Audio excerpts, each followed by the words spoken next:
4034 through 4050 first, and then it's going to be stopped, and then 35602 to the end. Okay. Go ahead.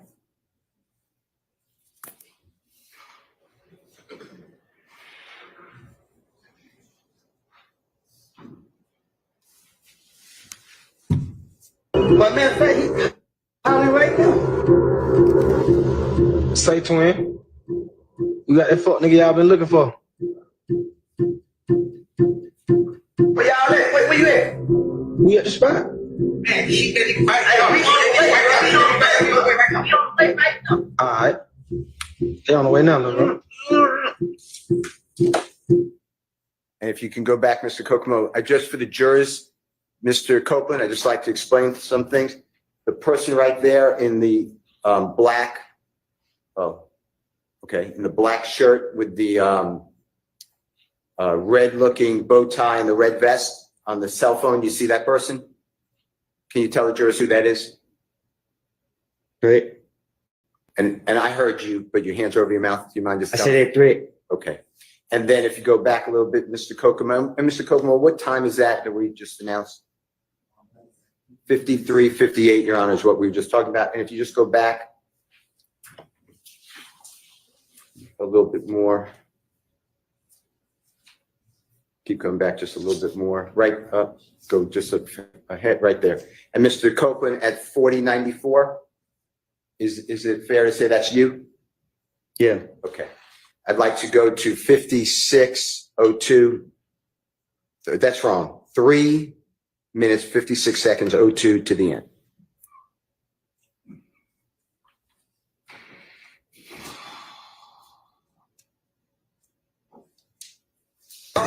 Triple cross, cause this boy is speaking to the boss. Me and Woody Bear, I do what it costs. We ain't take no loss.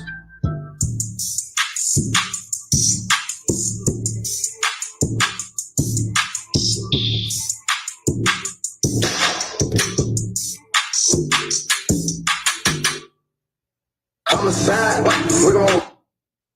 Mr. Copeland, do you remember telling District Attorney Hilton before June 7, 2024, that's the first time the jurors ever saw you come into the courtroom?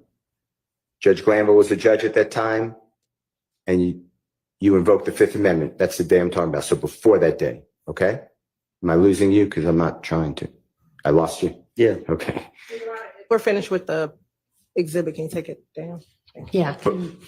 Before, I'm sorry. You finished with it? For now, I'm going to go Okay. back to before the first time the jurors saw you testify on a Friday, June 7, 2024. Before that, do you remember telling District Attorney Hilton that you made a video admitting to killing Donovan Thomas? Do you remember saying that? Huh? Do you remember saying on social media or otherwise that you made a video or a statement that you admitted to killing Donovan Thomas? Do you remember saying that? Objection, mischaracterization of evidence. Not even mischaracterization. I don't know how to rule on that. Okay. I mean, I don't have anything in front of me. That's fine. Let me get the, can I have 1 second? Yeah, it's not an evidentiary objection, by the way.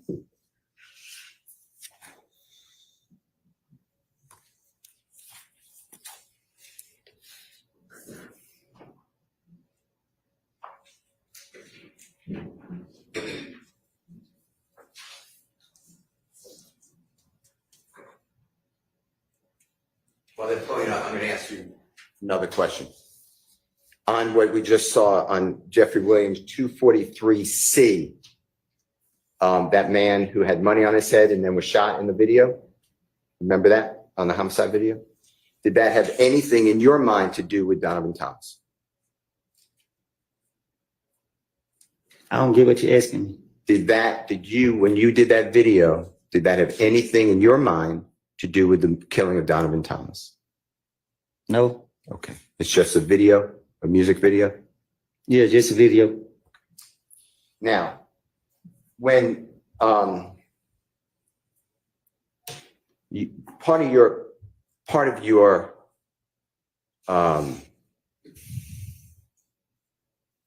what you try to give out to the public is that, you are a real gangster. Is that true?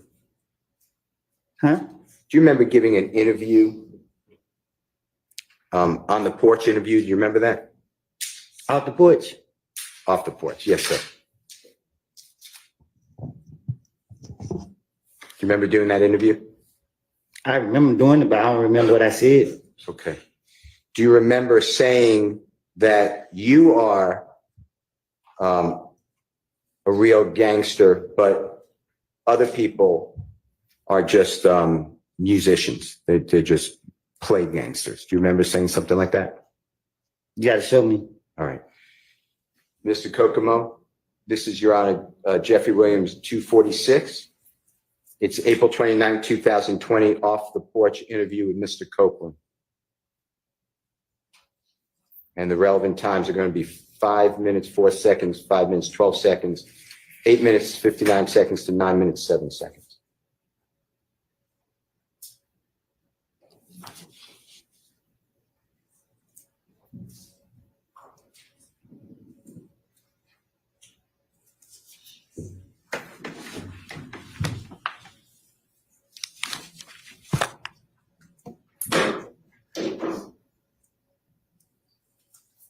I remember. I said, I don't know what he's talking about.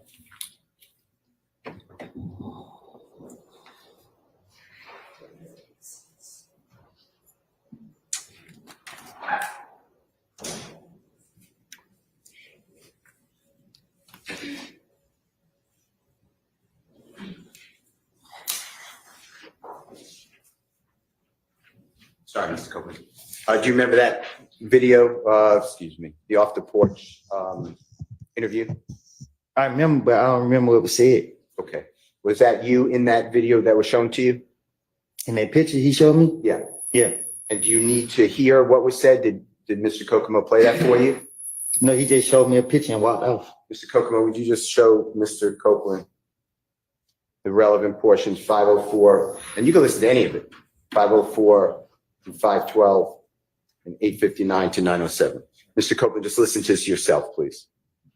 They have it, these statements.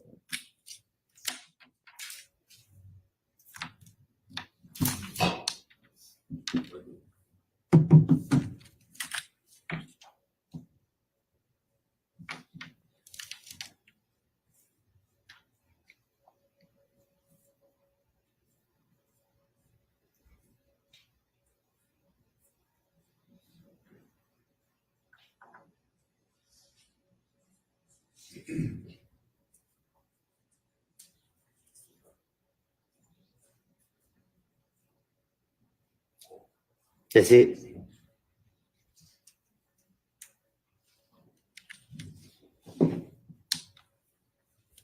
That's you in during your interview or part of it? Yeah. Okay. Your Honor, I move for the admission of Jeffrey Williams, 246, specifically, and I don't care if the whole interview's in, but specifically the times I announced, Your Honor. Your Honor, we're objecting based on improper character, and we can approach for some other matters, Your Honor. All right. Instead of approaching, because I haven't seen this before, so I'm gonna need to see it as well. I'm gonna excuse y'all to the jury room. And I step out too. yes, for now, but stay Be right close. And yeah, I may end up just sending you to lunch, but not yet. If I'm gonna do that, I'll send word. Okay, so just step to the jury room for now.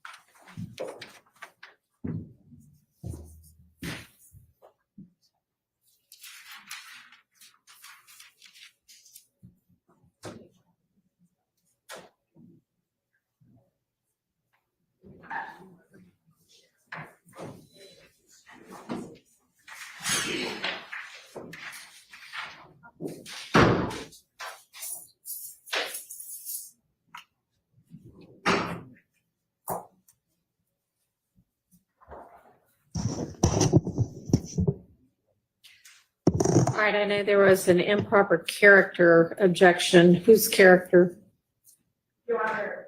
At this point, it seems like Mr. Steele is implying for the witness about him being a gangster. It sounds like he's going down the line of a some other dude did it defense, especially speaking about threats and the homicide video, and then this video, this on the porch video of Mr. Copeland speaking about being a gangster. We think that this is more prejudicial than probative, substantially more prejudicial than probative. And so those are the basis for our objections. And so whose character are you alleging it's improperly impugning? Mr. Copeland. Okay, let me see what you're planning to play.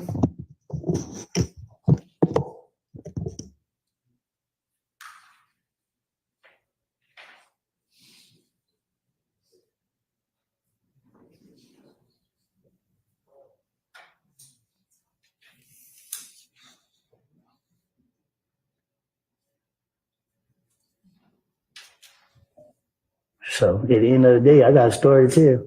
Yeah. You want to listen to it? Or you keep listening to these niggas that ain't did nothing gangster, nothing tougher than they life. So.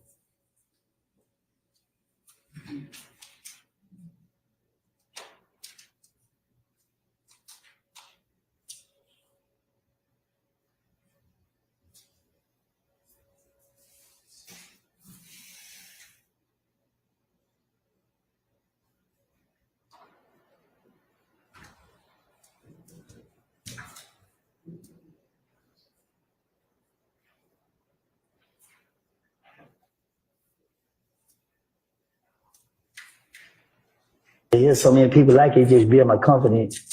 I mean, because I had a pride thing, like, I don't want to be labeled as nothing but a gangster. So you look at me anything other than that, you got a problem. I'm going to slap the shot at you. But whenever. I'm gonna overrule those objections.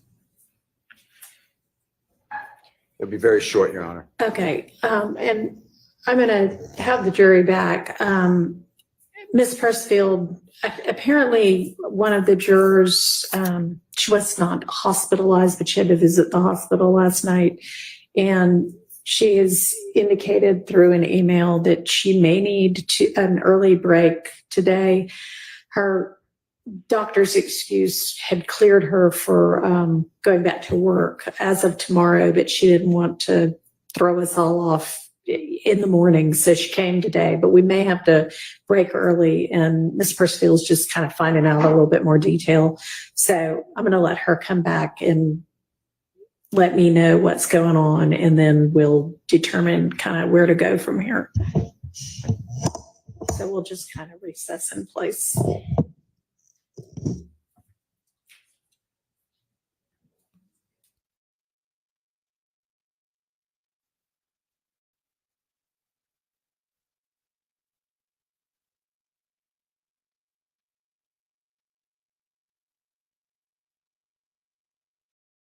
Okay. The next one is JW240C is in Colette. States exhibit number 378YE from the June 10, 2015 interview, 10:36:47, Mr. Copeland through 10:36:51. And it's you saying they fell out before me and Cal got into it. And the they, if you need any type of listening to it more, I believe, and you tell us you're referring to Jeffrey and Mr. Donovan Thomas, okay? And tell us if you need to hear more of it. Is that what it says? I didn't hear it. Can we redo it, Your Honor? Is that okay?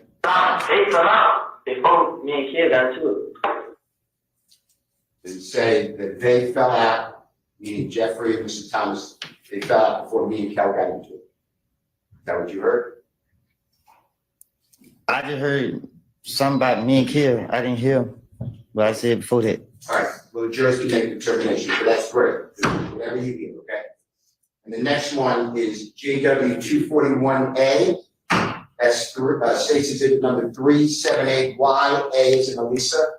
That's at 3:01:37 a.m. to 3:02:52 a.m. And Mr. Copeland, this is January 11th. This is about 6-7 hours, 8 hours after Mr. Thomas has got the big shot. Okay? So this is the morning of January 11th, the next day, Sunday morning. Okay? 2015. And Detective Thorpe, remember being with him that day? January 11th, 2015. I don't remember the day, but that's who questioned me. And on here, just tell us if you hear Detective Thorpe saying, what made you want to pull you into this situation? And you said, me and him had a problem in the club. Kel, they say, is the little brother. Me and him got into it at the club, probably about no longer than 4 months. So 4 months before January 2015. Just listen to it, make sure that that's what it says, okay? Tell me exactly what you know dealing with this situation. Like now, no, everything. Tell me everything. What made people want to pull you into this situation to happen? Okay. Me and Kel. You know what I'm saying? Me and him, we had a problem in the club. No, I don't think it's playing through the speakers. Oh. Okay, well, IT's here, and there's not anything I can do about that. They say this the little brother, but I thought he was just saying it, but they said they real brother. And Make sure y'all hit that like button, hit that subscribe button, man. It's on recess right now, but we doing a little recap of what we missed. Feel me? I had my live set for 8:30. I ended up waking up too late, man. I ended up staying up too late doing a recap of last night's live. I ain't gonna lie. If you want to do the recap of this shit, you got this shit draining.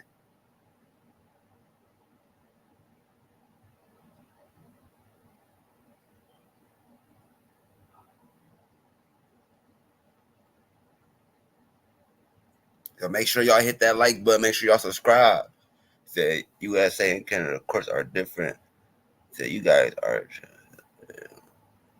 Can somebody give me a quick rundown of this trial so far? A quick rundown of this trial is Woody might get locked up, and he's still snitching. You feel me? The Young Thug lawyer really is picking them apart. For real, for real. Young Thug lawyer really picking them apart. Okay, let's KEL. let's stop for now. They're here, and maybe they can fix it, even though if this will be a clean kind of place for us to stop, sure. It'll be fine. Okay. Any way you say, we'll be fine.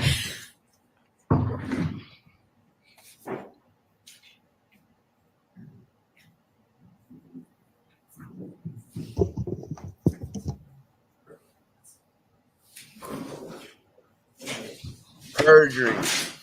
They trying to charge him with perjury.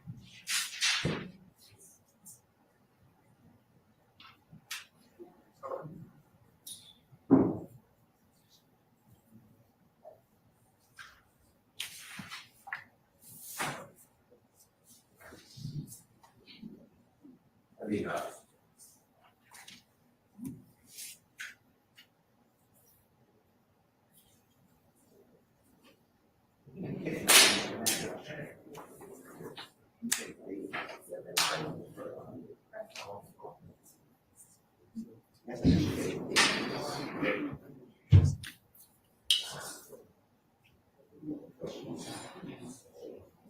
It may just be easier.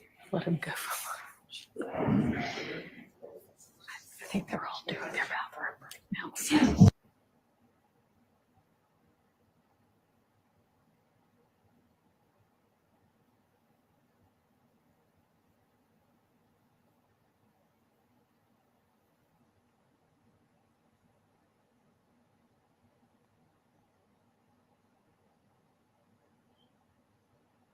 Make sure y'all hit that like button, man.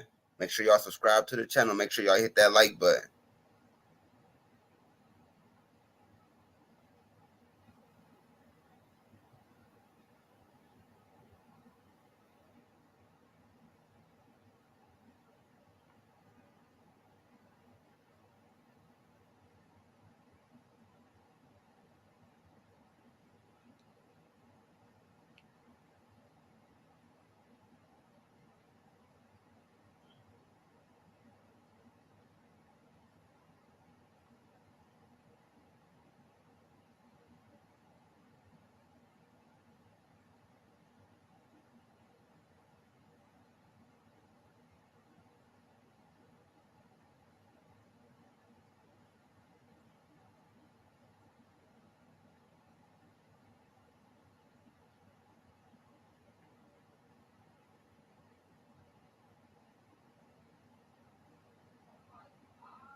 Yoshi, who you think you talking to, bro? Me and Captain Keith will get your ass off the internet for good. You better watch who you talking to, Yoshi. You ain't on nobody neck, boy. The only neck you on, you need a neck. Yo, boy, you better stop playing with me.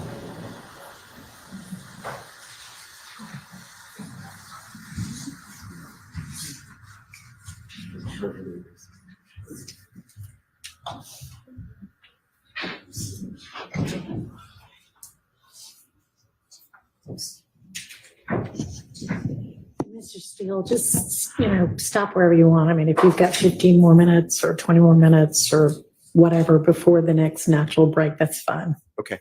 John Alger is the president of county. All right, thank you very much. Go ahead, Mr. Steele. Your Honor, with the court's permission, I'd like to publish to the jury Jeffrey Williams or JW246, specifically the time frame 5:04 through 5:12. And Mr. Copeland, if you could listen to it, and I just want to ask you some questions, okay? All right, you might need your earplugs if you want to use them. At the end of the day, I got a story to tell. Yeah. You want to listen to it? Or you keep listening to these niggas that ain't did nothing gangster, nothing tougher than they like. So. Were the people around you? Mr. Copeland, are we able to hear what you said during that interview? Bro, they playing his on Yeah, I the heard porch it. interview. And they watching everything, you bro. don't need me to explain. Tell the jurors what you were saying to the interviewer. They watching everything. What you mean? My nigga? What was I getting it? Yeah, can you tell the jurors, please? Well, I did an interview and I got here's a question that he asked me. Okay, let me ask you this. Some jurors may not know what off the porch is. Can you tell them what that is?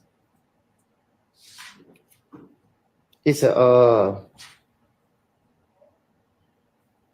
they interview rappers, upcoming rappers, and ask questions about the music and your background and stuff like that. That's what you asked? Yeah. And this was done approximately April 29, 2020. Do you remember that? It was done, I don't know when. Do you remember it was done during COVID, if that matters at all? But before I went back to jail. Okay. And in that segment that the jurors heard it, but you're explaining that you're a real gangster, not these other people who are pretending. That I'm not saying that's a quote, but something like that. That's what you were discussing, or you said. Is that true? That's what I said. Yeah. Yeah. Okay. I'd like to, and you discussed Jeffrey Williams in this. If you remember, I could play for you, but if you remember off the porch interview, is that true? All right. You said he was like a role model. He blew up, or whatever the right word is. True? Well, he showed us that it was real. I'd like to show you or play for you, if you don't mind. You might need your earpiece again. This is 8:59 to 9:07. I'm going to ask you the same type of questions. Just what did you say? What did you mean? I'm going to ask you the same type of questions. What did you say and what did you mean? All right. Same thing. Because I had a pride thing. Like, I don't want to be labeled as nothing but a gangster.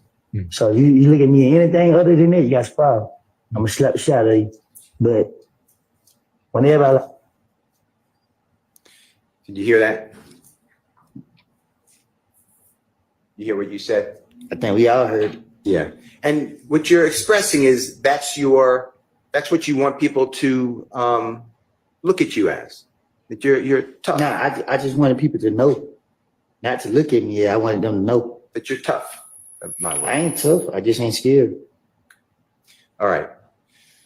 Now, you also put on your social media, I think the state showed it to you, but let me get the exhibit number.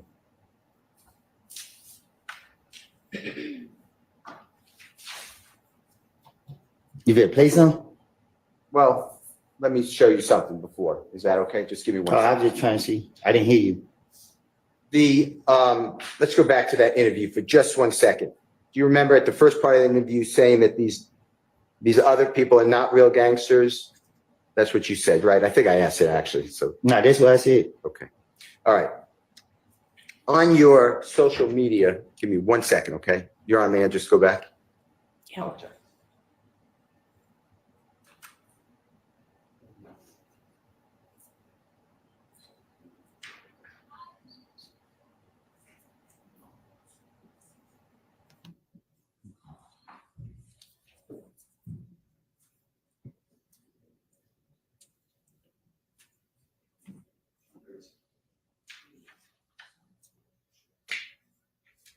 Your Honor, this is exhibit number Jeffrey Williams, 236B, as in Barry. And with the court's permission, can Mr. Kokomo just show it to Mr. Copeland? I'm sorry, is this the same one? The off the porch?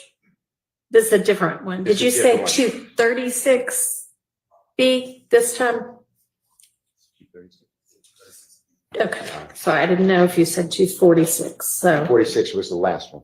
that's what I thought, so wasn't sure whether we were talking about the same one or a different one. All right. Yeah, he may. 236B, is that what you said? Mr. Steele B. 236B is correct. Okay. Did you see that, Mr. Copeland? Do you recognize that as your social media account at one time? Yeah. Your Honor, I move for the admission of Mr. Williams, and it's 236B as in Barry. It's admitted, Can Mr. Kokomo please display, Your Honor? yes.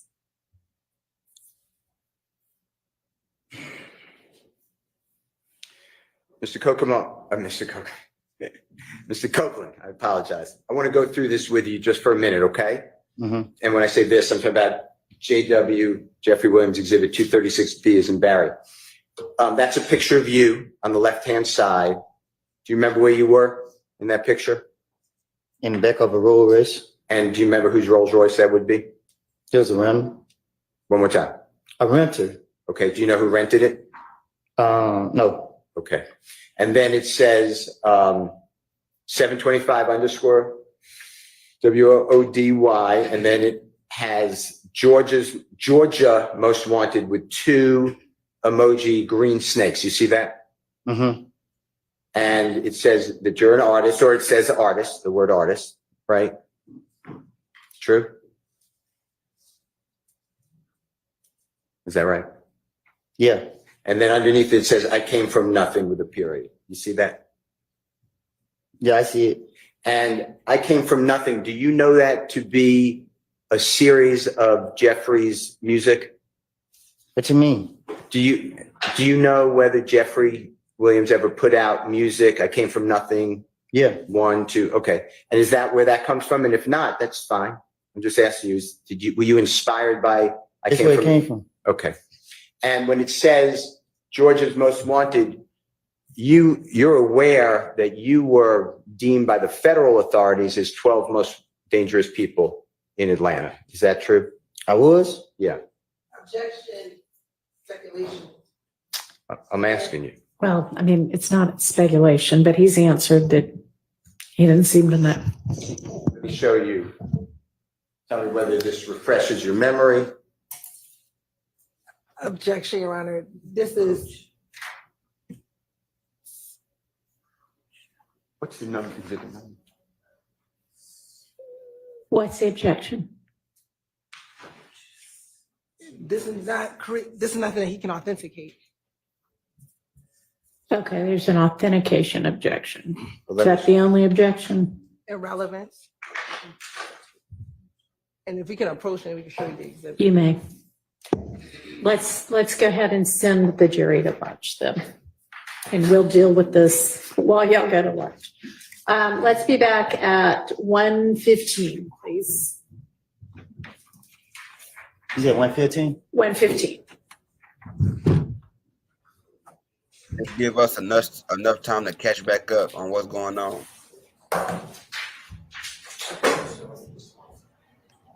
Police officers, detectives, Mm-hmm. and I'm going to go over what you said, and then I want to talk to you about that, okay? The first one that I just announced is the detective asked you what started it off. Was it really about a windshield? And you answered, no, nothing thug. It's something personal against each other. I want you to hear that. Make sure that's what it said, okay?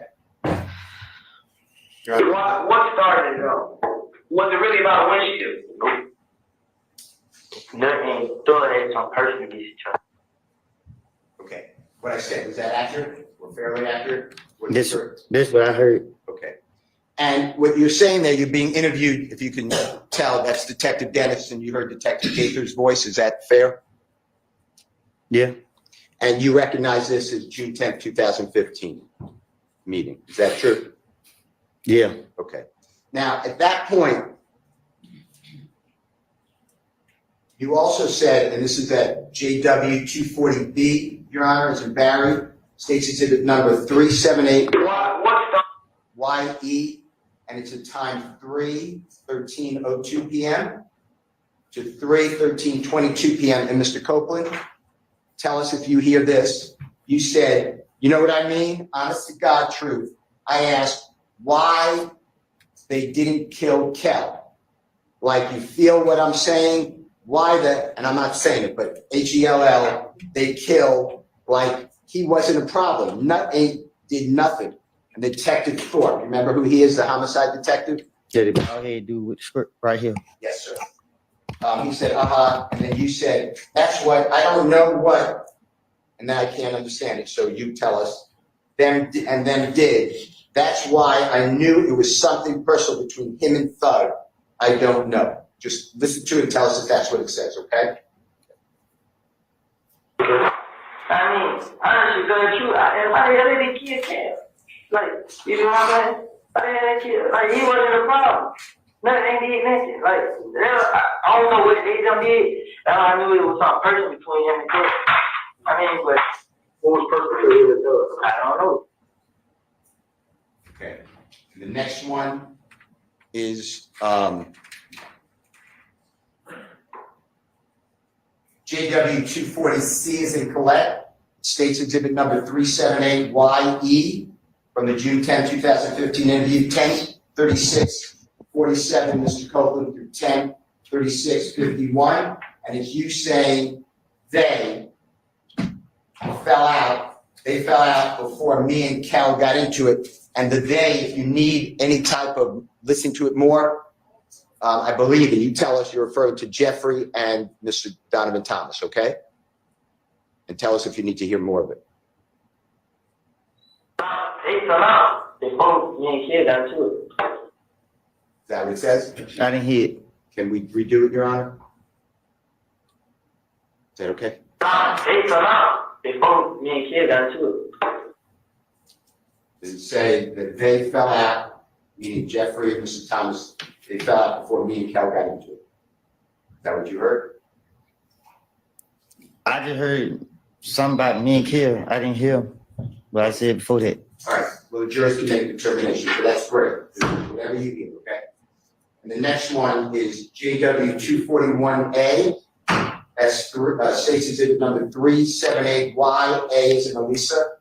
That's at 3:01:37 a.m. to 3:02:52 a.m. And Mr. Copeland, this is January 11th. This is about 6-7 hours, 8 hours after Mr. Thomas has got the big shot. Okay? So this is the morning of January 11th, the next day, Sunday morning. Okay? 2015. And Detective Thorpe, remember being with him that day? January 11th, 2015. I don't remember the day, but this will question me. And on here, just tell us if you hear Detective Thorpe saying, what made you want to pull you into this situation? And you said, me and him had a problem in the club. Kel, they say, is the little brother. Me and him got into it at the club, probably about no longer than 4 months. So 4 months before January 2015. Just listen to it, make sure that that's what it says, okay? Tell me exactly. Bro, if you come in my comments talking about this a repeat, bro, this is live. I'm just replaying the live. They are on break. I'm just replaying the live of what I missed. Obviously, y'all missed it too. I missed this. what you know dealing with this situation. Like now, without everything, tell me everything what made people want to pull you into this situation to happen. Okay. Me and Kale, you know what I'm saying? Me and we had a problem in the club. I don't think it's playing through the speakers. Oh.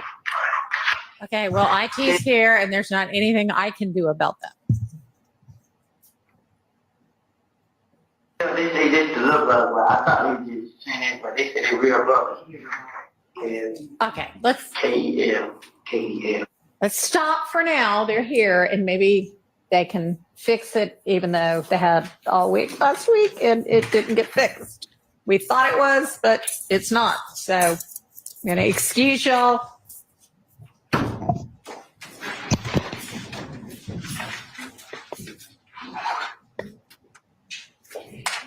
The backup also doesn't work, by the way.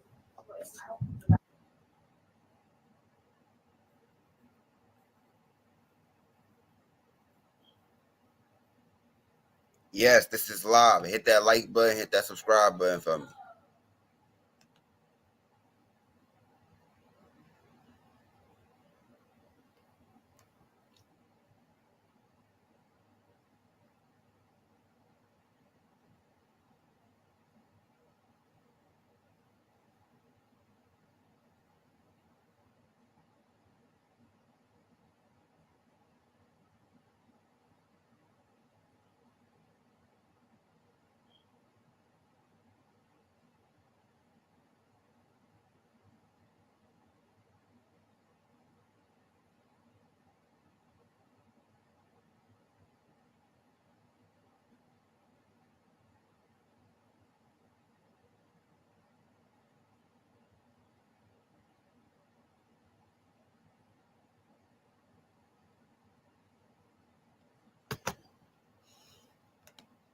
Make sure y'all hit that like button, man.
Thank you.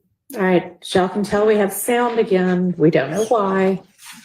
We don't know if or when it will stay with us, but we're gonna, as long as we have it, move forward. Go ahead, Mr. Steele. Thank you, Your Honor. Mr. Copeland, we are going to go back to when the audio seems to have gone out.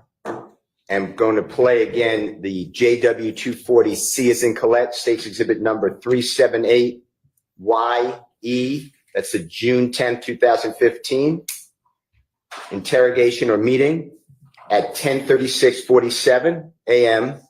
to 10:36:51. And this is where you are explaining, I believe, and you tell us, that they, meaning Jeffrey and Mr. Donovan Thomas, fell out. They fell out before me and Kel got into it. That's the part. If you could listen again, maybe that was when you said you couldn't hear, maybe there was an audio problem. Your Honor, can we play that through Mr. Copeland? Yes.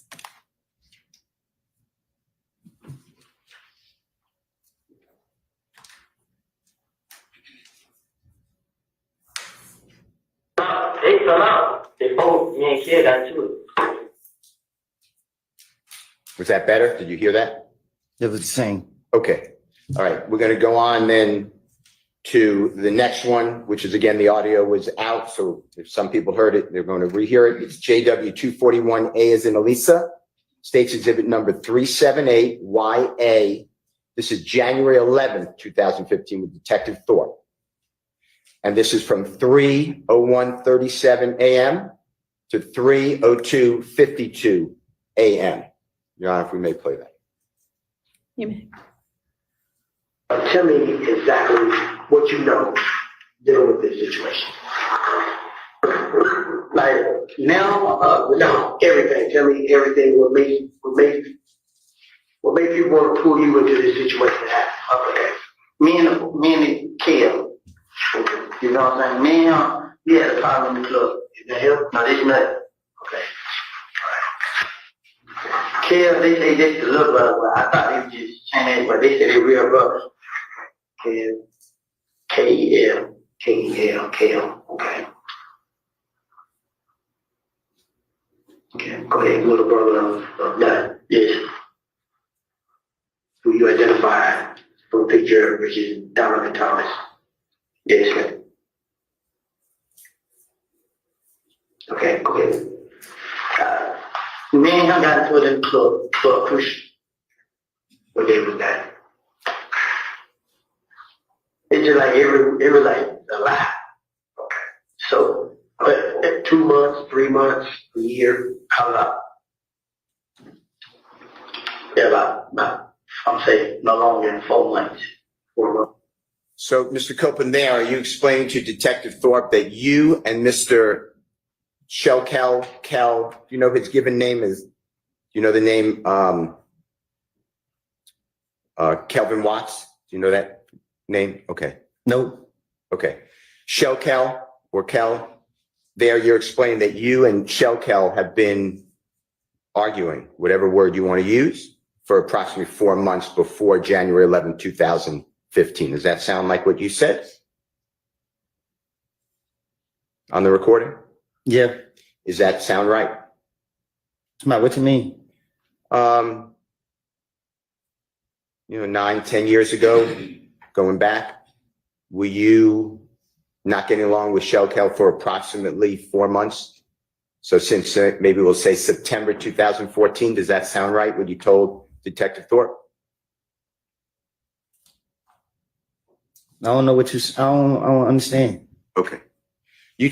Let's just do it this way. You told Detective Thorpe on January 11, 2015 that you and 𝐸𝐭𝐞 have been arguing since approximately September 2014. The way I got that is 4 months before January 2015. So you're saying when me and him got into it? Yeah, approximately. That's what you told Detective Thorpe, and I'm asking you, is that true?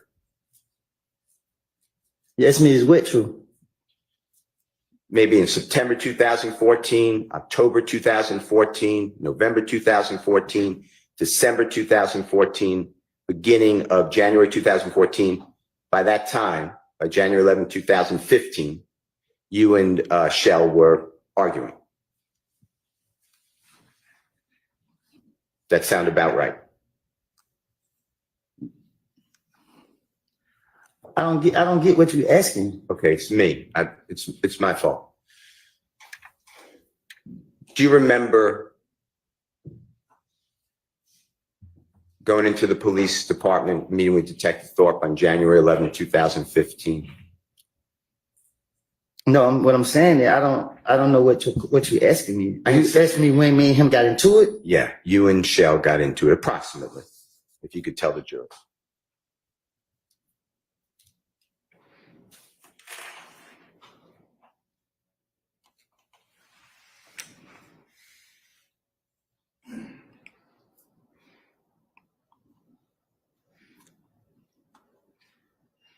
Like 2014. Okay.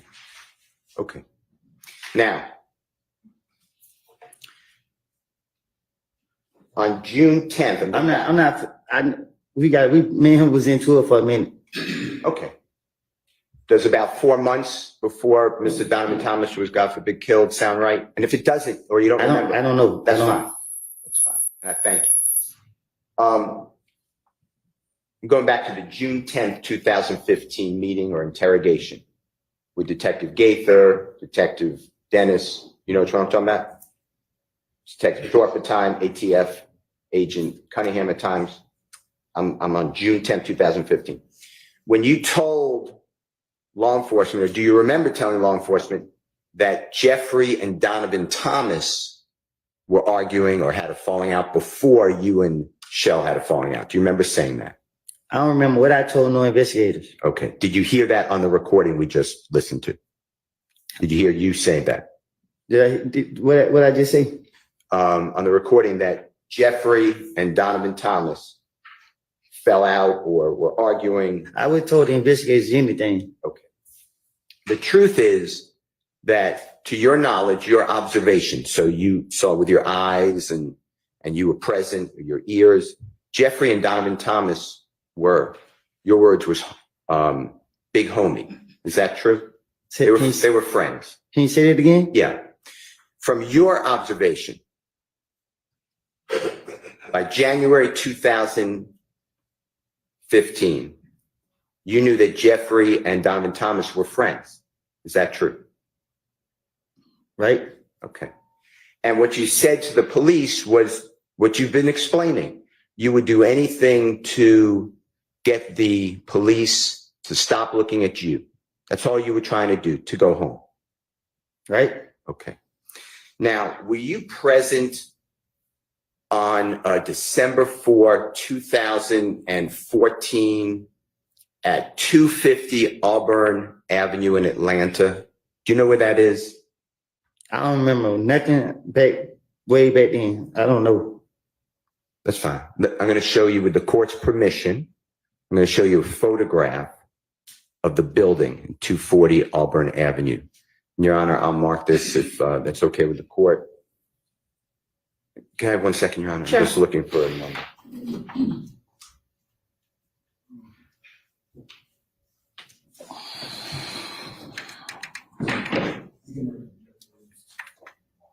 Your Honor, I'm going to mark it with the court's permission. It's Jeffrey Lynch 251. All right. And we will put it on the thumb drive again. Okay. If you can. Sure. It's about to come up. A building? So do you not have hard copies of these things? I don't have a copy of that one. Okay, well, show it to the witness before we publish it for everybody. Mr. 𝐸𝐭𝐞𝐝, can he approach, Your Honor? Yes. Thank you.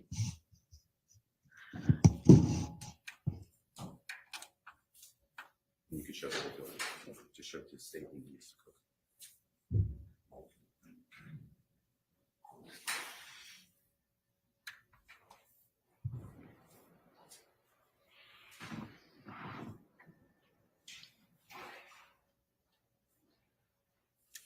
Did you show them the whole building? Yeah, this is it. There it goes all the way up. It's the next one. That's one. Show it to the state though, because I don't think you showed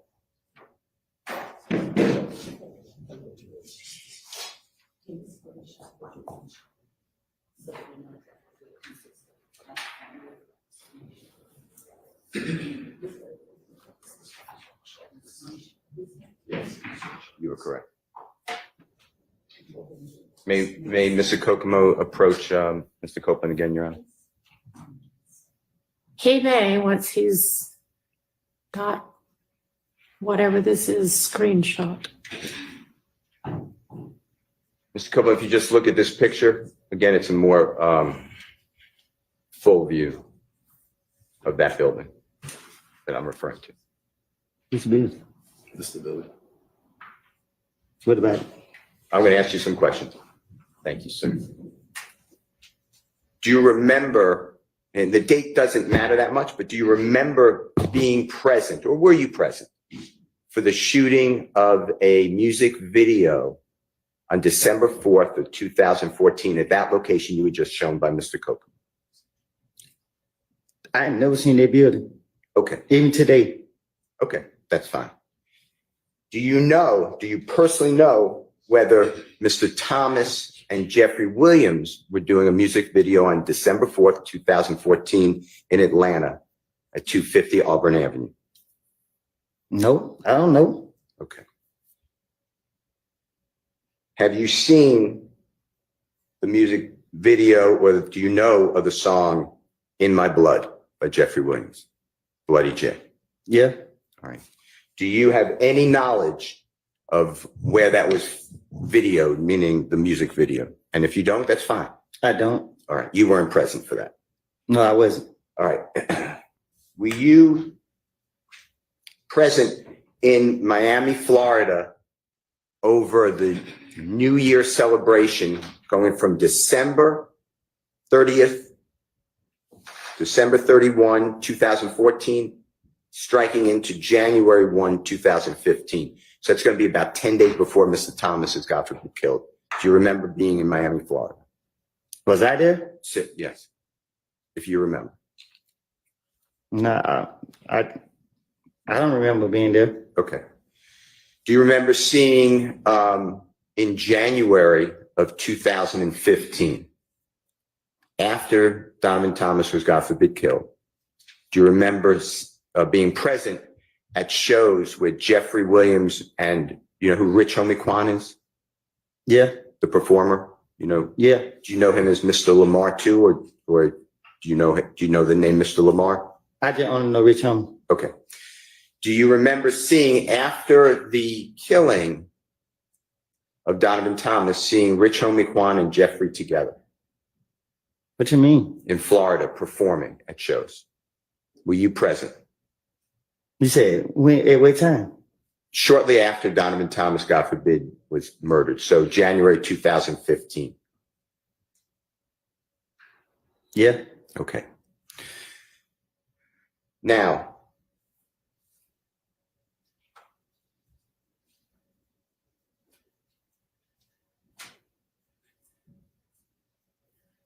were you personally aware, you were at Jeffrey Williams' home after Donovan Thomas was killed? At some point, Donovan Thomas, God forbid, is killed.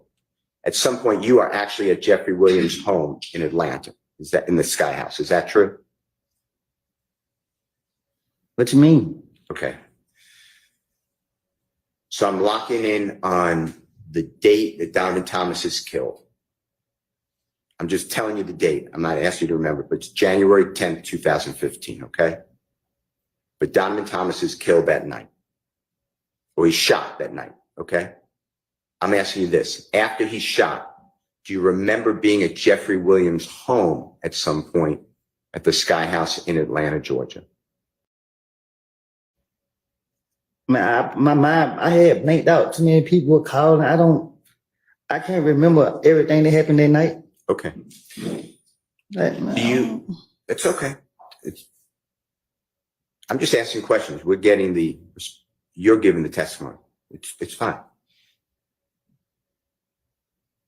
after Donovan Thomas is killed, after the news got out that he's killed, the information, did you ever see a posting by Jeffrey Williams about Donovan Thomas's death that night or January 11, 2015? Do you remember that on social media?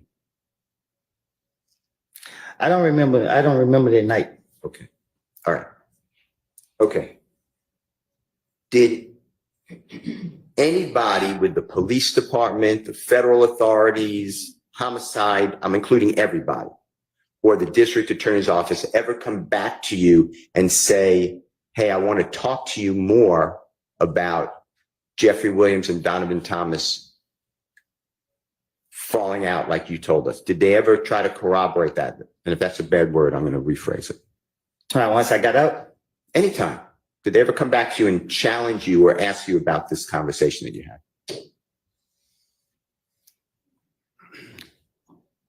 I can't remember if they have. I don't think. Outside the interior, once they went locking me up, we wouldn't even talk about it. It was over, right? You gave your statement. They don't come back to you and ask you about this, right? Right. All right. I'd like to go to another part of your statements. And this is where you told the detectives, again, it's June 10th, 2015, that you tried to get Mr. Williams or Jeffrey, and do you know who Bloody J is? I heard of him. Do you know the given name Justin Ussery, excuse me? Who would it? That's fine. I'm going to use Bloody J, okay?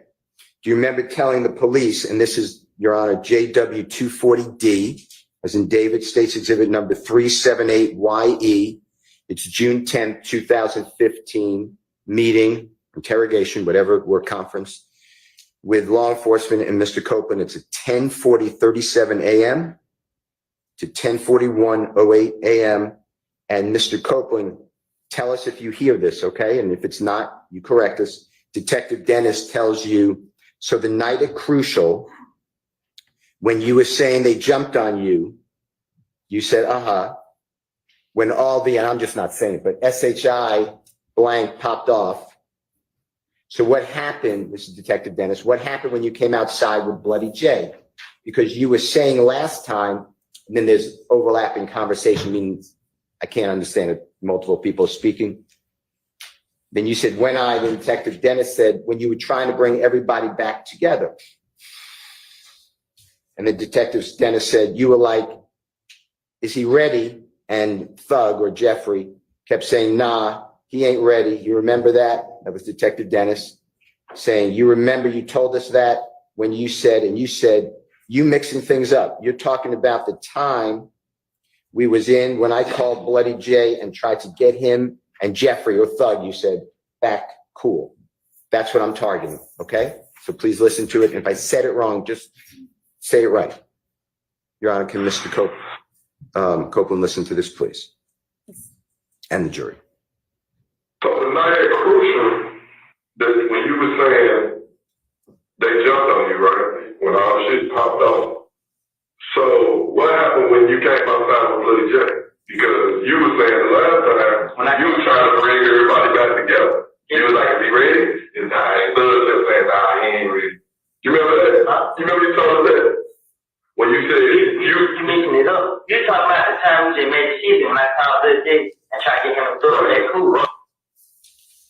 Remember saying that you were, the discussion, Detective Dennis is telling you, you were trying to bring everyone back together, make everyone, friends again. You remember Detective Dennis saying that? You just heard that? I just heard. Okay. And then you said that you called Bloody J and tried to get him and Jeffrey or Thug back cool. Do you remember saying that? Or did you hear that? Again, I'm talking to the investigators. I'm trying to tell them anything. Right. That's not true. Right. You were just trying to get out of custody or jail. You want to go home, right? I've been telling y'all there for the longest. Sustained. The statement the jurors just listened to, you were trying to finesse or lie to the investigators to get them off of you so you could go home, right? That was my plan. It was a lie, right? My plan was to spin the police, hoping they'd let me go. And did the police ever show you, or the district attorney's office, any cell phone records of you and Bloody J speaking at all on the phone? What you mean? When you said to the detective, I called Bloody J and tried to get him and Thug back cool, did the police ever come back to you at any time, or the district attorney's office, and say, here are jail records, excuse me, here are cell phone records showing you and Bloody J talking? Did they ever try to do that with you? No, once they took me to jail, I don't hear from them until I'm back on the street and I'm going back to jail again. Any time while in jail that you called Bloody J and said, wow, I tried to get everyone together. And that never happened, right? Huh? Had a phone call with Bloody J while that would be recorded. I never had Bloody J number a day in my life. Did the police ever come to you or the district attorney's office to say to you, to challenge you, or to tell you, hey, we know this to be true or not true? Did they ever do that with you? Huh? Did the police or the district attorney's office come to you and challenge you on that statement and say, hey, we have information, this is true or not true? Did that ever happen? It's the same question. The single question. Did the police ever do that at the district attorney's office? No. Okay. I'm going to go to another one. This is your statement again. This is June 10th, 2015. Your Honor, it's JW, Jeffrey Williams, 240E as in Aaron. It states exhibit number 378YE. And Mr. Copeland, this is at 10:45:09 in the morning to 10:46:01 in the morning. And on this one, what I'd like you to listen for is you saying, if you did say, you tell us, yeah, so I'm like, and I'm not saying, but darn, but it says another word, but this SHI blank happened, but before that happened, me and Kel was face to face. You know what I mean? Detective says yes, or Then you say, truth be told, I walked up on him, meaning Kel, with Shannon, me and him, it was me, D, my baby mama, and her friend.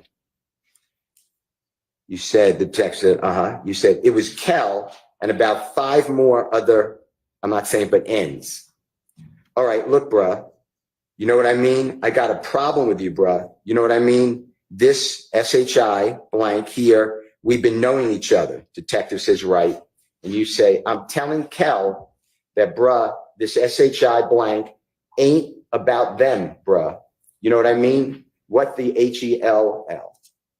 Woo woo. We talked like, while me and Kel talking, Kel, you know what I mean? All this SHI blank really about Thug. The truth, this is the truth.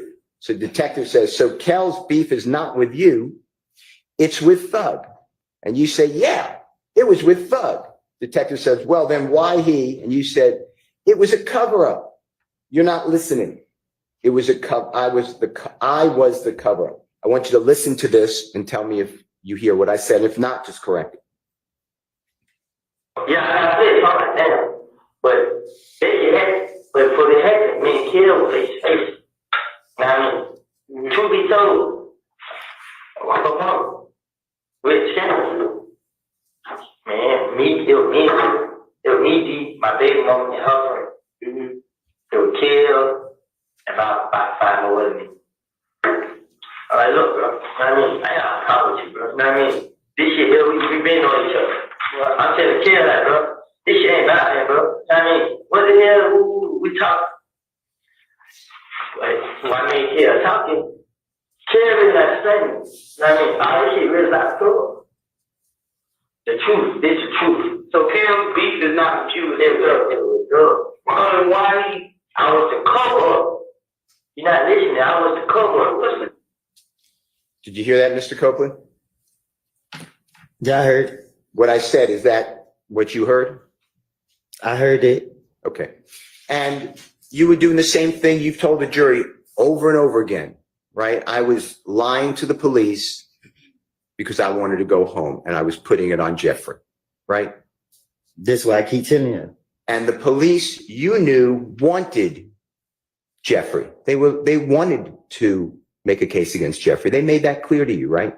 Yeah, they did. So it wasn't that hard for you to realize, and I'm not saying you're not, using your finesse, but you knew who the police wanted you to implicate's my word. That's a bad word. You knew who the police wanted you to say is the person responsible for this death, right? I didn't think they were going to go after him. Okay. And you knew that they wanted information from you about Jeffrey. True? Yes. Now, when you talk about your baby mama, did you hear that in the recording we just listened to? Mm-hmm. You're talking about the Honorable Miss Deshawn Quarterman, right? That's her name? Yeah. Okay. And you're aware that Miss Deshawn Quarterman, your child's mother, had spoken with multiple, but Detective 𝐸𝐬 at times. True? What you mean? During this time. Yeah.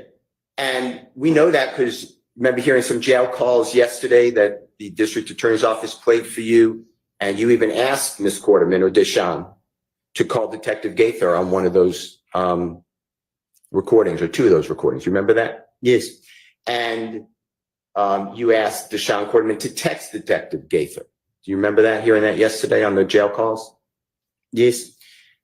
Do you have any information that Deshawn Quarterman or Detective 𝐸𝐬 or anyone else came to you and said, hey, we corroborated, we spoke with Deshawn, and she said, yep, I was there when you made it good with Kel, and it's all about Thug. It's all about Jeffrey. Did that ever happen? The police never talked to her without me knowing. Okay. They never talked to her. Period, right? Yeah, they didn't. They talked to her when me and her was in the interrogation room, and they really didn't say that to her. Yeah. Okay. Okay. And of course,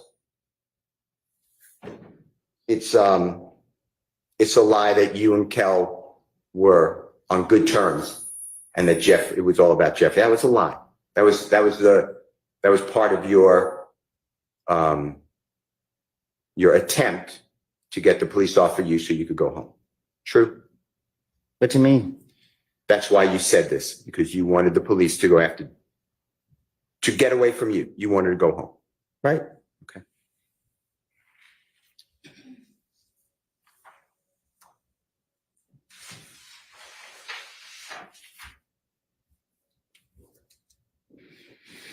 I want to go to, it's Jeffrey Williams number 240F as in Fox, State's Exhibit number 378YE.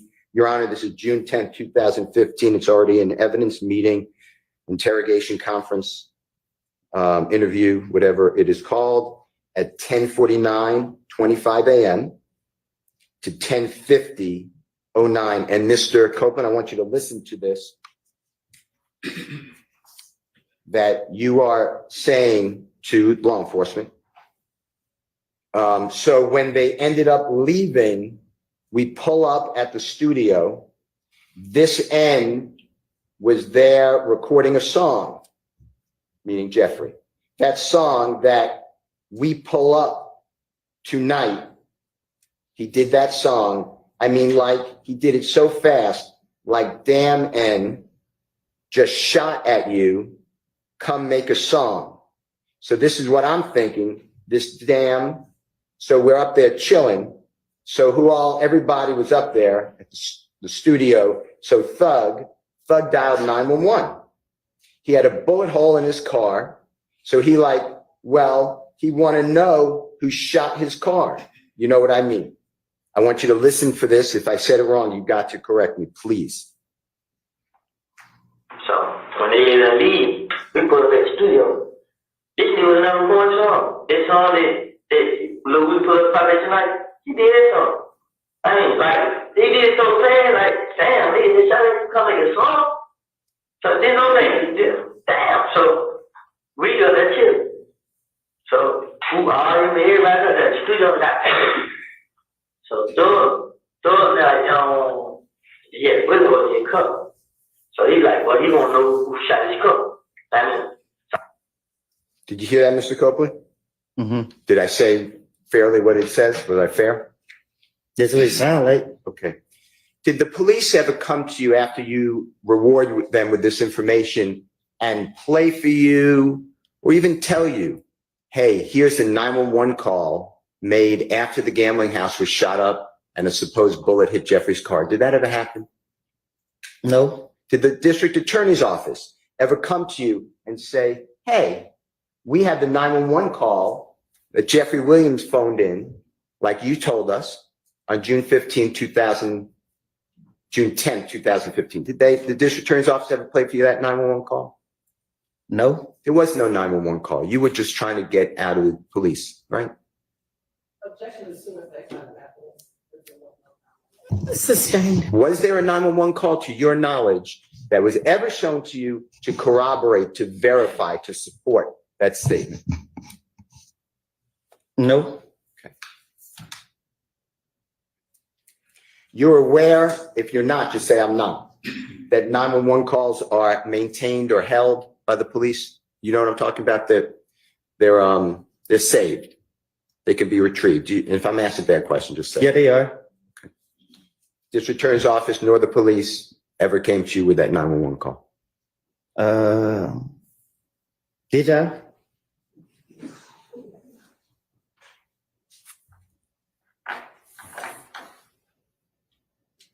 I don't know. Okay. I don't know.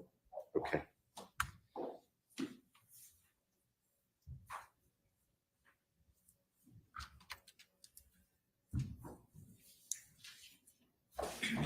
I'd like to go to Jeffrey Williams 240G, as in Goldfeder, State's Exhibit number 378YE, as in Aaron. It's again, Your Honor, the June 10, 2015 meeting with Mr. Copeland and the detectives. Now it's at 3:47:32 p.m. to 3:48 p.m. 00. And Mr. Copeland, if you can just listen for and tell us if this is accurate. You said, and we're still talking about the car windshield. Remember all this conversation about Jeffrey wouldn't let it go until his car windshield was paid for? Remember all that? Mm-hmm, I'm listening. Okay. And it should say, and correct us if I'm wrong, that you said, yeah. So when me and Kel was like, well, we wanted to see what Thug got to say. So I called Kel on FaceTime with Kel, and Kel like, I ain't let SHI blank go until you pay for my window. You know what I mean? And Detective Dennis says, Kel said that or Thug said that? You said Thug, yeah. Detective Dennis said, okay. You said Thug like, Kel like, what? Pay for your window. So he looked at me. I'm about to go. I ain't got nothing to do with it.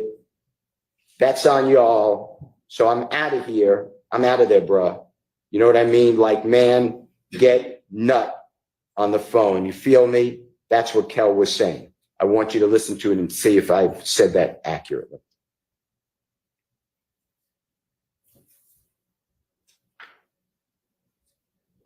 So when me and Kill seen Church Gaming, Kill like, well, you gonna do a Thug actually. So how Thug gonna FaceTime for Kill?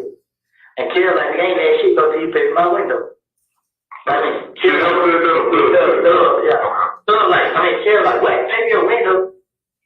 So he look at me like, I'm like, well, I ain't got nothing to do with it. So y'all, I'm out of there, bro. Stop man, get there on the phone. You did. It was Kill was saying. What I said, was that accurate? Again, I tell the police anything, get them out my face. Okay. And at that time, by 2014, 2015, you knew Jeffrey was wildly popular in music. Is that fair to say? Since I've been knowing him, he's been popular. And he was also popular, if you observed it, in fashion, meaning like dress. Yeah. Social media, he had influence. Yeah. And he was owning several homes, to your knowledge. True? I don't know what he owned. Okay. How about cars? He had several cars. Yeah. And he would allow people to use those cars. He was free with that stuff, right? Yeah. And he would rent cars for other people too, even if he didn't own it. Is that true? I don't know what he do for other people, but it wasn't no issue. He rented cars for you. Fair? Huh? He rented cars for you if you needed it. Isn't that true?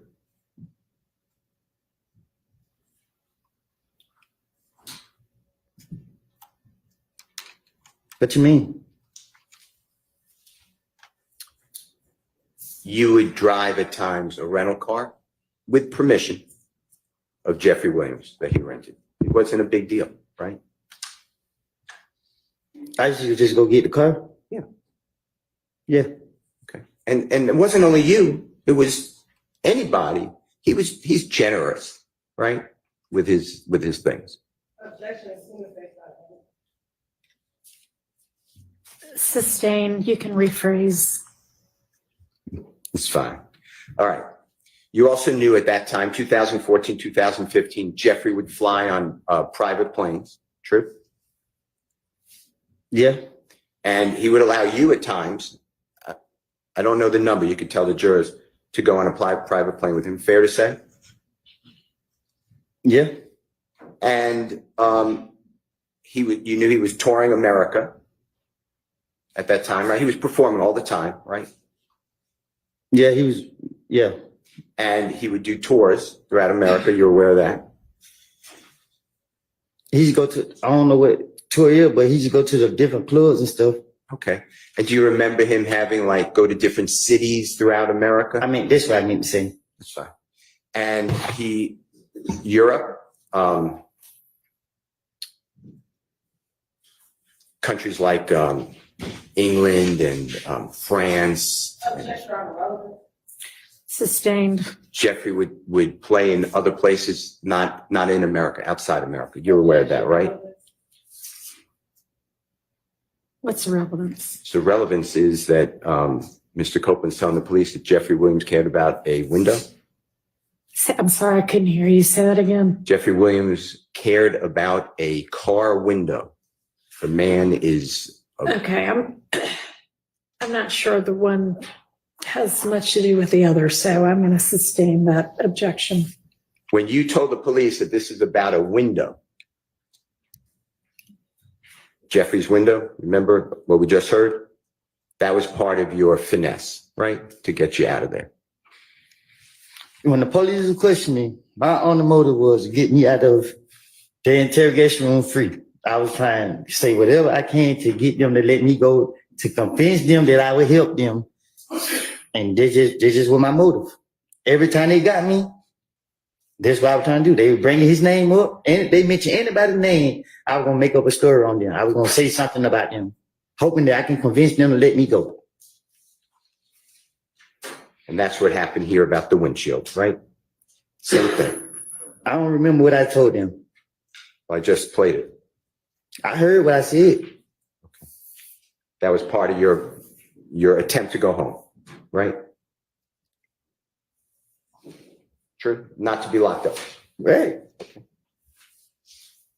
Did anybody come to you from the police, the district attorney's office, and say, we corroborated, means supported, verified, this car window story? Did they ever tell you that? After 2000, when I gave the interview and went to the feds, I haven't heard anything from the state, the police, nothing until they kicked me in the street. Okay. They haven't told me about Nothing. They haven't reached out to me or nothing. Okay. I'd like to go to the next issue that I'd like to discuss with you, Mr. Copeland. It's JW240H as in happy, State's Exhibit number 378YE as in Aaron. It's again the June 10, 2015 interrogation. It's at 10:42:23 a.m. through 10:42:32 a.m. And I'd like you to listen for and tell us if I am wrong where. This is outside of Club Crucial after you got into that fight on January 6th, 2015. Remember with the lip and the eye and the knot on the head? Remember that? And when nothing went wrong, my lip, it was just my eye. Okay. And it was the detective said to you, okay, we'll get back to see you 9. He's standing there with Bloody J. You said, so, but Thug pulling my shirt like, there goes Bloody J right there. You know what I mean? Thug and Nard were in the car leaving Crucial that night and firing at either Bloody J or Kel's people. Tell me if you hear that, okay? Okay, get back to UC9 standing there with blood. I get so, but Thug put him a shirt like, it was Bloody J right there, you know what I mean? So. You hear that? Yeah, I heard. Okay. Did law enforcement, do you remember Club Crucial back in 2014, 2015? You used to go there every Monday night, right? Right. Approximately every Monday night. And no, every Monday. Okay. And do you remember ever observing or seeing that there were surveillance cameras inside and outside Club Crucial? You have cameras? Okay. Did the police ever come to you and say, hey, we have the surveillance camera we want you to look at? Or the district attorney's office from January 6th, 2015. Did anyone ever show you anything like that? I never heard nothing about no cameras. Okay. I'm going to play on the same issue, same time, dealing with outside of Club Crucial. This is going to be JW Jeffrey Williams 240I as an ice cream, State's Exhibit number 378YE. It's June 10, 2015 interrogation, 10:43:20 a.m. to 10:44:18 a.m. And this is you, just make sure it's right. So when we pulled out, Thug and Nard got in the car together. I mean, so when they pulled out, we leave, but when we're leaving, Thug and them pull on a side street. I see them pull on a side street. My pull on the side. He like, what the HELL y'all doing? He like, boy, we want to wait. He come out the club. I'm like, who? He's talking about Bloody J. What the HELL? You know what I mean? I said, I hear the gun cocked back. Detective asked, what had a gun? You said that N Nard. Detective said, You said, so I hear the gun cocked back. I'm like, what the F? So I tell them, all right. I mean, my brother was gonna have to turn around. Detective says, So you said, so when we go down and turn around and come back, I'm telling brother, SHI blank, just go left. And we just ride the back street all the way to the house. We just hear the SHI blank go boom, boom, boom. And we just see the car, Thug and them in chasing the other car in front of them. You know what I mean? Detective said, that is the same night you got jumped on at the club? You said, yeah, Thug and them chasing them. Because at first they thought they took money from them. Wow. Just listen to it, make sure I said that fairly accurately. Wow. Shout out to Detroit, man. 313 in the building. We pulled out. I mean, so we pulled out, Thug and another man coming. I mean, so they pulled out. We leave. But when we leave, I threw the phone Side Street. So I ran up to the phone Side Street. My brother pulled on the side of that. What the hell y'all doing? Yeah, but we don't really need to come out the club. I'm like, who? He's not playing yet. What the hell you went gun to it? I said, I get a gun, cop it. Who had a gun? The nigga know it. So I get a gun, cop it.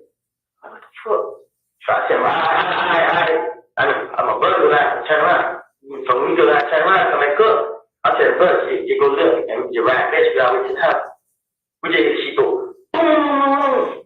And we just see the car door, and we chasing the little car in front of it. I mean, this is that night, the same night you got jumped on. Yeah. So, door and chasing me. Because at first he thought they took away from me. Did you hear that, Mr. Copeland? Yeah, I heard. Was it fair what I said? What you mean? What I said was that what you said. Did I take your words and the detective's words accurately? What I said beforehand. I guess. Did the police, local police, gang unit, federal authorities, district attorney's office, anybody ever come to you with any type of verification of what you said? Did they ever say to you, yeah, this happened or this didn't happen? Did they ever even talk to you about that? No. Okay. I want to go to the next issue, and this is JW240J as in Jake. It states exhibit number 378YE. It's the June 10th, 2015 interrogation meeting or interview.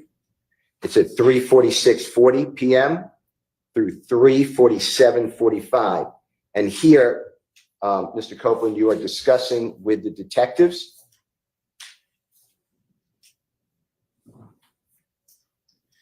that Mr. Donovan Thomas or Nutt came to the gambling house and met with you, and you discussed your issues with Mr. 𝗏𝗏. I want you to listen to this. Specifically, you said, I was just like, darn, but it says another word, bruh, what happened? You know what I mean? What the HELL? I'm just like, the only thing I did was, you know what I mean? That 𝐸𝐿 is, that was because I was just like, and then I just remembered like the stuff Nutt used to be saying. You know what I mean? Like Nutt pulled up at the gambling house and he tried to talk to me. You feel me? I let the window down. I cracked the window. He said, darn, it says another word, blood. I ain't blood, bruh. You know what I mean? But darn, says another word. You know what I mean? So I pull over. And when I pulled over in the car, him and Big Boo was talking. I mean, dapped him up. Boom, Shannon right there.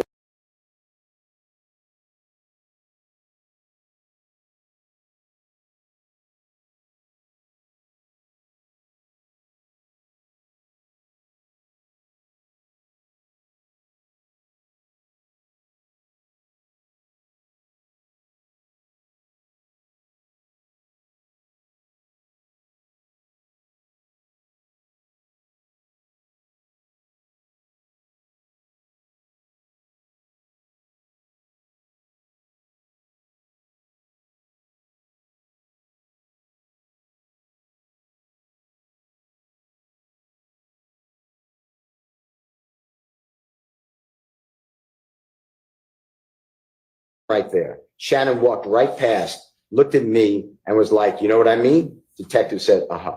You then said, and he was just like, man, what's up with you and Kel? Meaning Nutt or Mr. Thomas. Like, man, these ends, let him trip with y'all. I ain't got no problems with him. You know what I mean? So we was talking.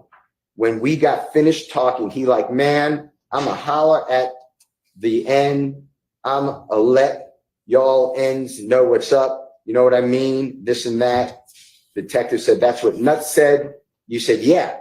So when me and Kel seen, Kel was like, well, he wanted to see what Thug got to say. So I called Kel on FaceTime with Kel, and Kel like, and I ain't let SHI go until you pay for my window. You know what I mean? Just listen to it and tell me if you agree with what was said. I was like, damn, bro, man, what is you? Then I said, I don't think I did ever look. I ain't had that shit. That nigga ain't the problem. Know what I mean? The nigga Cal is. That was, so I feel like, and then I can remember like the stuff that used to be saying, I mean, like, let's put up at the gamma house. And he tried to talk to me. You feel me? I did one night, I cracked one. He like, damn, blood. I ain't blood, bro. Know what I mean? But damn. I mean, so I pulled over. When I pulled over, I got the car and they did boo talk. I mean, I just went, boom. Shannon right there. Shannon walked right there. Looked at him like, you know what I mean? And he was like, man, what's up with you and Kid? I mean, they young trippers, so I ain't got no problem with it. I mean, so we were talking, we got there and talking. Like, I'm hollering, I'm gonna let y'all niggas know what's up, you know, this and that. That's what Nuts said, yeah. So when me and Kid came to the screen, Kid was like, well, he gonna see what Thug got to say. So I called Thug on FaceTime for Kid. And Kid like, it ain't that shit, go till he plays my window. I mean, Kid. What I said, was that fairly accurate, what you were saying with the detectives? I never had no conversation with Ned outside the gambling house. Exactly. Police never came to you in any way to say, hey, we corroborate that or support or verify that, right? That never happened. I never had a conversation with him. I want to talk with you about Jeffrey Williams number 240K, as in kitten, states exhibit number 378YE. Your Honor, it's at 9:56:01 to 9:56:27 a.m. It's June 10, 2015 meeting. Mr. Copeland, I want you to listen for, and then, correct me if I'm wrong, that you said to the detectives on June 10, 2015, so I went and got the car. I pull up at the green store. I ain't seen them out there. So I was talking to Little Rick. Me and Little Rick talking. I called D. D said he was on Cleveland. So Rick asked, like, where you just go? Because I was going to the girl's house. He like, all right, boom. I get in the car, I ride. I pull up at McDonald's. When I pull up at the McDonald's, detective says, you went to McDonald's? Bye-bye. You say, on Cleveland. Detective said, on Old Hateville? You said, nah, the one across, and the detective then cuts into your statement. I want you to listen to it. We're talking about, obviously, where you were at around the time of Mr. Donovan Thomas getting shot, okay? Just to orient you. So I was at college. I got put up at green stuff. I ain't somebody. So I'm talking to Rick. Me and Rick talking. I called him. He said he don't see. So Rick asked like, where you could go? We turned around. And I would go to the girl. He's like, all right. Boom. I get in the car. I ride to you. I pull up at the McDonald's. When I pull up at the McDonald's, to the McDonald's side, Cleveland, Wakefield, like, the one right across the street. Yeah. Did I say fairly what you said to the detectives? Did it sound correct? That's what he said. Yeah. Okay. Now, did you ever get word from the district attorney's office, the detectives, the ATF agents, anybody that Little Rick confirmed your statement to the police? That they spoke with Little Rick? No. Okay.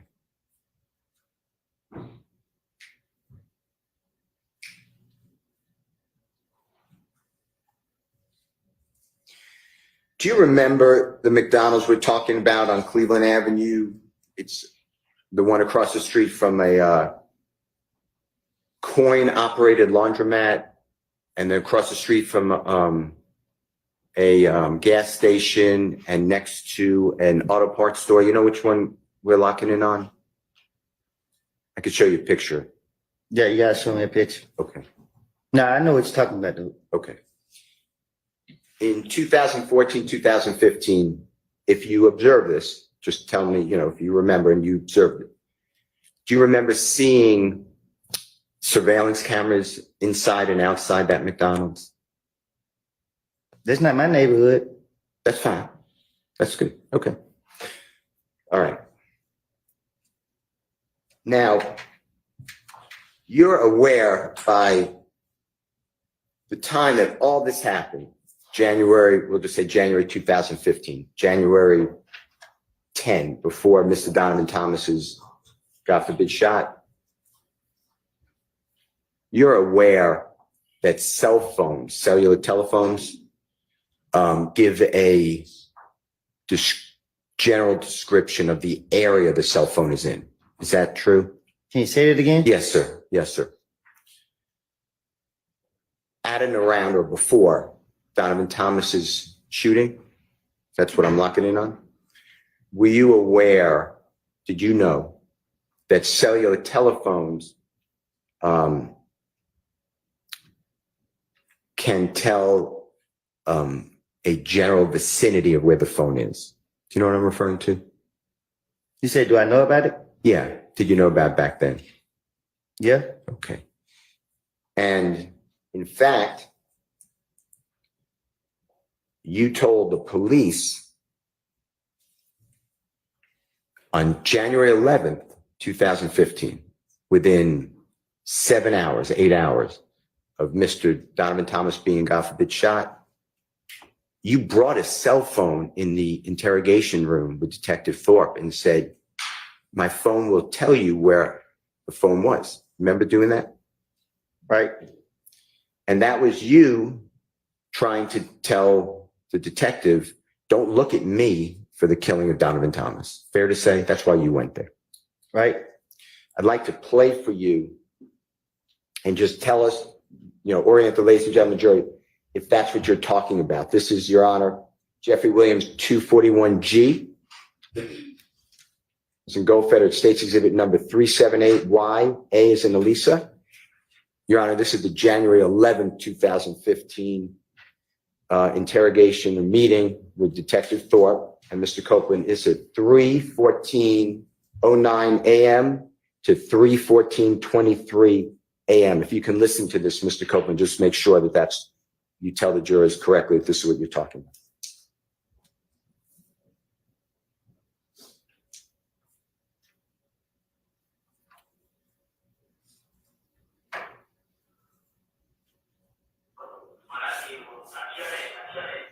I can't hear it. It wasn't shared.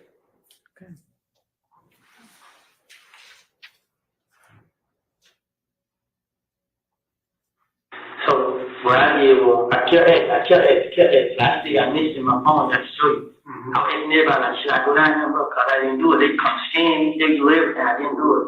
They check my phone record, my vote column, they show you where I was, they show you every call that I talked first, they show you where I was now. Is that you, Mr. Copeland? If you heard it saying, you could check phone records, you can see where the phone was, where I was. Is that fair to say? Huh? Sorry.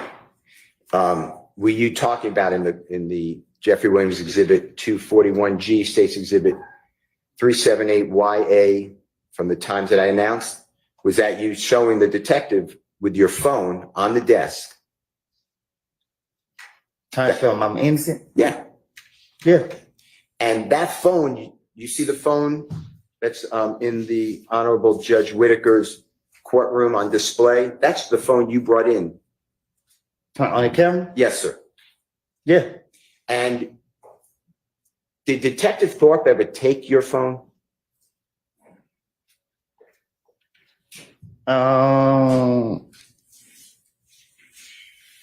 Shit, I don't know. I don't think so. Well, let's do it both ways. I don't really remember how it was so fast. I don't really remember how it went. Okay. Well, let me ask you this. And if you don't remember, just say I don't remember.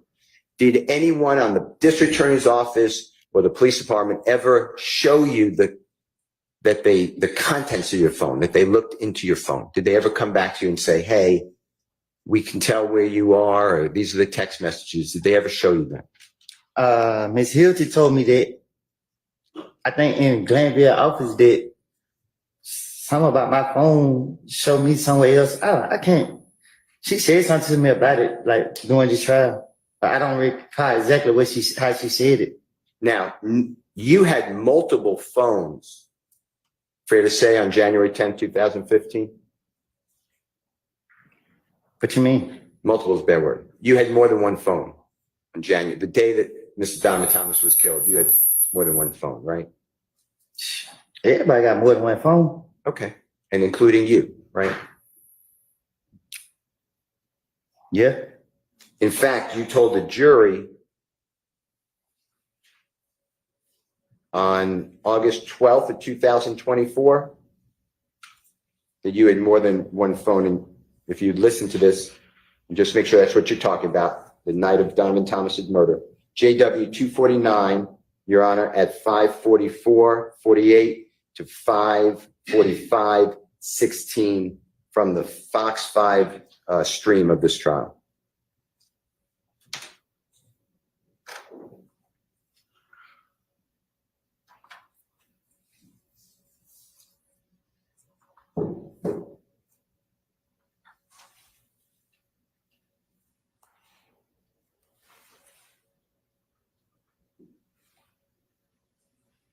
But I might listen to some. I think he's having a little issue. I'm sorry. Just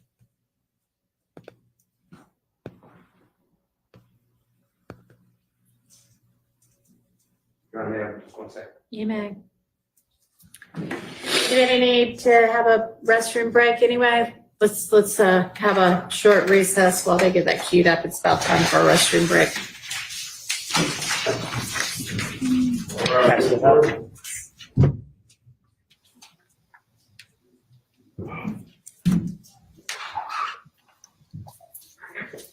Make sure y'all hit that like button, man. Make sure y'all subscribe to the channel. Make sure y'all hit the like button. And they're like, who do you want to swing on her ass? You see how you look?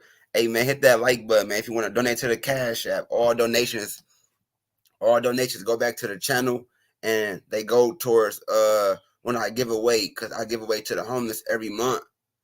But I ain't been able to give away a lot because I ain't been having a lot, but I try to give away whatever I can give away. So whatever get donated, I go back to the home. I go downtown, I give out stuff that people donate to me, all types of shit.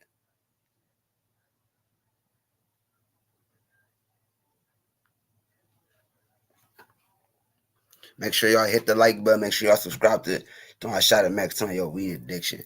Bro, you understand, bro? I am the plug. Nobody need no fucking weed, cuz. He said, y'all niggas freaky ass weed.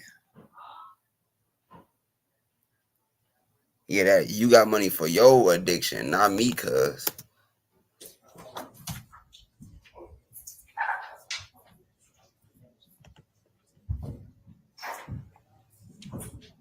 He said Bronx too. Salute to the Bronx. Salute to the Bronx.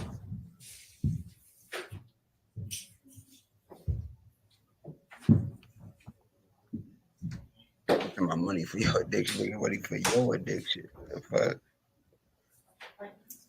Yeah, thanks. All right, we'll take however long it takes the jury to get back, 10-ish minutes.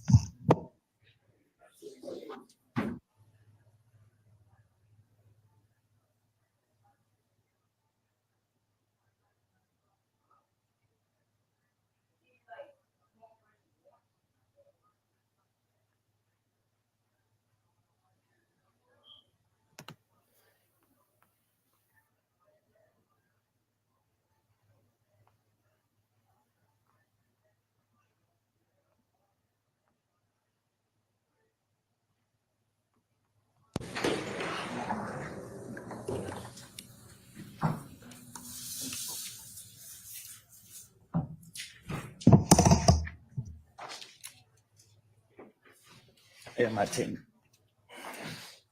What'd you do?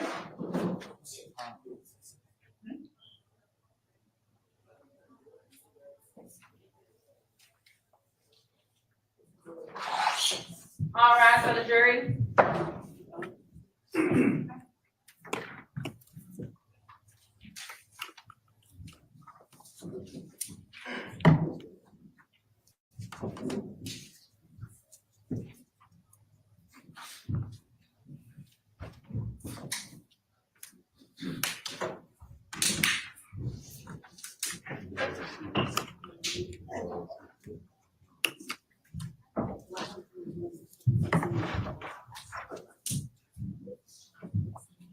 Officers present and accounted for. Thank you. All right, go ahead, Mr. Steele. Your Honor, I'd like to play Jeffrey Williams or JW 249. It's at 54448 to 54516 from Fox 5 stream of this trial.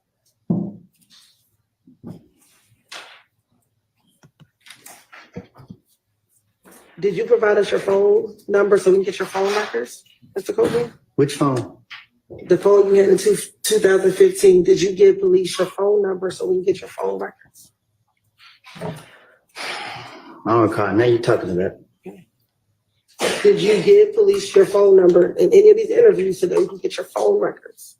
Which phone? Your phone that you had back in 2015. I had more than one phone. Okay. Is that audible? Mr. Copeland, that's you testifying before this jury, August 12, 2024, where you explained that you had multiple phones on January 10, 2015. Does that sound right? That's what it said.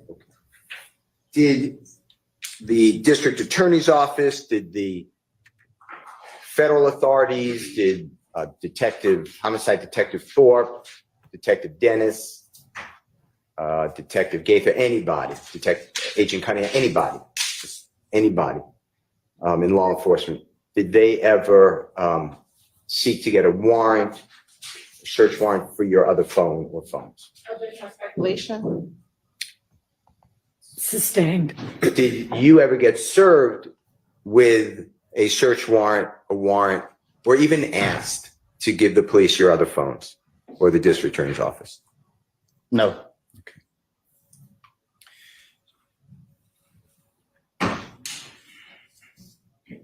I'm going to show you and play for you, with the court's permission, Jeffrey Williams or JW 244D, as in David, State's Exhibit number 378, YB as in Barry. Your Honor, that's the January 28, 2015 meeting or interrogation. It's at 7:12:03 p.m. to 7:12:43 p.m. And this discusses, Mr. Copeland, just make sure I'm right, that you and your brother made a false report of who's driving a vehicle because you had a suspended license. If you can listen to that, make sure that's what that's about.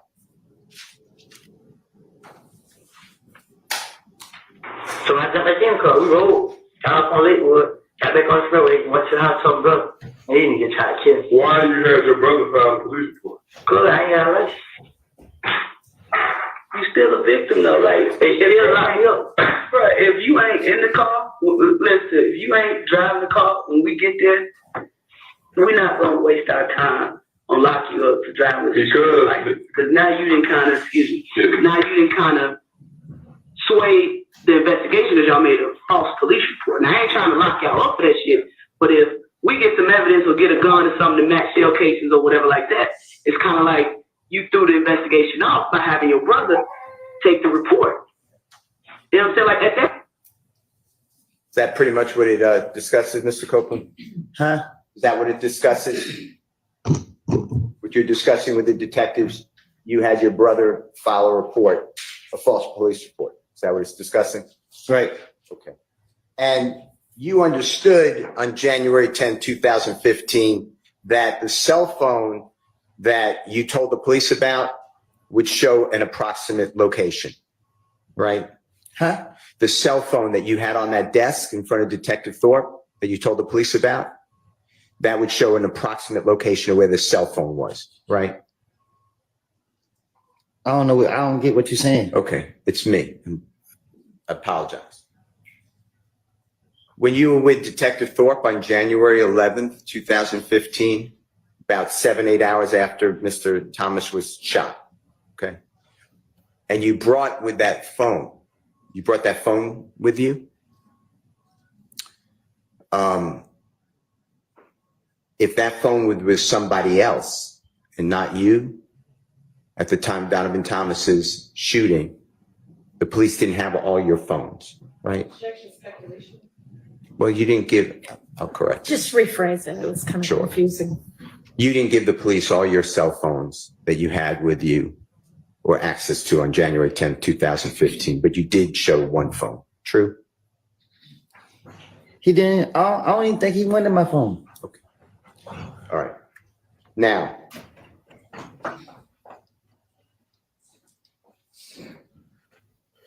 did the police ever come to you? When I say police, I'm including everybody, or the district attorney's office, come to you and inquire of you, ask you, your phone shows no calls between 7:01 at night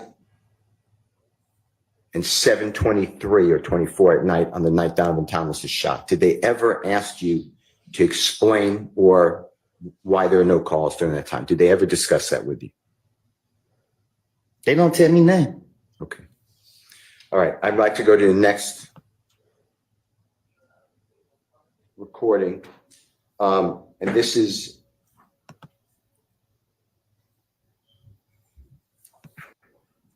went to the barber shop of Rich Homie Quan's father and fired bullets into that barber This is shop. live right now. This is live. They just resumed court. What about it? One more time. What about it? Do you remember saying that? Out of frustration? Yes. Yes. And when you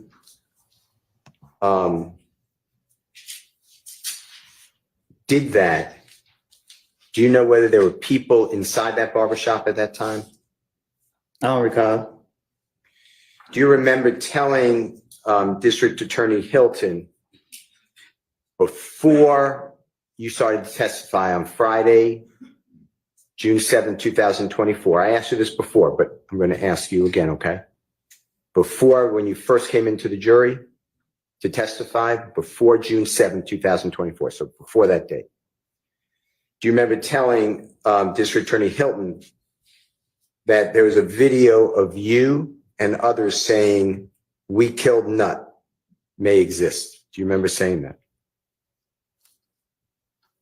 I don't recall.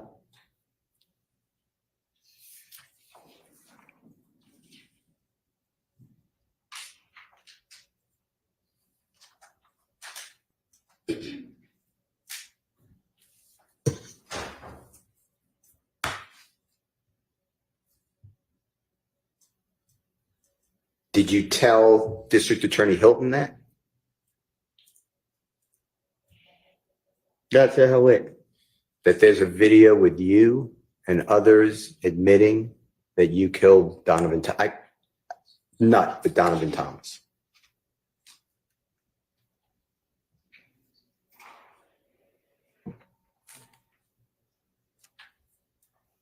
I can't remember if I told her. All right, let me go into this. I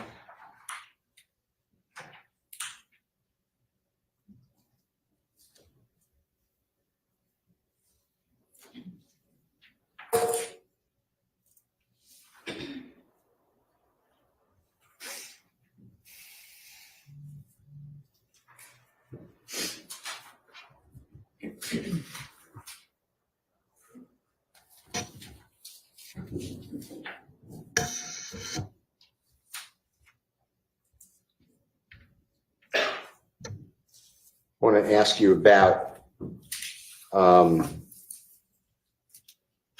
Jeffrey Williams or JW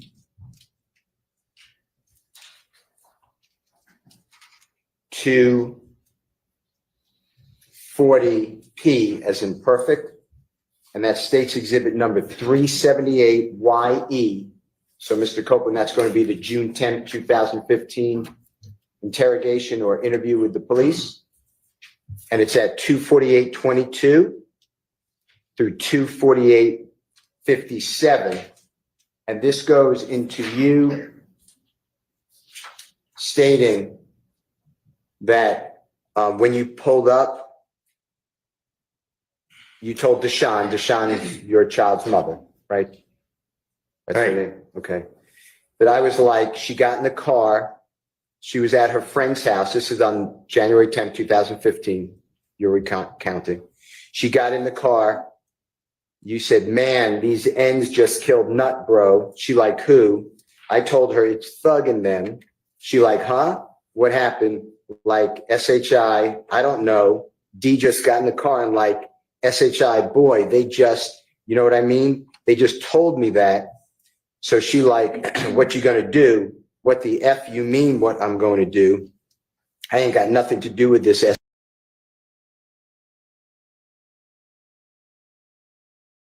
Shout out, that's what I'm saying, bro. Everybody over here watching, but can't nobody send nothing on Cash App. They can support the channel, man. $1.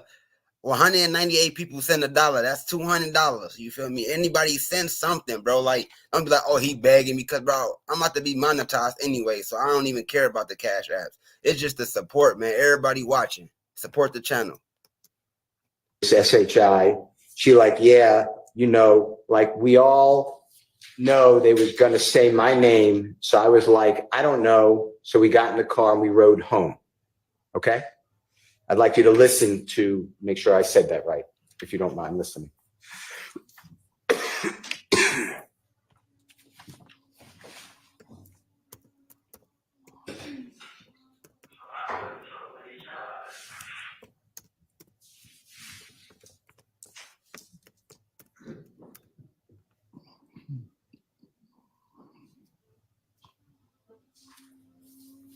The Cash App just got dropped. Big Wavy 05. The profile picture is Joe Burrow. Y'all ain't got these son. So my foot told what they son was like. She got in the car. She was at her friend's house. She got in the car. And he needs to chill and play, bro. She like, who? I told her, store them. She like, huh, what happened? I said, I don't know, DJ got in the car like shit. But it, you know what I mean? They told me like it. So she like, what you gonna do? What the fuck you mean what I'm gonna do? I ain't had nothing to do with this shit. She's like, yeah, you know it. Like, we all know they're gonna say my name.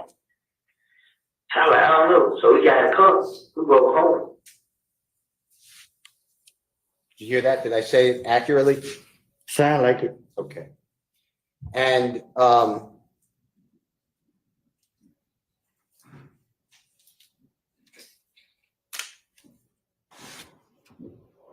do you remember telling the police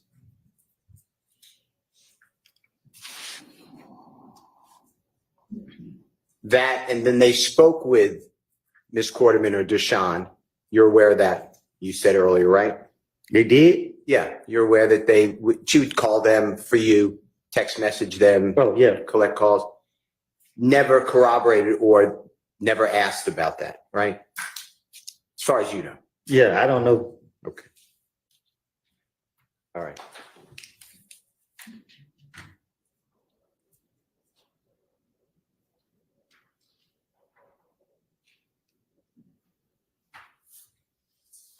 Your Honor, may I have 1 second? Sure. I apologize.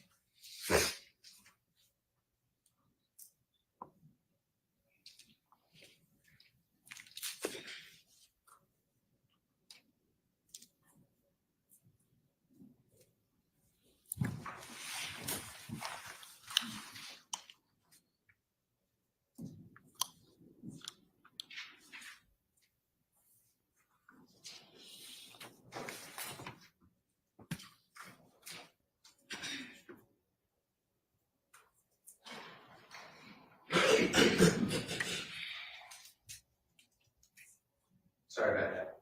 Thank you, Your Honor. Okay. The next one,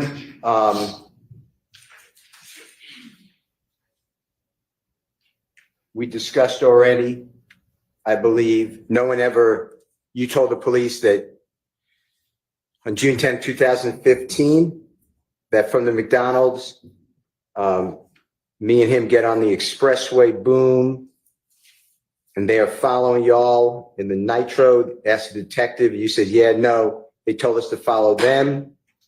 So you're following them, the detective said, and you said, yeah, but when D told me this, oh, HELL, no, I ain't fixing to follow them, but D didn't get out of the car with me, but I'm trying to trick D so I can see what the HELL is going on. Boom, so we followed them to Thug's house. They stayed downtown at the Sky House. I'm going to play for you, make sure that's right. Jeffrey Williams of JW240Q. State's Exhibit number 378YE. It's the June 10th, 2015 interview. It's from 9:58:12 to 9:58:39.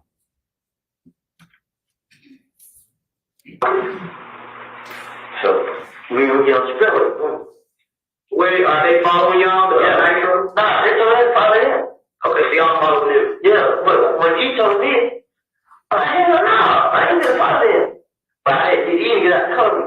I'm trying to keep these I see what the hell going on. So we followed them to the door. They stayed downtown on the Sky House. What I said, was that fairly accurate? He said, I told you, I heard it, but man, I'll tell the police anything. And the truth is, you didn't follow Jeffrey Williams to Sky House. I don't remember that night. So much going on. I don't know what happened that night. When I say follow to Jeffrey Williams Sky House from the McDonald's. What I'm saying is so much what happened that night. I can't say I was all over the place. I don't remember exactly what happened that night. Let me ask you this. Did you ever drive by at any time, the scene where the barbershop is, where Donovan Thomas was shot and killed on January 10th, 2015? What you mean? Did you, at any time, I understand there was a lot going on, but did you drive by the scene? You know where Donovan Thomas was shot? You know what I'm talking about? Yeah, I know what you're talking about. One more time? I said, I know what you're talking about. Okay. Did you, on January 10th, 2015, drive by that street where he was shot? I can't recall. Okay. Let's do this.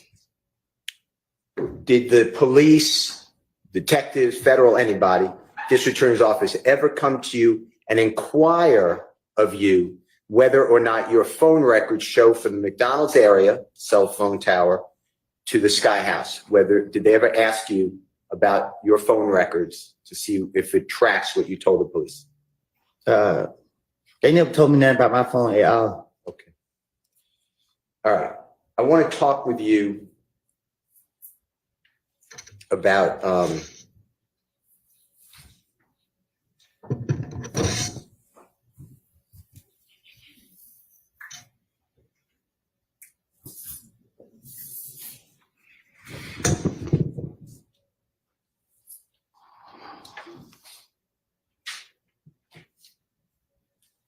the meeting with Detective Thorpe. So it's about 7-8 hours after the shooting of Donovan Thomas, January 11th, 2015. Your Honor, this is Jeffrey Williams, or JW 241D, as in David. And this is State's Exhibit number 378YA, as in Elisa. It's 3:18:50 a.m. to 3:20:42 a.m. And Mr. Copeland, if you could just listen for this, and if I said it wrong, just tell the jurors I got it wrong. You're in with Detective Thorpe, January 11, 2015, and Detective Thorpe is asking you, who is Walter Lee Maddox? And you said, who? Walter Lee Maddox, the detective said. You said, I don't know. Nickname? Detective said, did you all ever rent or own an Infiniti? You said an Infiniti. Detective Thorpe said, did you all ever rent or own one of those cars before? You say no. You deny it. Detective Thorpe said, have you been stopped in an Infiniti before? You said, have I? No. Detective Thorpe said, have you been stopped in an accident in an Infiniti? You said no. Detective Thorpe said something, I don't know. You could tell us if you can recognize it. You said, have I ever had a car break-in? No, let me think. You talk about this year? Detective Thorpe said, anytime. You said, I had a car break in a Pontiac. That was a couple of years ago. Detective Thorpe asked you, what kind of car does your brother drive? You said a white Dodge Charger. That's the truck he gave me. You said, Detective Thorpe rather said, does your brother got two cars? You says, nah, his girl got a car, and that the car he got, the Dodge Charger, and she got the ugly little Malibu, like 19 something. Detective Thorpe said a 2014 Dodge Charger. You said yes. Detective Thorpe said white. You said yes. Who drives a Nissan? Detective Thorpe asked. You said a Nissan. What color? Detective Thorpe said it is gray. You said I don't drive no Nissan. Detective Thorpe said, okay, y'all ever have an Infinity Gray Q45 before? You said a truck. Detective Thorpe said no. You said a car. Not that I know of. I want you to listen to this. If you don't mind, tell me if I did that wrong. Who's Walter Lee Maddox? Who's Walter Maddox? Huh? No, y'all. Did y'all ever rent or own an Infinity? Infinity. Y'all ever rent one of those cars before? Have you ever been stopped in an Infinity before? Have I? Yeah. From an accident in an Infinity? No. The maximum? Have I ever had a cover in? Mm-hmm. No. Let me think. So did you? Anytime. I had a cover in the Pontiac. That was a couple years ago. I ain't had no coverage. I ain't had no registry. I ain't have none of it. What kind of car your brother drive? Who was that in there? A white Dodge Charger. This truck car he gave me. Your brother got two cars? Nah, his girl got a car in the car. He got the Dodge Charger. Then she got the little ugly little Malibu, like a 19 something. 2014 Dodge Charger? Yeah.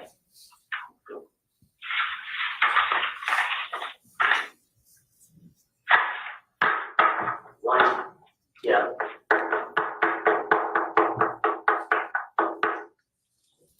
Who drives a Nissan? A Nissan? Mm-hmm.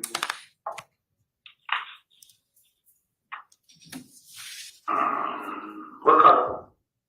What color is it? Gray. How about that on Nissan? Okay. Y'all ever had a Infinity Gray? A gray Infinity Q45 before? A truck? No. A car? Yeah. Not I know of. Were you able to hear that, sir? I think we all heard. Okay. Similar to what I said? Huh? Similar to what I said? I guess. Okay. Mr. Copeland, you referred to Detective Thorpe as a squirrel brain. Do you remember that earlier in the testimony? Do you remember saying something like that? Yeah. And by approximately 3 o'clock in the morning on Sunday, January 11, 2015, so within 8 hours approximately of Mr. Donovan Thomas being shot, Detective Thorpe is asking you specific pointed questions about you in a rental gray Infinity sedan. Do you realize that?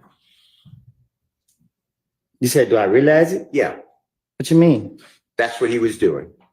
You understand that he was asking you about a rental Infinity within 8 hours of the shooting of Donovan Thomas. Right.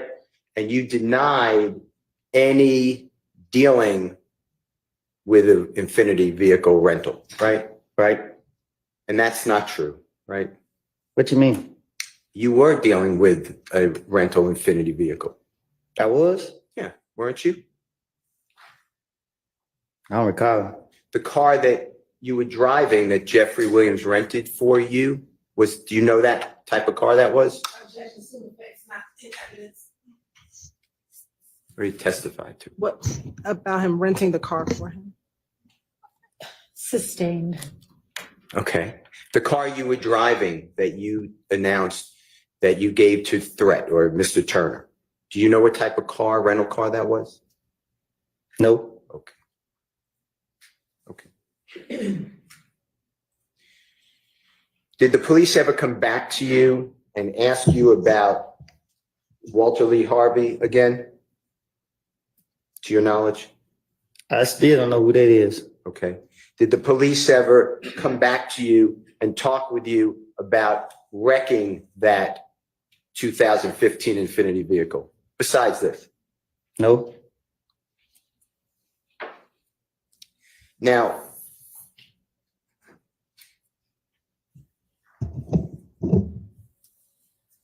you have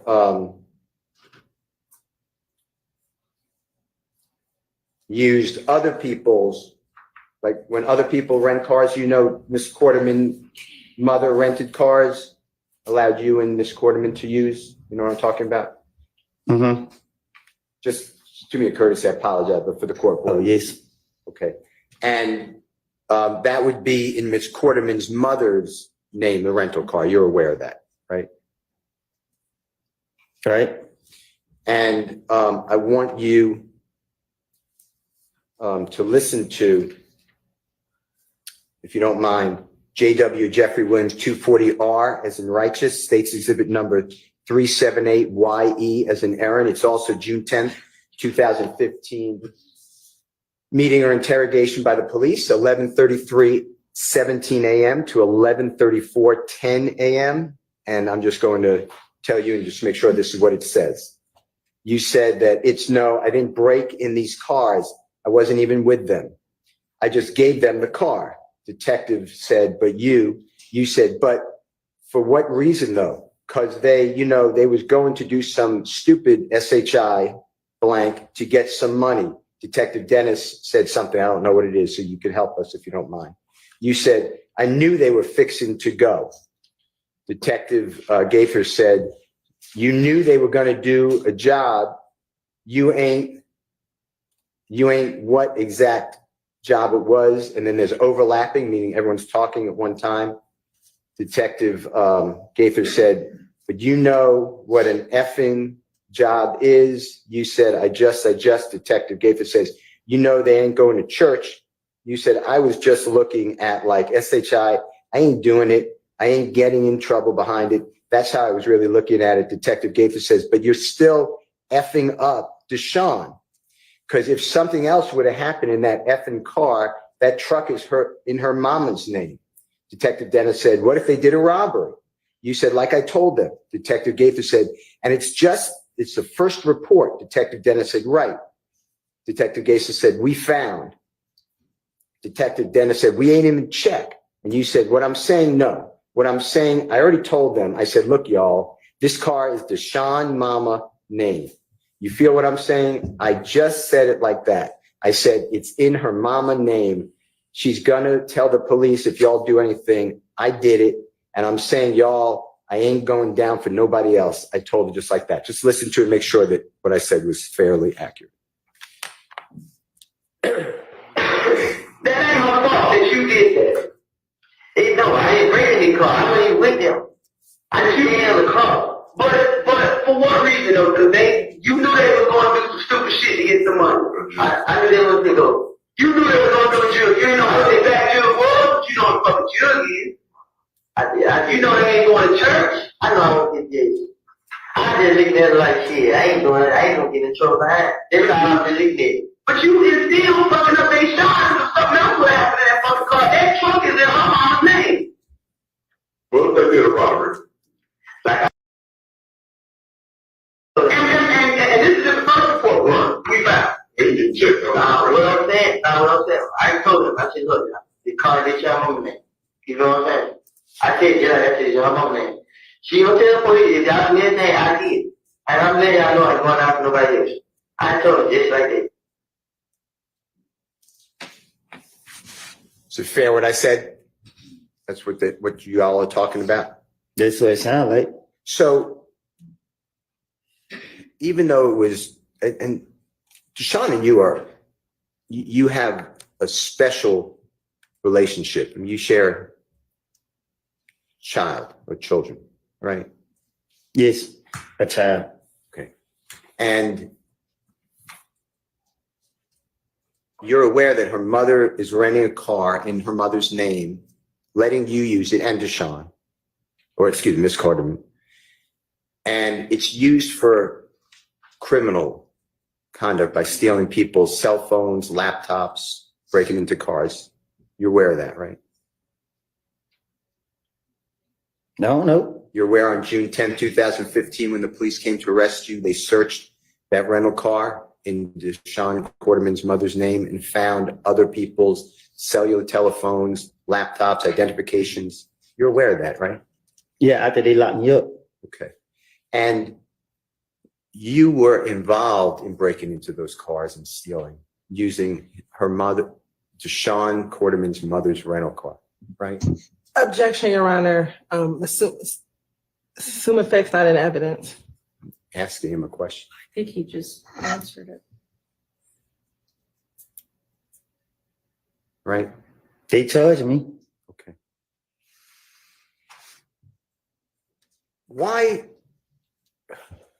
I'm just asking you, why would you be entrusted by somebody? They were doing you a favor with a rental car in their name. Why would you go out and commit a crime while using someone else's rental car? I don't get what you're asking me. Did you ever How think? is that's not in evidence? Did you ever think about the lives that you were affecting by committing crime in a rental car in someone else's name? Objection, Your Honor. Assume effect's not in evidence. Rule 611, Rule 24-6-611. How about relevance? And relevance. Did it ever occur to you that you can get other people in trouble? Objection, relevant. Sustained. All right. I'd like to talk with you about Jeffrey Williams exhibit number 240S, as in Samantha.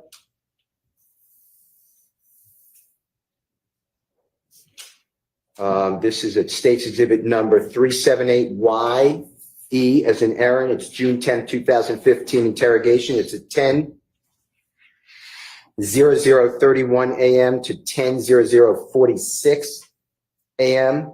And please listen and make sure that what I'm announcing is accurate. You're talking about, if you remember, and you'll listen to it, O.G. Bentley. Do you know the name Kelvin Treadwell?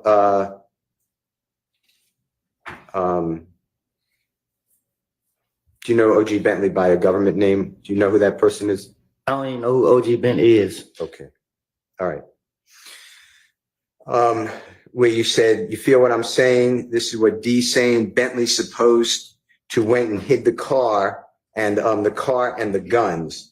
Detective said, where? You said, I ain't never heard it. Like they just cut me off. They seen all the police just kept coming at me, talking to me. I want you to listen to this if that's what you said, okay?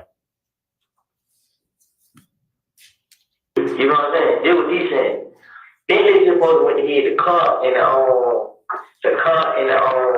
guns. Where I ain't never heard.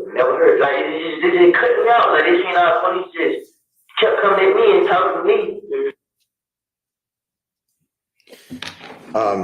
Did the police or the prosecution ever come to you and say, hey, we would like to talk to you about corroborating or supporting or verifying what you told us here? Did that ever happen?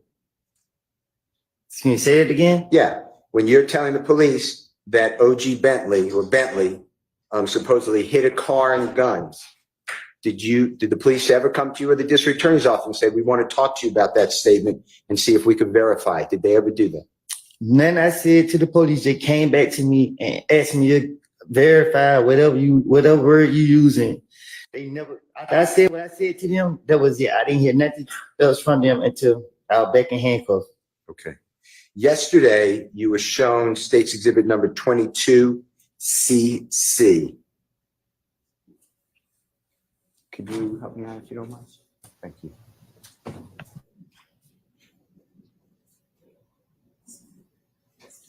It should be the, yes.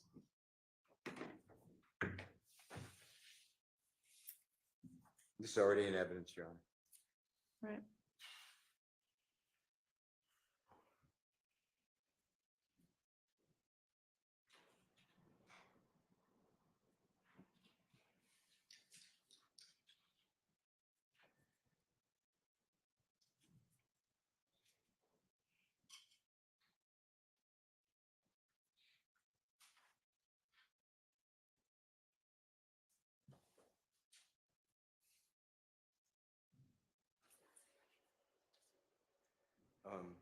Ms. Person. Perfect. Thank you.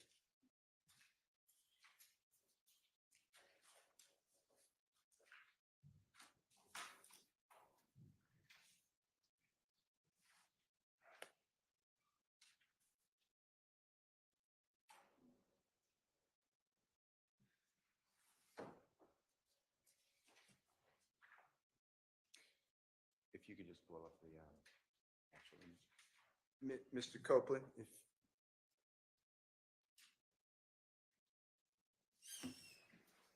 you were showing this yesterday. This should be State's Exhibit number 22. CC is in 𝐸𝐿𝐻, and the state asked you about the vehicle, which should be on the left of your screen, and they identified it as a white Nitro, I believe. Do you remember this from yesterday by any chance? Yeah, I seen it. Yeah. Now, I just want to make sure the jurors know, and if you could make it small. This is not the Texaco gas station that you were showing pictures of with the Infiniti and the Pontiac and the gentleman walking into the convenience store. This is a totally different gas station. Do you recognize that? I don't know what is it. I just want to make sure that there was clarity. Do you know where this gas station is by any chance, just from looking around? Just from looking at 22CC? You said, do I know the area? Yeah, do you recognize that at all? Yeah, I know the area. Okay. Is that in the same area vicinity as the Texaco gas station that's next to the barbershop where Mr. Donovan Thomas was killed? No. Okay. I just wanted to make sure the jurors weren't confused, or that we didn't confuse the jurors. Okay, thank you, Mr. Knight.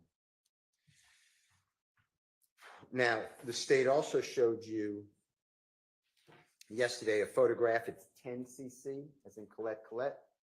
I'd like to show that again, and it is in evidence already, Your Honor.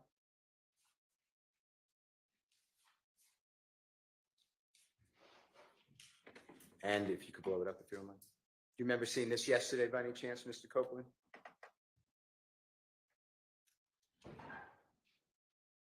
you remember being shown? I don't see nothing. Oh, it's not on your screen? It might be, it's behind you. Yeah, I see it now. Okay. And the gentleman in the white shirt, kind of in the center but left of the screen, do you know that person? No, I don't know that person. Okay. Trying with the white shirt or the black shirt? I don't know neither one of those. Okay. That doesn't, being shown that yesterday by the district attorney. Let me be clear. Respect the woman in my chat, I man. see him around, but I don't know him. Okay, thank you. But that doesn't verify any of your statements to the police, does it? Huh? Objection, improper question, Your Honor. I'm not sure he can answer that question. Do you believe that by seeing that picture of that person, whoever it is, the person you see around sometimes, did that in any way verify what you Mr. told the Steele, police? I mean, it's basically just, you put a "do you believe" in front of it, but it's, I mean, what he believes about it isn't relevant. Did the police ever do anything to show you, or the district attorney, to corroborate your statement to the police? I understand what you're saying, that it was made up, but did they ever do anything to say, to try to tie it to that person? Did the police ever do that to you, or the district attorney's office? I don't even remember. I don't know. I don't hear nothing about him. Okay.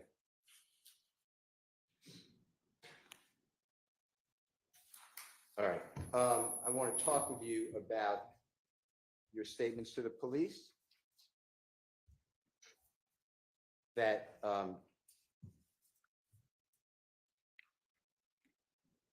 Jeffrey, that you were with Jeffrey when you were getting calls from the police, okay? There was some discussion like that. And it's, Your Honor, is JW Jeffrey Williams 240T, as in terrific. State's Exhibit number 378YE, as in Aaron. It's again June 10, 2015. This is at 9:50:35 a.m. to 9:51:48 a.m. I'm sorry. Of course. 9:50:35 a.m. 9:51:48 a.m. And if you hear this, Mr. Copeland, if I'm, just make sure that after you listen to it, I'm correct. You said, I'm like, don't worry about it, N.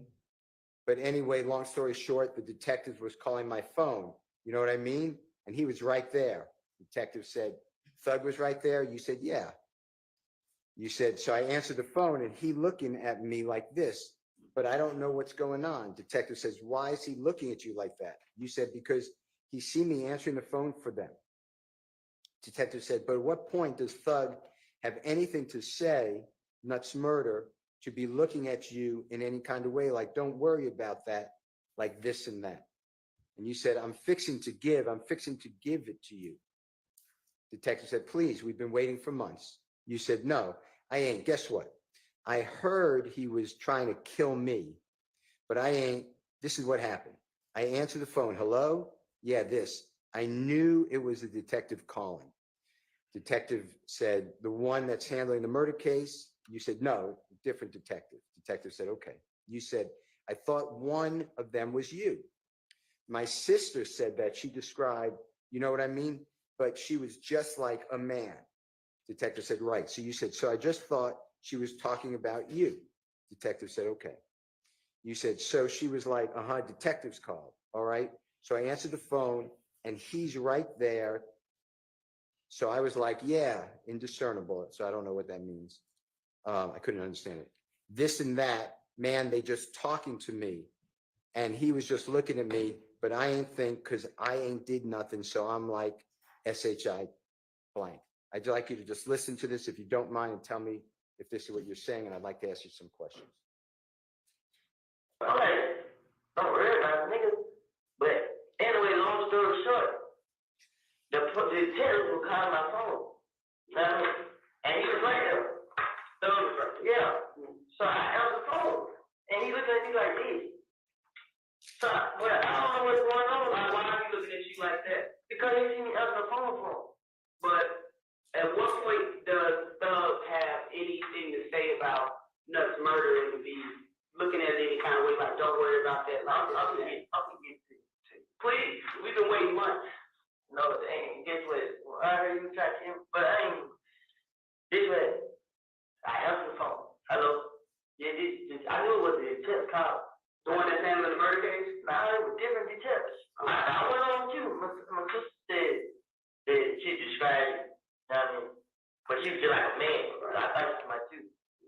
So she was like, detective call I. So I answered the phone, and he right there. So I'm like, yeah, this 𝐸𝐴 what's this and that. And they just talking to me. And he just leaving there, but I ain't think he could. I ain't need that. So I'm like, shit, nigga, yeah. Mr. Copeland, what I said, was that substantially right, according to what you just heard? That what it sound like? Did the police ever come to you, or the district attorney's office ever come to you and discuss with you whether or not anything about you were around Jeffrey when police are calling and his impression of it or reaction to it? They ever do anything to verify that, to your knowledge? No. It's made up, right? But they said that their own mouth. You heard them in the investigation. You ain't giving us nothing. You bushing us. I mean, like they knew what I was doing. My stomach hurt bad, Judge. I feel like I had cramps.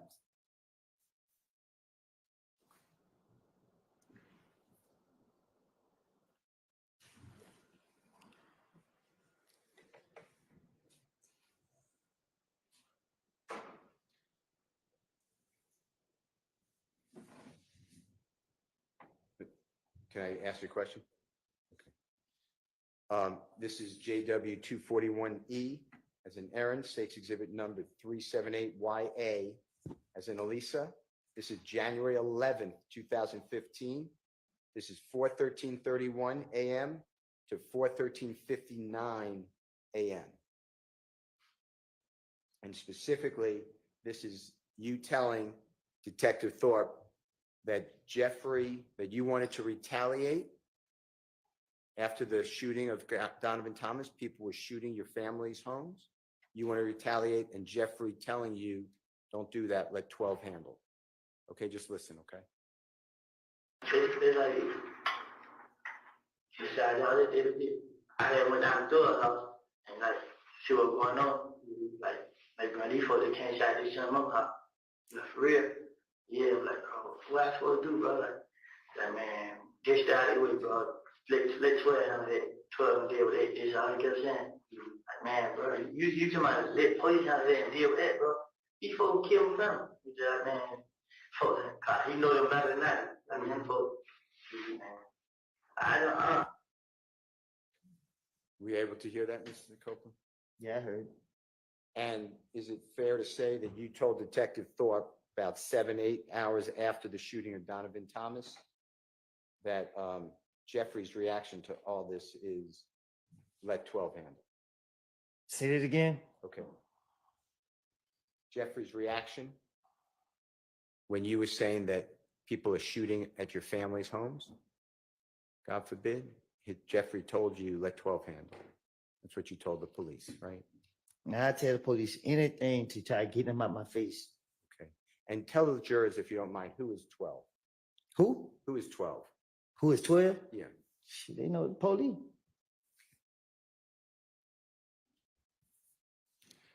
I want to talk with you about your statements to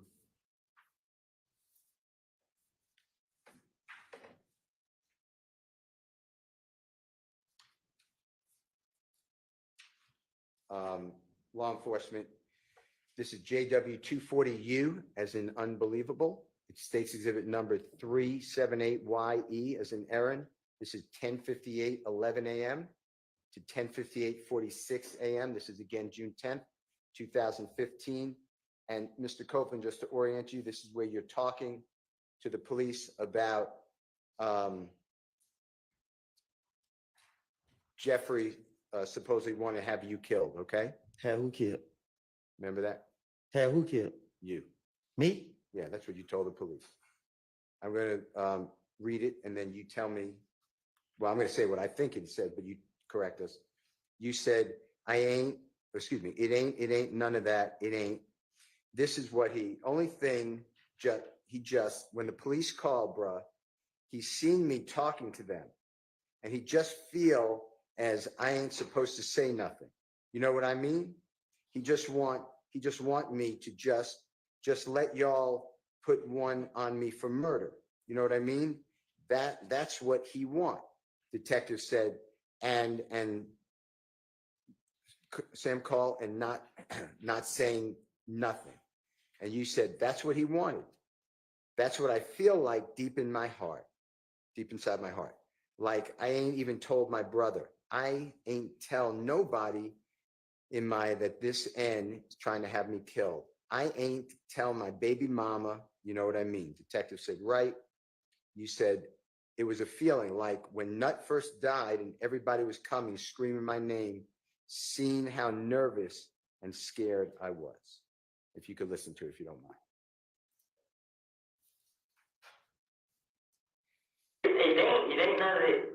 It ain't just what all saying he just, when the police called, bro, he seen me talking to him. And he just feel, and then I ain't supposed to say nothing. You know what I mean? He just want me to just try to put one of me for murder. I mean, that's what he wants. And stand tall and not say that. That's what he wants. That's what I feel like deep inside my heart. Like, I just told my brother, I ain't tell nobody about something that he trying to kill. I ain't tell make more. I mean, and then I'd like to play for you Jeffrey Williams 240W. As in wonderful, it states exhibit number 378YE as in Aaron. It's at 10:58:50 a.m. to 10:59:09 a.m.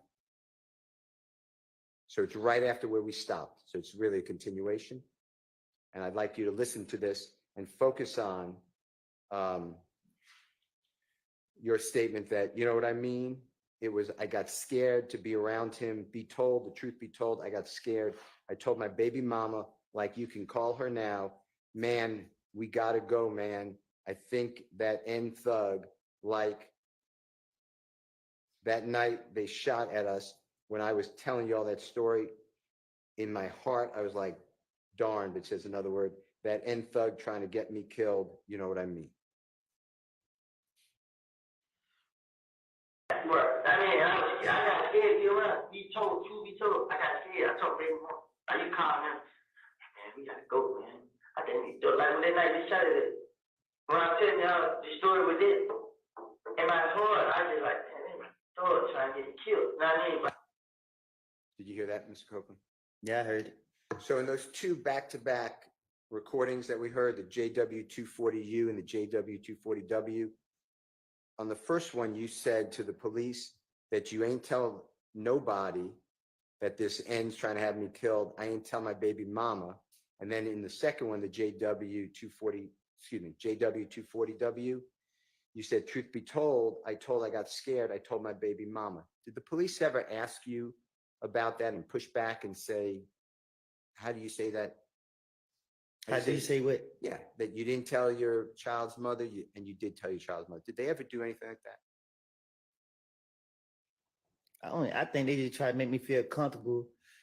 Like they talk to me to try to make me feel comfortable to open up to them.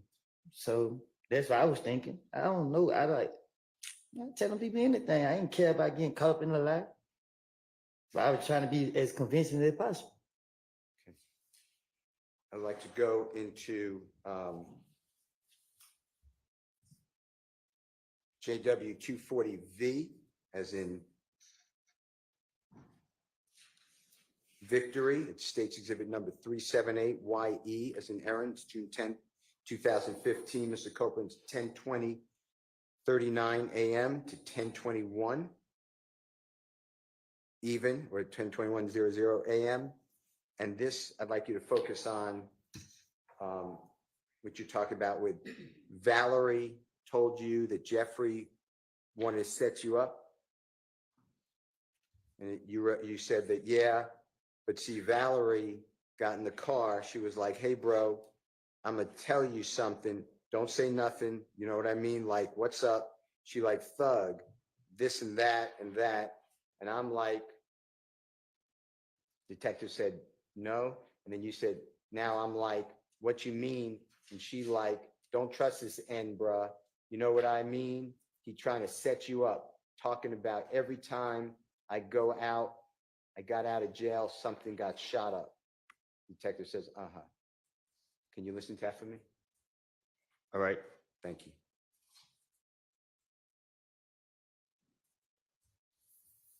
But see, Valerie got in the car, she just like, hey bro, I'm gonna tell you something, I'm saying that.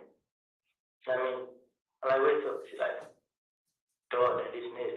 I'm like, no, what is it? What you mean? She like, I didn't don't trust this nigga, bro. You know what I mean? They really trying to set you up. So like every time I got in jail, someone got shot up.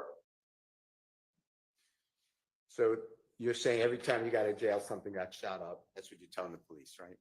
That's what I told the police. Yeah. That's what it sounded like. And that Valerie told you don't trust Jeffrey. Remember that? That's what I said. Yeah.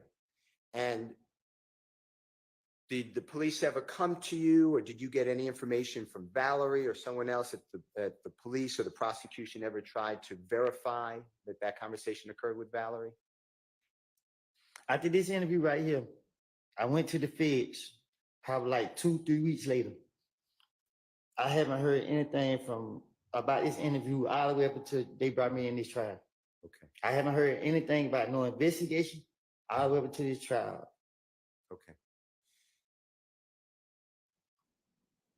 To your knowledge, did the police or the prosecution ever just simply go to Valerie and say, did this happen? Yeah, it's I don't know. I'd like to show you what the prosecution showed you yesterday. It's state's exhibit number 60W, as in wonderful, A as in Elisa. It's timestamp 208. Ms. Knight, do you mind helping me? Thank you.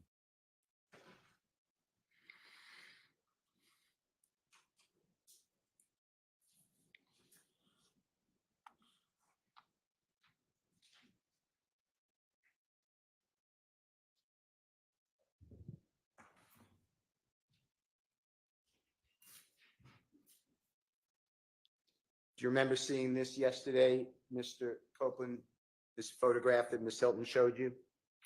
Yeah. And she said, and you verified that that's Valerie, remember that?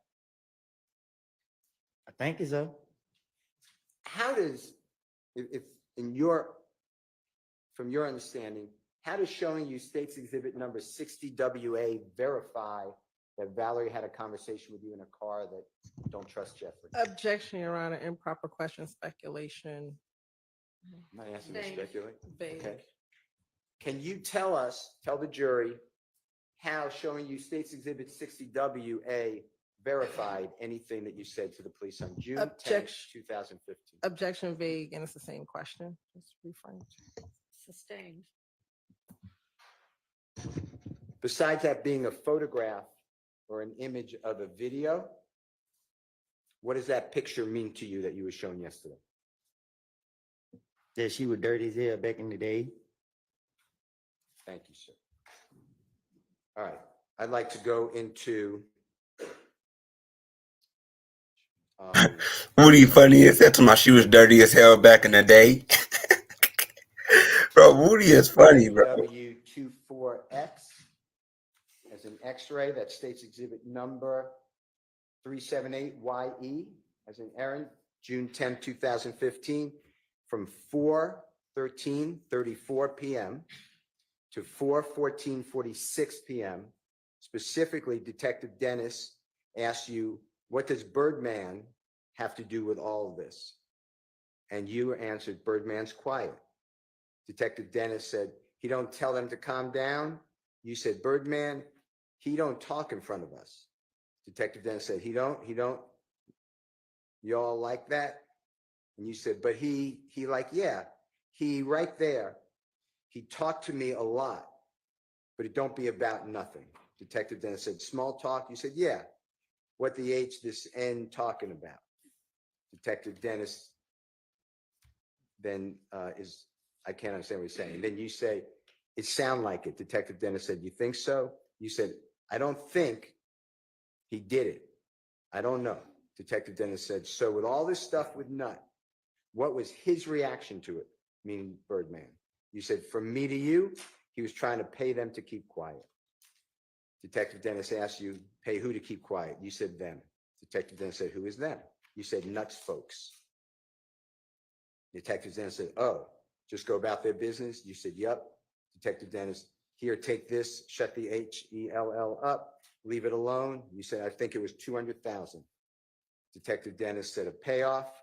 You said, I heard that right my own ears. Detective Dennis said, who he supposedly paid to? And you said, Fly.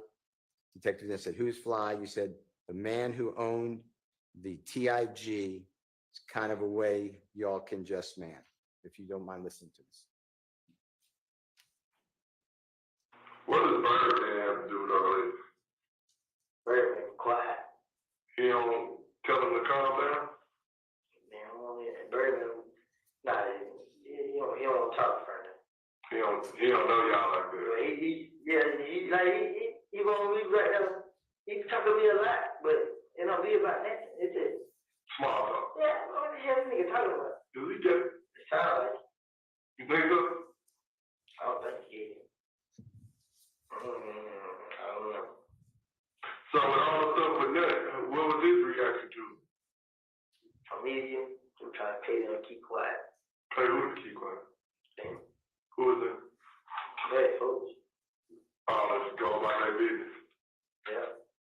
Here, take this, shut the hell up, leave it alone. I think it was 200,000. Pay off. I heard it by my own ears. Who is supposed to pay it to? Fly. Who's Fly? The man who owned the TIG.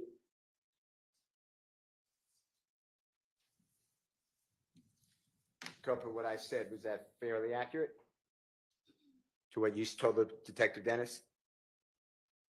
I tell the police anything. Sure. Did the police ever come to you, the district attorney's office, and ever discuss with you anything to, let's corroborate this? All the way up to this point, even today, they never sat down and asked me nothing about nothing I said in the interviews. I'm the first one to do this? Yeah, you the only one that did this to me. Did you bring up Birdman, or did Detective Dennis bring up Birdman? I think he did. And then you just started talking about it, like you. That's what I'm gonna do. Like you've been telling the jurors. He bring up your name. I'm gonna have something for you.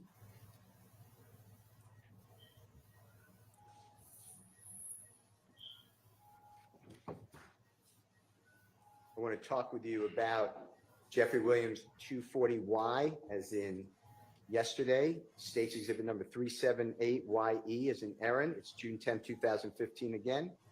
Interrogation, it's from 10:23 a.m. Let me just say this real fast. Yeah, you is right about that, but in his immunity agreement, there's things that you can say and things that you can't say. Things that you can say and things that you can't say. In his agreement, it says that you cannot get up there and say that you unalive nobody and commit a crime. He got up there and said that him and Threat unalive Big Nut. So that's why Thug's lawyer is bringing all this back up, because in his immunity agreement, he agreed that he won't say shit like that. And he went up there on the stand and said that. So they trying to lock him back up. They trying to lock him up for perjuring or something like that. I think they trying to lock him up for murder. That's what I think. To 10:51 a.m. And Mr. Copeland, if you can listen to this and tell us if this is you talking about Jeffrey was going to buy the gun that was found at the Dunbar Recreational Center for $1,000, if this is what you're talking about with the police, okay? He said he bought Jay, but no, I don't think. So No. I got it from Greenville. So I went up to the pub to go play baseball, but I waiting on him to come get it. So waiting on who to come get it? Legina. So his brother pulled up. I mean, yeah, you talking about the big Keanu with the Lee Clee. Okay. His brother pulled up to get it. I mean, they like, Thug gonna give me $1,000 for it. I mean, so I was just looking at the gun. But I don't know, It's going to be my same question. Anything besides what you told the police to verify that Jeffrey was going to buy a gun for $1,000 at the Dunbar Recreational Center gun? They didn't even believe me. Miss Hilton asked you yesterday towards the end of your testimony with her. She said, but all you were talking about were people, the only people committed crimes was Jeffrey and other people maybe here, like Little D and Nard, etc. Do you remember that type of question that she asked you? I don't even understand what you're saying. Okay. Do you remember telling the police that Rich Homie Quan took out, put $25,000 to kill Tay? Remember telling him that? See, I told the police that. Told you, I wanted them to believe I knew information, and they can rely on me. That's my whole motive when they were questioning me. If they go for it and they let me walk away, you got to catch me on the back end. Do you remember telling the police that Rich Homie Quan would buy guns for YFN Lucy and his people and store them? I can't tell the police nothing that's going on in some with people that I'm not around. So it's self-explanatory that I made it up. Did the police ever come to you or the prosecution, meaning the district attorney's office, and say, hey, we want to go over what you said to see if we could verify it? No, I haven't heard anything until this trial. Only person come talk to me is Ms. Hills. But I can't, like, she asked me, have I heard some calls? She let me hear the calls. Like, I don't recall her asking me specific questions. Okay. I'd like to play for you Jeffrey Williams 244A as an Elisa. It's a January 28th, 2015. Interview at 7:23:53 through 7:24:16, and it's on those. It's on the issue about Rich Homie Quan putting $25,000 to kill Tay. Okay. All right.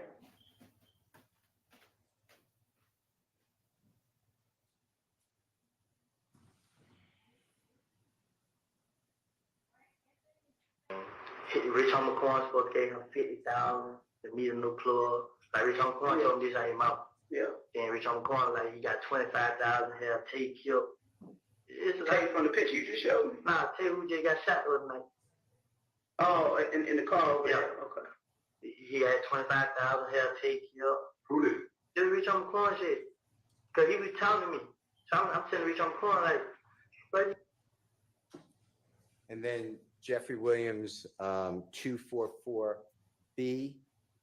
It's about Rich Homie Quan buying guns and storing them for YFN Lucy and his people. This is January 28, 2015. It's 9:07:17 p.m. to 9:07:26 p.m. Now that Rich Homie Quan buying the guns for the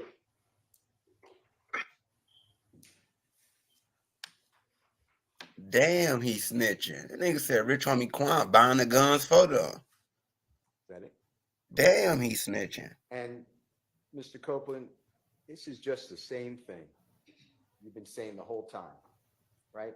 You're just going to talk about me. No, Brittany, you good. I had blocked him off the chat. You good. A fountain of information, so they let you go. Man, this is crazy, man. Like, throughout my whole life with interacting with the police, they never believed nothing I said. I don't have a clue why they even got me in here. You know what I mean? Yeah, man. I'd like to talk with you about Jeffrey Williams. He know he fucked Number up. 240Z. That's why he talking like that. He know he in trouble. 378YE as in Aaron, June 10, 2015. It's 1:16:56 p.m. to 1:17:36 p.m. You said, you know what I mean? This N, you know what he did to me? He gave me $300,000 to hold, and he left and came back. Detective Dennis said, and you ain't getting none of that? And you said, I don't care about money. I don't. Detective Gaither said, you care about some money. And Detective Dennis said, you kind of dissing yourself, man. And you said, listen, the N would give me money. What is N? N-I-G-G. You know he don't want to say nigga. Oh, nigga. You feel what I'm saying? I didn't need nothing. I didn't. Detective Gaither said, how much? You said, but when I went to jail, he didn't help me.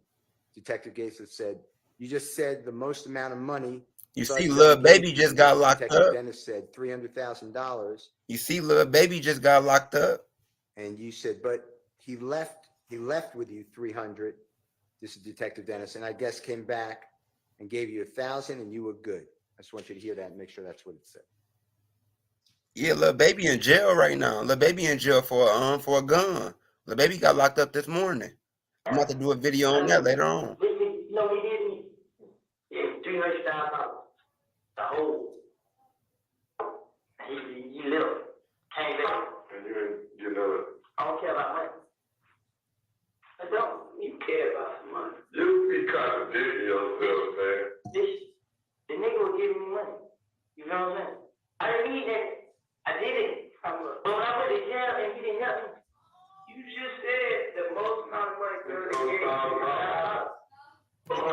But he left you with 300, and I guess he came back and gave you 1,000 again. You were good. You hear that, Mr. Copeland? Mm-hmm. And the police are telling you, you're not making any sense, right? It's saying that to you, right?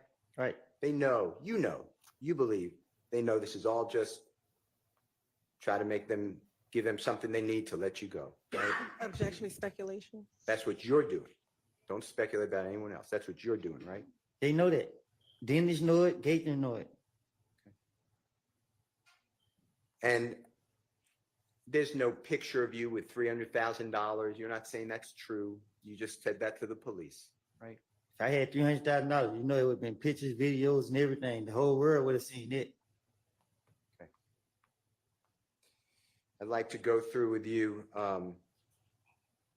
Jeffrey Williams, or JW 241F as in Fox, State's Exhibit number 378YA as in Elisa. This is January 11th, 2015. So this is, 7-8 hours after Mr.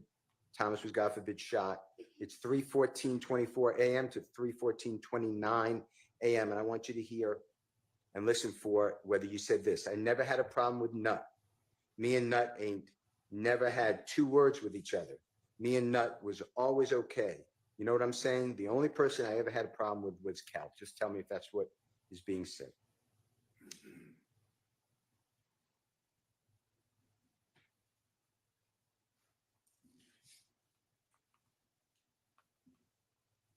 I never had problem with nothing. Me and nothing ain't never had two words to each other. Me and nothing was always okay. You know what I'm saying? Now, Mr. Copeland, what I said, that was fairly accurate? What you say? What I said when I asked you to listen for it, that was accurate? That was, We heard it. okay. And actually, a little time before January 6, 2015, I'm using that date for when you got into that fight at Club Crucial. You know what I'm talking about? When Shell and other people jumped on you with your eye. You know what I'm talking about? You know I know what you're talking about. Okay. So before that date, before January 6, 2015, you stole from Mr. Donovan Thomas's Tahoe vehicle his cellular telephone, his identification, his chain, his nut chain, and his wallet. Is that true? I gave it back to him. Okay. I'm going to get there, I promise you.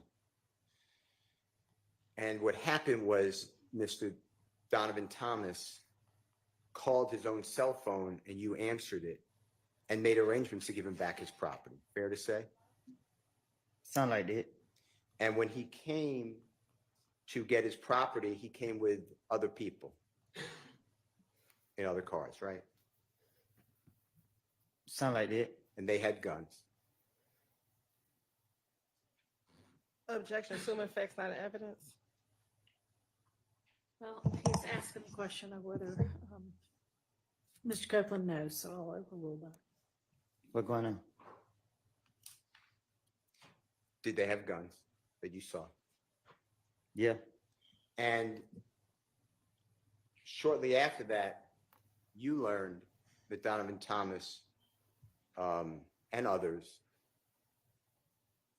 were going to hurt you. True? Objection, improper character of the victim. Sustained.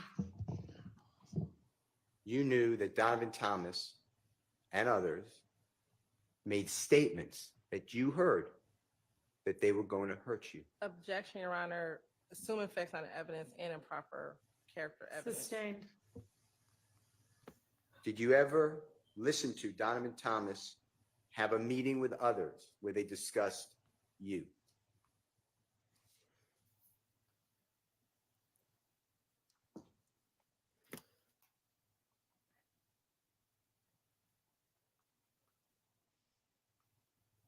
Yeah, I was told.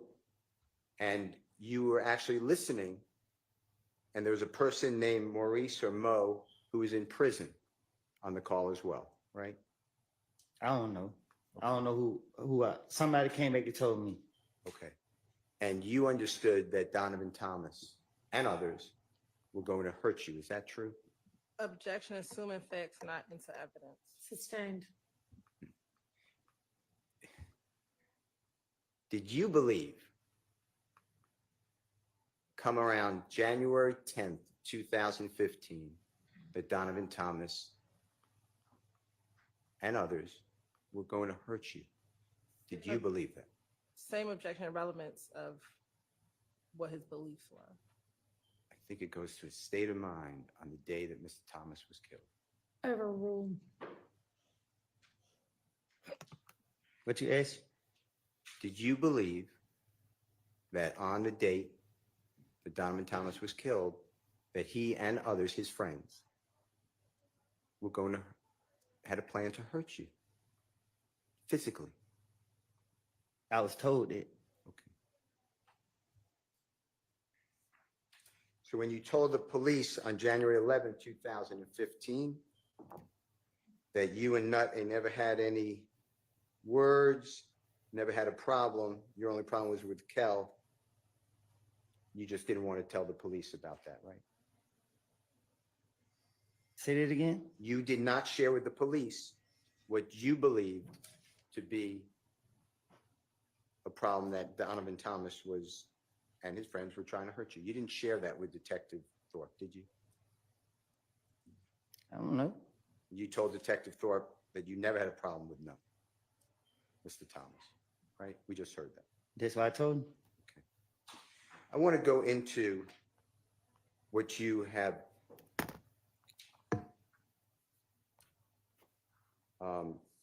been told by law enforcement. I'm going to do it all from January 10th of 2015. And I want you to listen to these.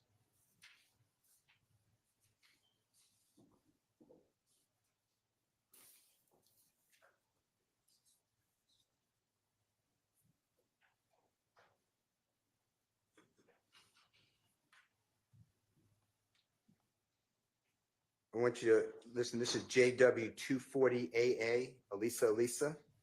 States exhibit number 378YE. It's June 10th, 2015. It's 1:15 p.m. to 1:51 p.m.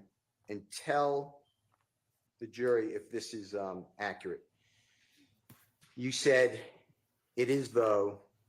I sat right here. You know what I mean? I promised I wouldn't back out for nothing. You know what I mean? Detective says, I'm gonna find out.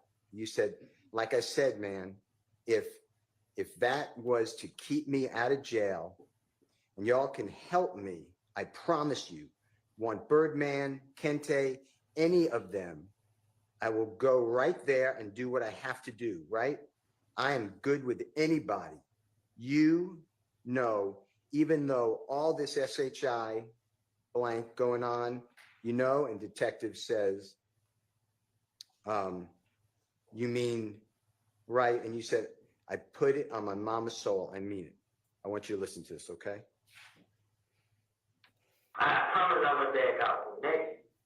I mean, like I said, man, if they was to keep me out of jail and if y'all can help me, man, I promise you, you gonna throw up Birdman, can't say and one of them. I'm gonna go right there and do what I have to do. Like, I'm good with anybody. Now, even though all this shit going on, I mean, it was 1:16 p.m. You made that, right? Put on my own soul, I mean. Now, did you hear Detective Gaither say June 10, 2015, 1:16 p.m.? You mean that right? And you said, I put on my mama's soul. She's saying that what you said, that you're going to help them. You'll do anything to get out of jail, right? Right. Okay. I want to go back in time, same day, but this is going to be 9:45 a.m. So about 4 hours before, 3 hours before. This is JW240B as in Barry, B as in Barry, states exhibit number 378YE as in Aaron. This is 9:45, 19 a.m. to 9:48, 39 a.m. And it's Detective not detective, special agent with the ATF, alcohol, tobacco, firearms, explosive, Cunningham. She's a female, and she says, and I want you to make sure that it's accurate. She says, okay, I need you to listen. You know you're a felon. You know that you got a gun today, so you can't even dispute that. I don't even want you to try because you're just going to be wasting my time and yours too. And let me finish. You said no, and there's overlapping conversation, meaning multiple people speaking.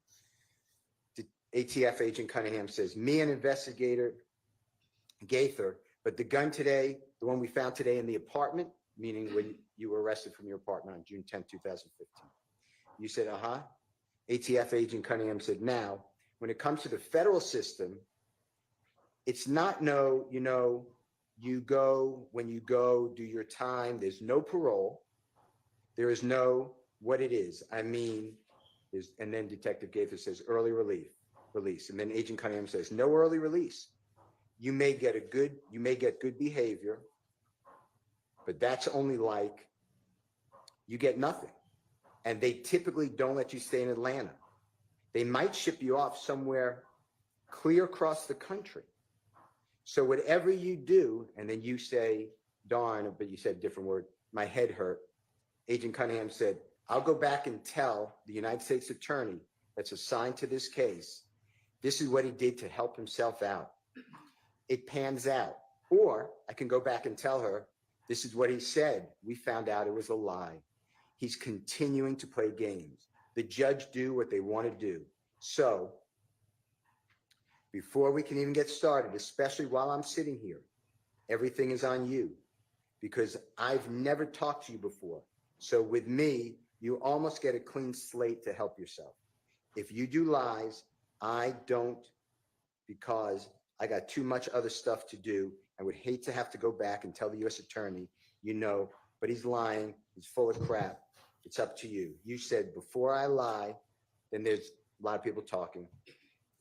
Agent Cunningham said, it's up to you, Mr. Copeland. You said, before I lie, Agent Cunningham said, let me finish. I think it's a 3 or 4 time convicted felon you are. How many felonies do you have? Detective Gaither said, about 3, don't you? Agent Cunningham said, you got 3. Detective Gaither said, about 3 or 4. You said, talking about what? Agent Cunningham said, how many felonies do you have? You said, what am I on probation for? Agent Cunningham said, how many convictions are felonies? Detective Gaither said, it's around 3. You said, I don't know. Agent Cunningham said, let's just assume it's 3, okay? I'm fixing to tell you right now, you have heard of the armed career criminal. You said, you're not going to worry about me lying. Agent Cunningham said, you have heard of armed career criminal with 3 while you're sitting here now. And how old are you? You said 23. Agent Cunningham said 23. You got 15 years off the top. And that's before you even get into the time for whatever your charge is. And possession by a convicted felon is 5 years twice. That's 10. So we're talking about 15 plus 10 on top of that. You're looking at what, 48 years old? That's what you're looking at. This is serious. You said, I told you it's getting Detective Gaither said, I told you it's getting real. Detective Gaither said, nobody has time for the bull crap. You said, I told you it's getting real. I knew it. I tried. Agent Cunningham said, that's not including whatever conspiracies you're involved in. Mr. Copeland, if I really wanted to be a bad ASS and treat you bad, I'd probably throw the book at you and wouldn't think twice about it. You got a baby girl, a beautiful baby girl. I want you to listen to it. And this is all at the early in the morning, 9:45 a.m., okay?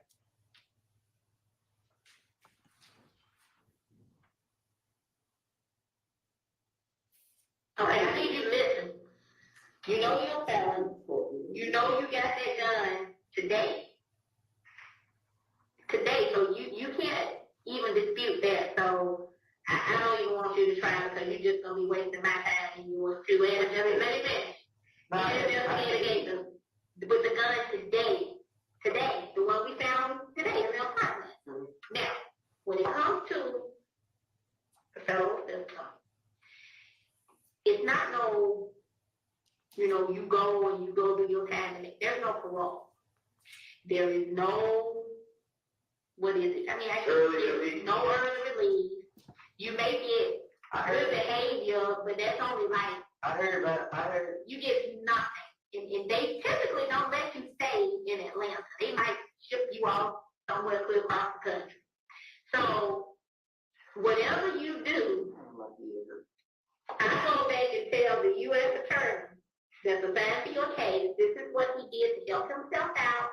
It pans out. Or I can go back and tell her, this is what he said. We found out it was lies. He continued to say, yay. The judge do what they want to do. So what I'm trying to tell you before we even get started, especially while I'm sitting here, everything is on you because I've never talked to you before. So with me, you almost get a clean slate to help yourself. I don't do lies. I just don't because I got too much other stuff to do. And I would hate to have to go back and tell any U.S. attorney, you know what, he just lying and he's full of crap. It's up to you, Mr. Copeland. You are I think, is it a 3 or 4 time convicted felon? How many felons do you have? About 3, don't you? You have 3? About 3 or 4. Right. How many felonies? I'm saying, like, is it what I'm on probation for? How many convictions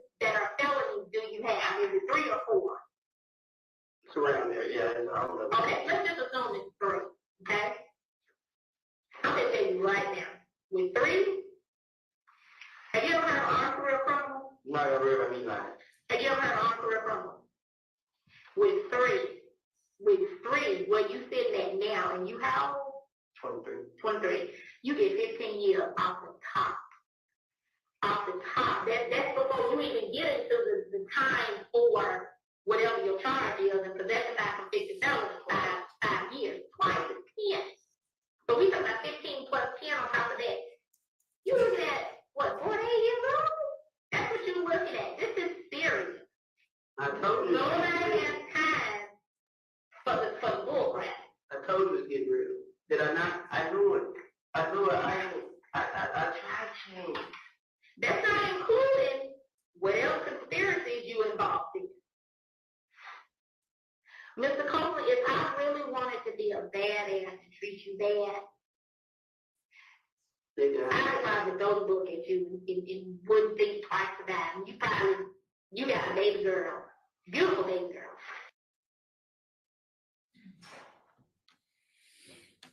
Mr. Copeland, what I said, was that fair, what they were telling you? They being the federal Agent Cunningham and Detective 𝐤𝐸. What happened? Is that pretty much what they're telling you? 48 years of age, you got federal charges, 25 years off the top? Yeah, she was lying too. But that's what you believed at the time, right? Yes. And that motivated you to tell the police anything they wanted to hear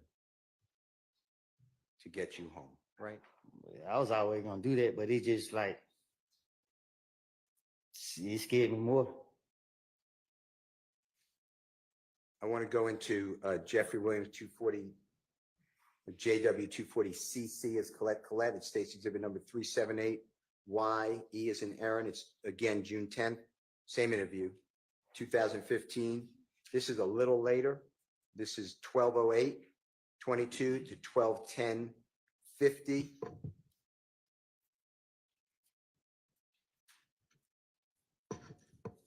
And on this one, you said, man, so what can I do? I don't know why. I'll do whatever, man. I'll wear a camera. Detective said, listen to me. I'll do whatever, man. I'm glad you mentioned that, said Detective 𝐤𝐸. I'll do whatever, man. I promise to God, man. Detective said, I'm glad you mentioned that because last Thursday, Miss Kim Dammers is a United States attorney, like the head person for the federal prison system. And I basically broke down to her everything we had so far in your case, all of them, shootings, all of this, all right? She said, you guys have great cases, but we need somebody with direct knowledge that can take down the main culprits. To us, I don't think you're a main target because you are the target for them. What we want, the top guys that's calling the shots. I know you heard the term, we want the big fish. And sometimes to get the big fish, you got to dangle small fish in front of them for them to come, for the fish to come. So is that something you want to do? Because our case is sealed with you. Like it's not, of course, we would like to, solve some of these retaliatory shootings and all that stuff. But as far as your fate at this point, Detective Dennis said, you're done. Detective 𝐤𝐸 said, you're cooked. The only thing that may possibly help you is helping yourself by speaking what you know. You said, I just. Then Detective 𝐤𝐸 said, right. And then, but that's Shannon. And Detective Dennis said, he's on the same level as you. Detective 𝐤𝐸 said, basically, I don't consider Shannon a big fish. Detective Dennis said, he's a small fish. You said, I know what y'all want to throw. Detective 𝐤𝐸 said, like, he's a gopher, you understand? And that's why he's less. In my opinion, he's less than you, with your status, in my opinion. And you said, so what do I need to do? And Detective 𝐤𝐸 said, I want to know what the 𝐹UC blank thug doing. I want to know what the F thug doing. Oh, I want to know what the F, goddamn, excuse my language. Where is his money from? if they got to get Birdman, we want to talk about the darn, or it says damn Wayne bus. I want to play that for you. Tell me if this is what you were told. So what can I do to make the strange up? I will, man. I do whatever, man. I do whatever, man. I'm glad you mentioned it. I do whatever, man. I promise you, man. I'm glad you mentioned it. Because Man, let they ass do their job. He said helping them out. Ms. Kim Dammers, the U.S. Attorney, like the head person for the federal services. And I basically broke down to her everything that we had as far as your case, all the retaliatory shootings, all this, all that, right?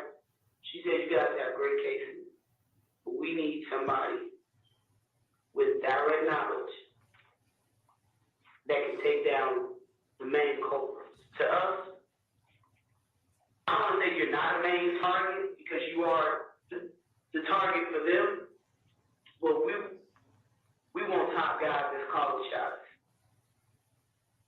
I know you heard the term, we want the big fish.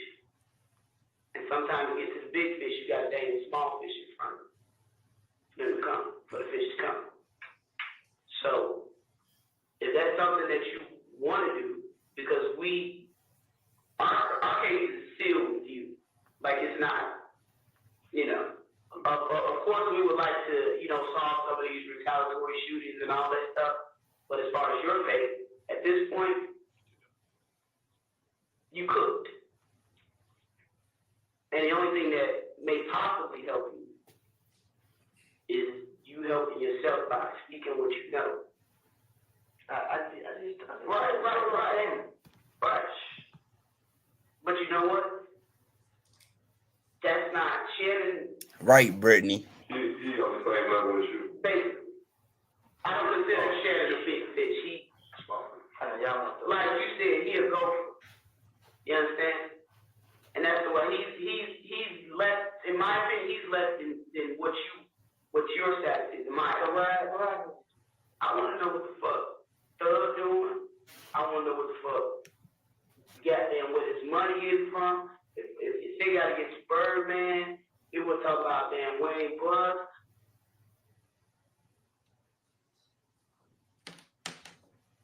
Fair what I said, Mr. Copeland? This what it sound like. You knew before going in that law enforcement, they made it clear to you. This happens to be recorded, but they made it clear to you that they wanted Jeffrey Williams, you to give information on Jeffrey Williams, right? Yeah. And the only way that you were going to avoid, in your opinion, what you were told, pretty much the rest of your life in prison, is that how you understood it? Was to give information on Jeffrey Williams and others. True? Really, just him. And it was a lie, wasn't it? What you mean? Jeffrey Williams didn't do these things that you're telling the police. But I told y'all that. All right, let's take a break.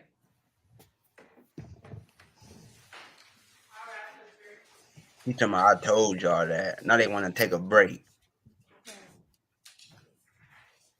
Boy, he got the bubble guts. Let's go back. He got the bubble guts. Wooly got the bubble guts, boy. He up there. You know how you doing wrong, so you trying to get this shit over with. So your stomach, you got the bubble guts, bro. Did he? Nah, my Brittany, you know you're a lawyer. We still tell the cop. Mojo, bro. Stop, bro. Why do y'all always come in my chat and be wanting to mess with the female in my chat, bro? That's weird. Well, he got the bubble guts. Like Craig Daddy. You see, he he got the bubble guts, boy. He got the shitty face. He got the shitty face.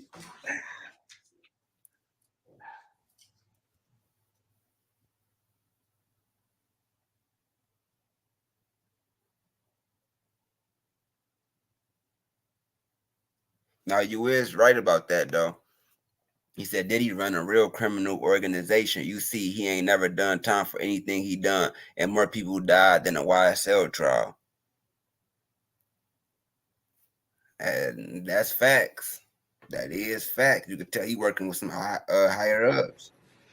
You can tell.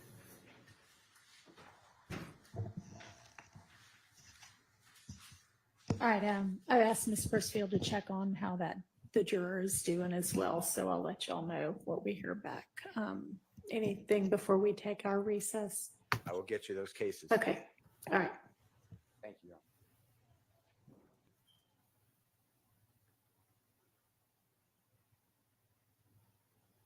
Are they taking a recess? We're gonna It's 3:18:50 a.m. to 3.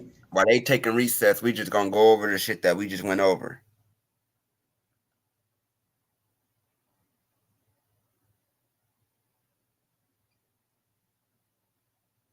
His face says it all. Funny as fuck. No, for real, for real. Y'all wanna watch? Y'all wanna do some recap on this while they on break, or y'all wanna watch one of Woody 20v1s? Y'all wanna watch one of his 20v1s, or y'all wanna recap on this while they on break?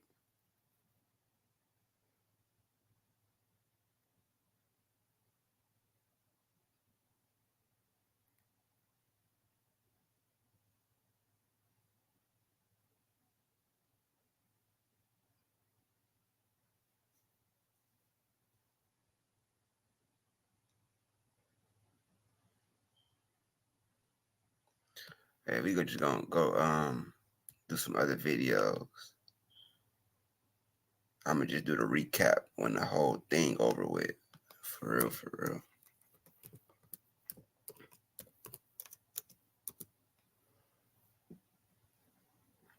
Make sure y'all hit that like button, man. Make sure y'all hit that subscribe button for me. Hit that like button, hit that subscribe button for me.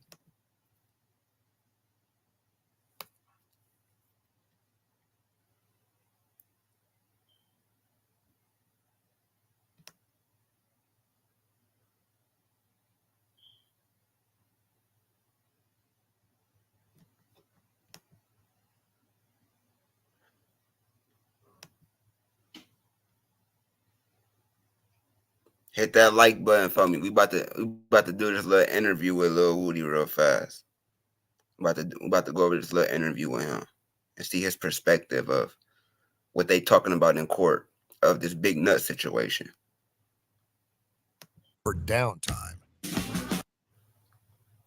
So around that time, you're in trouble. Now, speaking about your children, I know that there was an instance where, somebody tried to take a shot at you when you were with your daughter, right? And that was not the first time. That was the second time that happened to you. No, I think it was the first time. Only time. There's a story of you being on in a car driving on a throughway and they tried to take your life.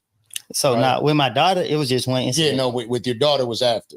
But what I was saying is that happened to you with your daughter around, and it's happened to you prior with just you, where somebody has tried to attempt to take your life. Right.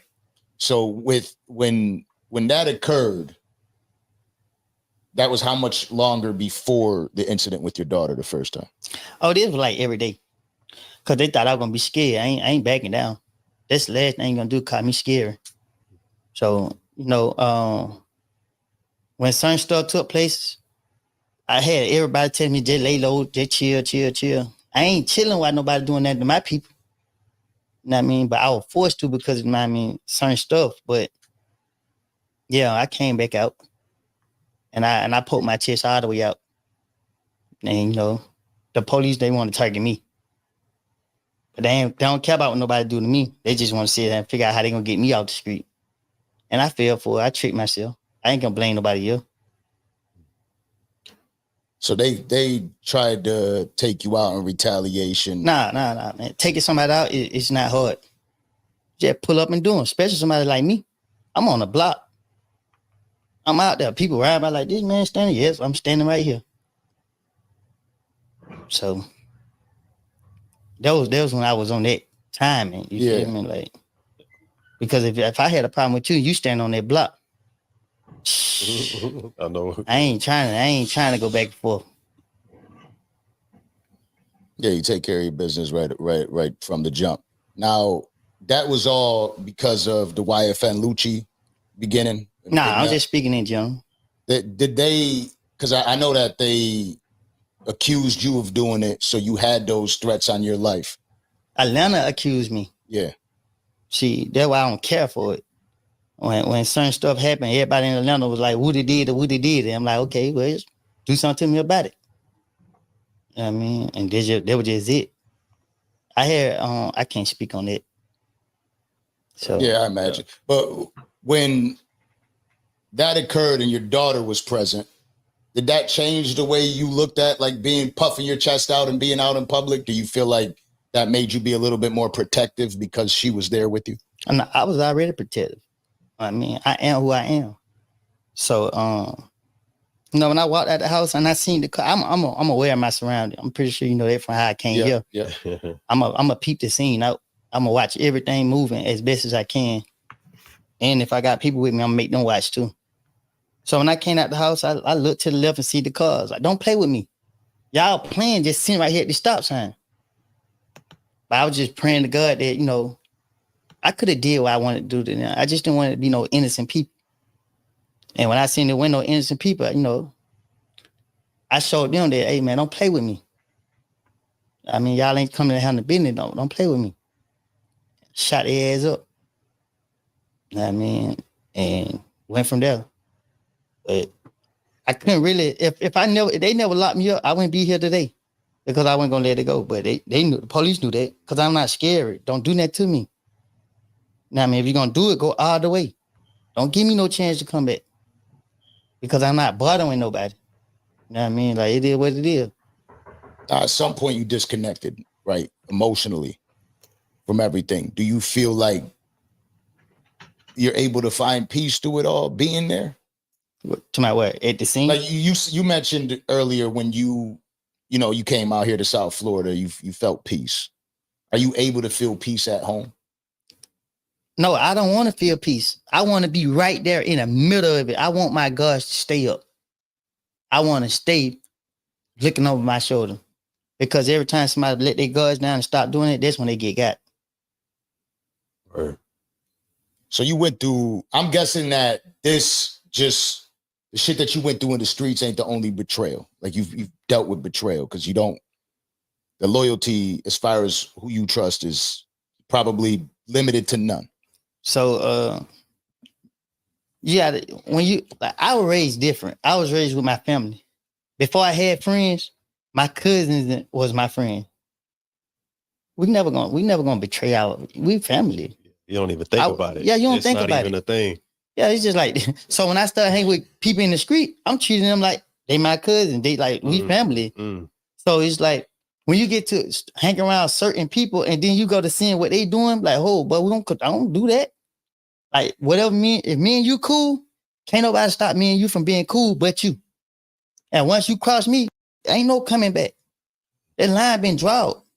I stay away from you, but if I feel like you're a threat to me, then we just gonna get it going. I ain't gonna sugarcoat it. Hey, bro, I don't like you. See me handle the business. When I see you, I'm gonna handle the business. That's just bottom line. But you got to be exhausted living like that too at the same time. It's life. You can't lie. I'm exhausted now because it's like, okay, I paid for my punishment. I went through the process and then I'm being sucked back into that mindset. You feel me? Like I don't build my mind up to a different view of life. You feel what I'm saying? And now it's like, okay, y'all trying to drag me back into that mindset. Now I'm dragged back in that mindset. What y'all gonna do once I release these demons out into the world? Cause these kids and these little boys on Instagram want to play. Like I be praying that nobody try to get clout in the street. Cause I'm telling you, I'm gonna take it there, and I don't want to. And you see me, I'm smiling, and I'm telling you, I put my hand behind my back. That means I don't want no problem. I ain't scared to say, okay, bro, you got it. You feel what I'm saying? But if you're gonna do something to me, make sure you go up top with it. Cause I'm not gonna go to sleep and I'm gonna get whoever I can get. Right, bro. So you've been like that for a long ass time. You've basically grown up in that mindset, and you talk about how in your neighborhood you weren't with the people out there. So did you leave your neighborhood or did you stay in that area? Is that like, because I don't know about Atlanta personally, right? I know there's zone 1 through 6, right? I'm out there every single day. Just because I ain't hanging in certain areas that I used to hang it, it's because of the police. I don't got nothing against none of them out there. If they got something against me, they mad at. You know what I mean? Because they already know I don't did more for mostly anybody than anybody ever did for me. It ain't too many people walking on earth can say I did more for Woody than what he did. I don't know one person that can say they did more for me than I did for them. But one dude, and they came in behind the music. But other than that, nah, ain't nobody ever did more for me. And when I say behind the music, I'm talking about family members. You know what I mean? I ain't, to be more specific. Yeah. So Hit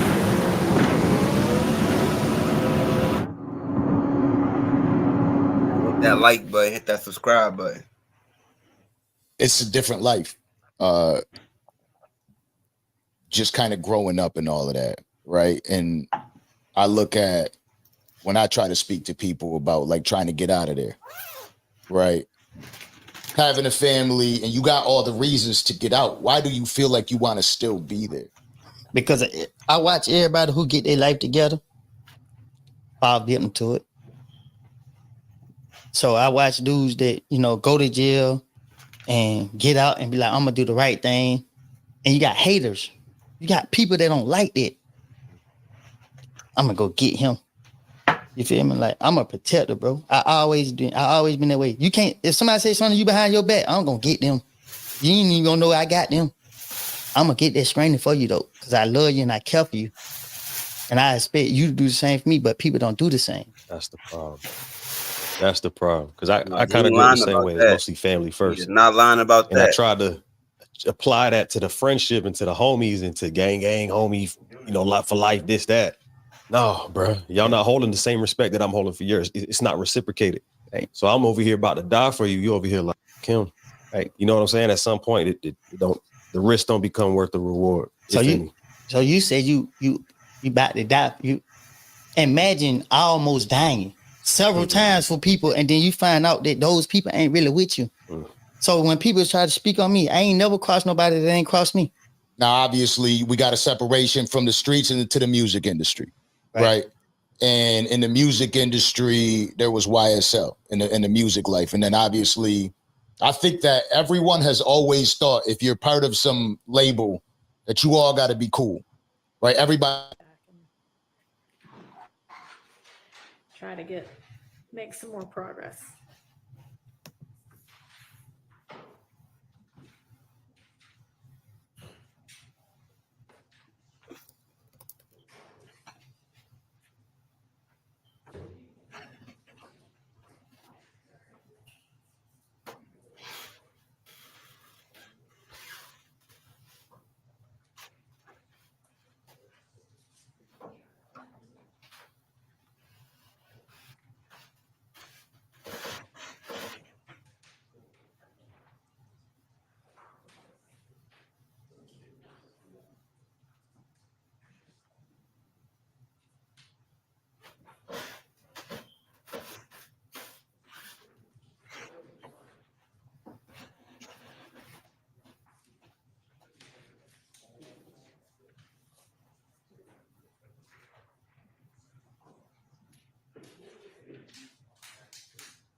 So fucking activated.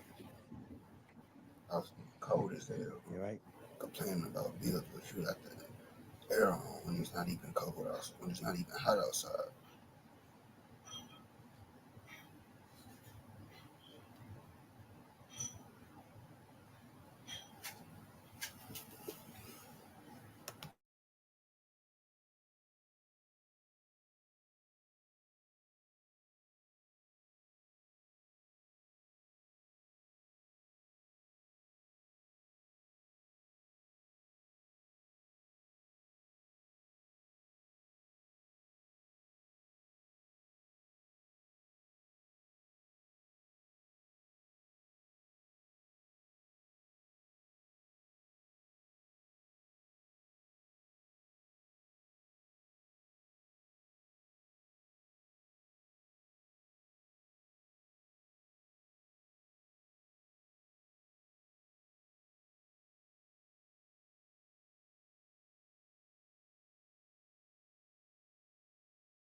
Break a little early, all right.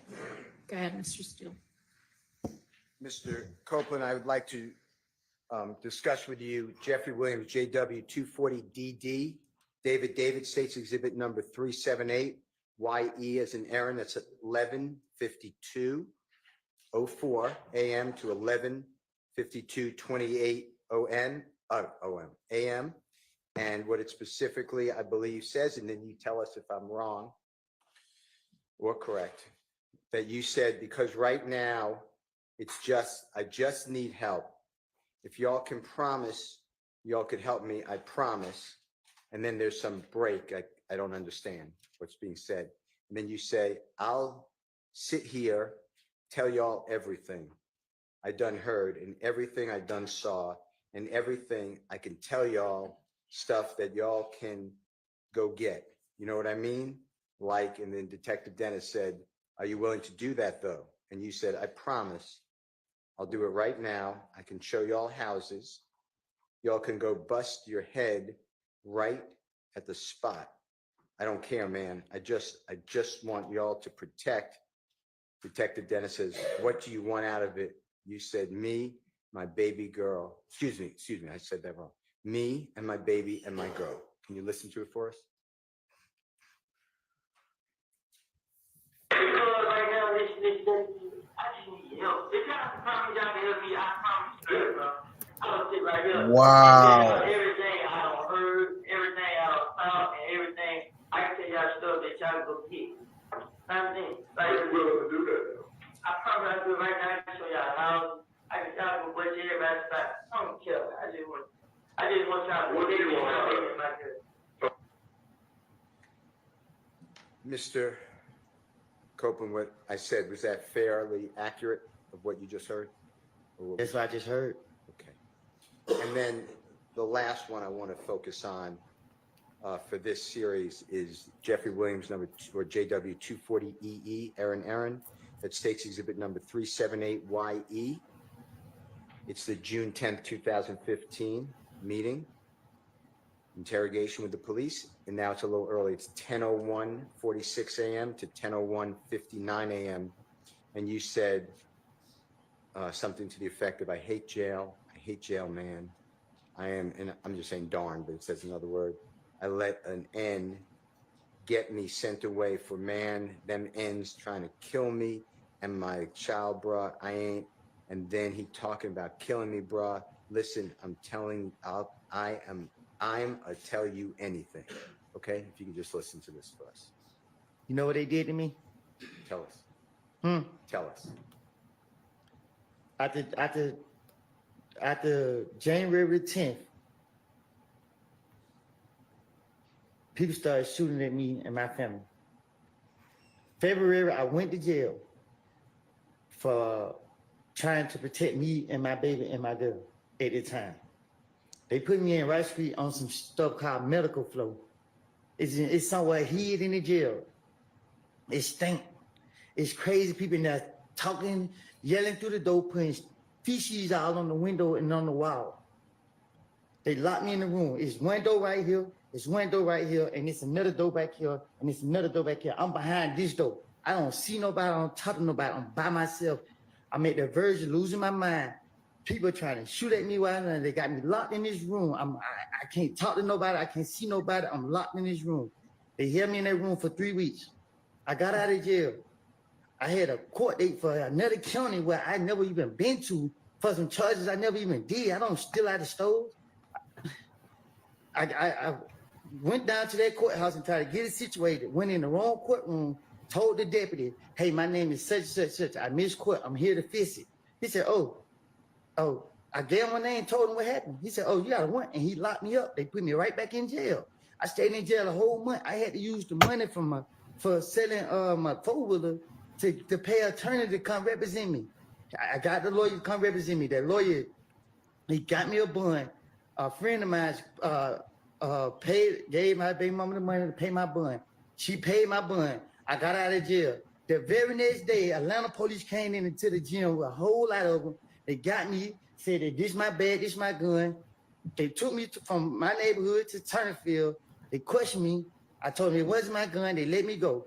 They came back and get me June 10th. They questioned me. I was at the verge of losing my mind because every time I come outside, they keep locking me up. They got me. They did it. They held me in the interrogation room for a whole day, probably. I don't know. They put me right back in Rice Street, put me right back behind all these doors. They constantly kept doing it to me. You know what I mean? Like, I don't, at this point, like, man, I'm tired of keep reliving this stuff. I'm tired of it. I'm tired of it, man. I'm sitting right here. I got cramps, man. I got knots in my stomach, man. I haven't eaten nothing. I tried to eat yesterday. I haven't ate today. Y'all sitting up here. I asked for a break. I asked. I'm in pain right now. That man's stomach is hurting. I Boy. understand it might be You got my the fault. bubble I'm telling you, guts. I made it up. I lied. Damn, man. This is crazy. Got the bubble I'm gut. telling you, my stomach hurting, man. Well, honorable court's order, we're going to be leaving in a little bit of time. Can you try to just listen to the JW 240EE That guilt that I just said?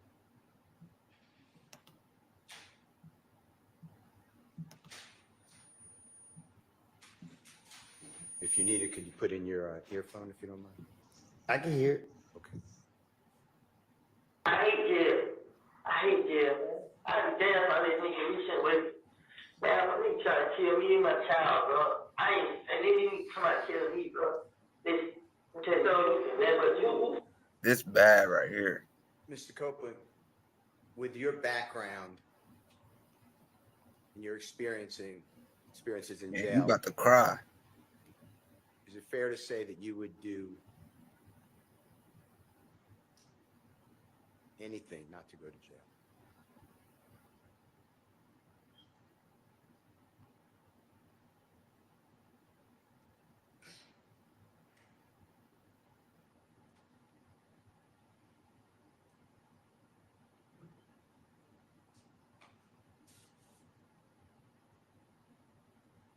Mr. Copeland, can I ask you a couple of questions? I'm listening. Okay.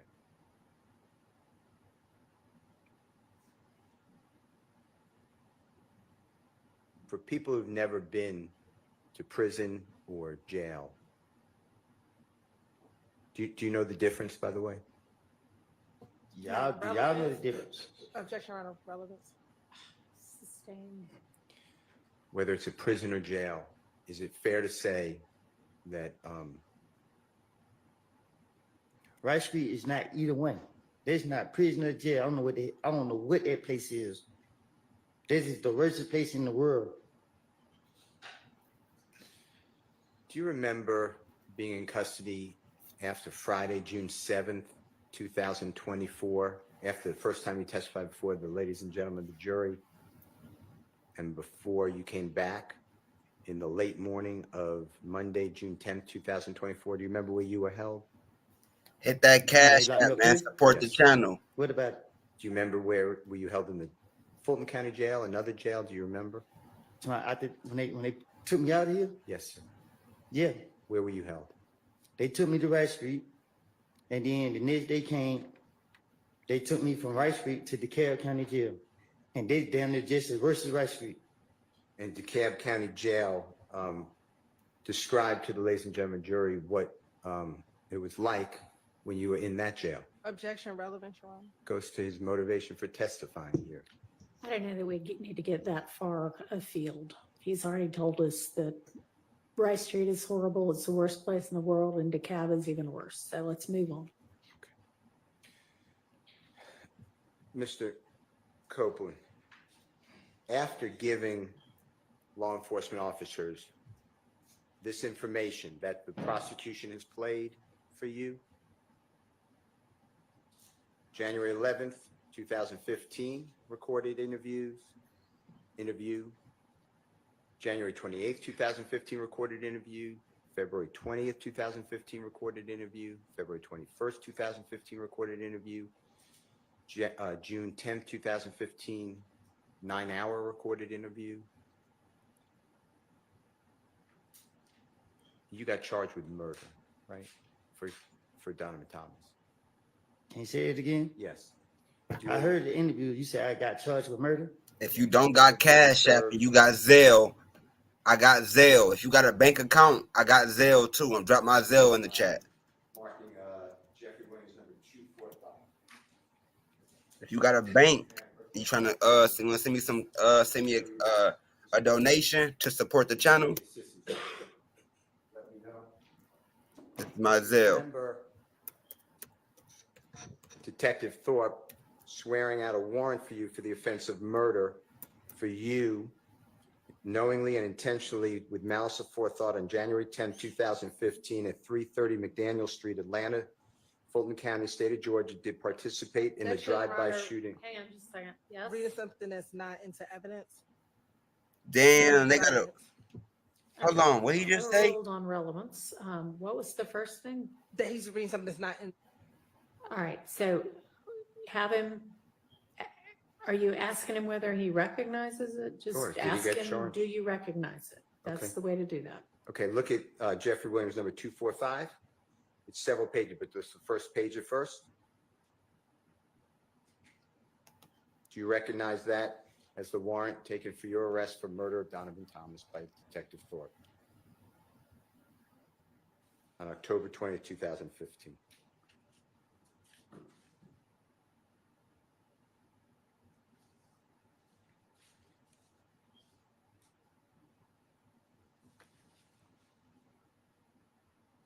Yes? Wait, Do you recognize that? it's a warrant paper. For you? True? I see my name on it. Okay. And that's Detective Thorpe? Swore it out, right? Do you see that? You gotta show me.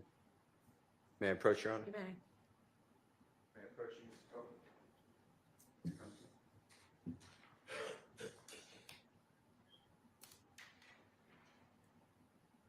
You see that? Yeah. Do you see the date on there, Mr. Copeland? October 20th, 2015?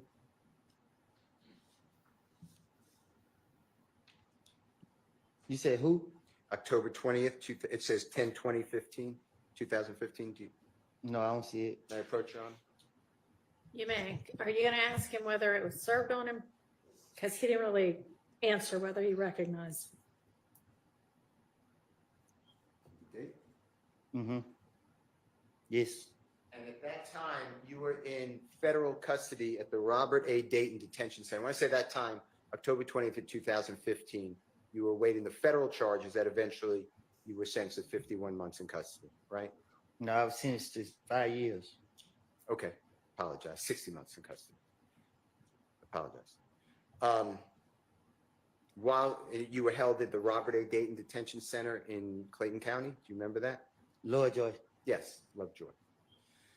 Do you remember being served by a United States Marshal these warrants while in Lovejoy? No, my attorney told me. Okay.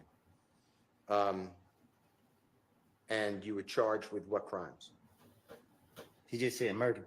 All right. For Donovan Thomas, right? That's what he said. Okay. So after Detective Thorpe, you knew that he worked with Detective Gaither, right? What you mean? They were co-workers. They were working, they interviewed you together, interrogated you. You knew that he worked with Detective Dennis, right? Right. You knew he worked with federal ATF agent Cunningham, right? Right. And he took out a warrant for you for murder of Donovan Right. Thomas just 4 months after you gave the last interrogation that we have, June 10th, 2015, right? Right. Mr. Copeland, eventually, you went to federal custody and you entered a guilty plea for a 922G count, which, forget that, for possession of firearm by a convicted felon. Is that true? Right. You remember going before the Honorable Judge Totenberg? Right. And she gave you the maximum sentence for that, 60 Right. months.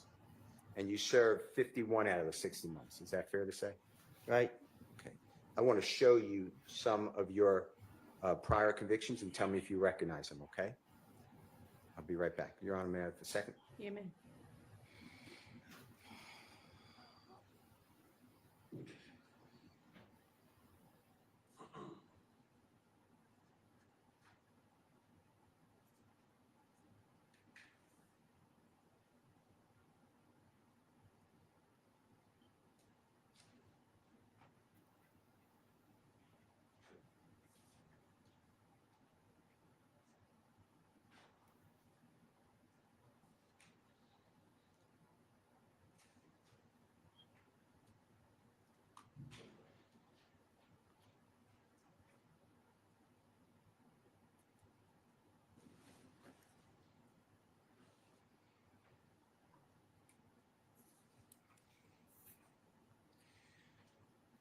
While they're looking for that, Mr. Copeland, Jeffrey Williams wasn't charged with murder of Donovan Thomas, right? I don't know. Not to my knowledge.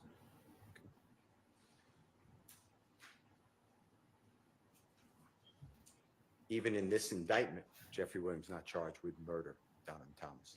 Do you realize that? And if you don't know, just say, I don't know. Objection, Your Honor.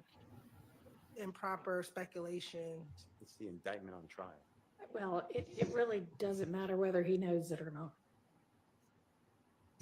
Ask your next question. I'm just waiting on the certified copies.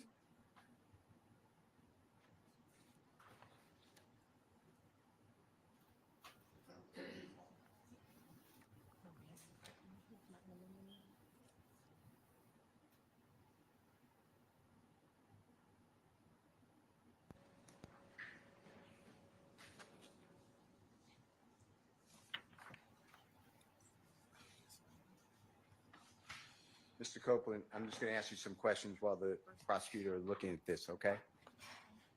While in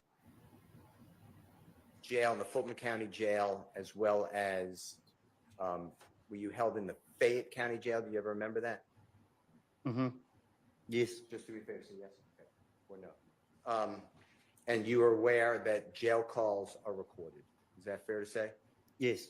Now, is it true that at times people in jail, I'm not saying you, but people in jail have contraband cellular phones, like cell phones like you would use today? They have them in the jail. A person who's in custody. You said, do people in jail have phones? Or in prison, yeah, or both. Mm. And if you don't know, just, I don't know. Yeah, people in jail. Yeah, I guess. Okay. Okay.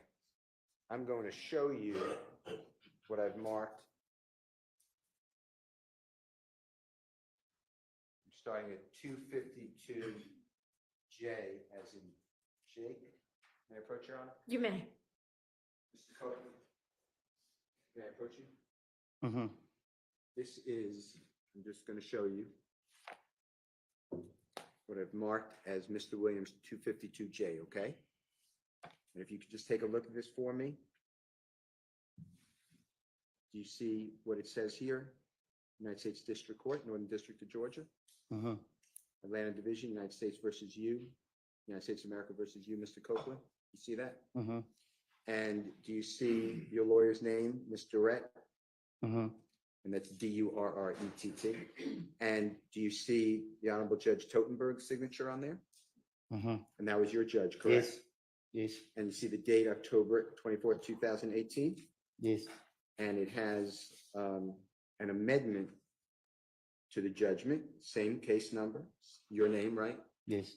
And it just has October 22, the same date, but the judge signed October 31, and it just amended your sentence. Is that fair to say? Yes. And this is certified. Certified means the clerk, you feel that, if you want to feel that seal? Mm-hmm. Okay. Yes. And this shows that you pled guilty to the offense of possession of firearm under 18 United States Code 922G1. You see that? Yes. And your sentence is going to be on page 2, 60 months. Is that fair to say? And 3 years supervised release. It's not on there. Is it? It'll be on here, yes, sir. And I will show it to you. And supervised release is like what? Probation? Yeah. Okay. And it's right here on page 4. You see that 3-year supervised release? Mm-hmm. Yes? Yes. Yes.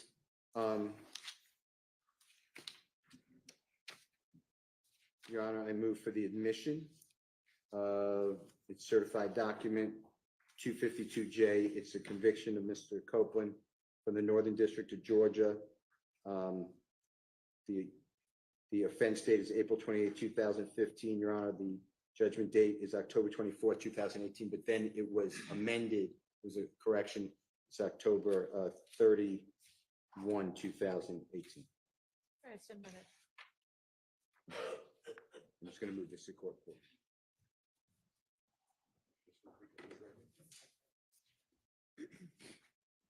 Mr. Copeland, I'm showing you what's been marked as Mr. Williams number 252I as an ice cream, okay?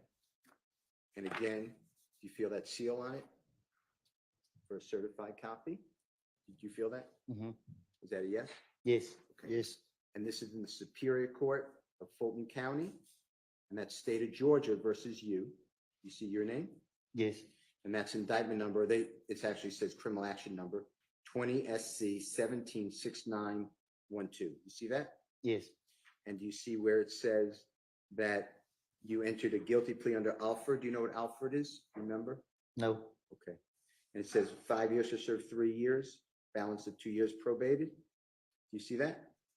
Yes, I see it. On possession of a controlled substance, schedule 1 or 2 with intent to distribute. Is that fair? That's what it says. This what it say? Okay. And I'm going to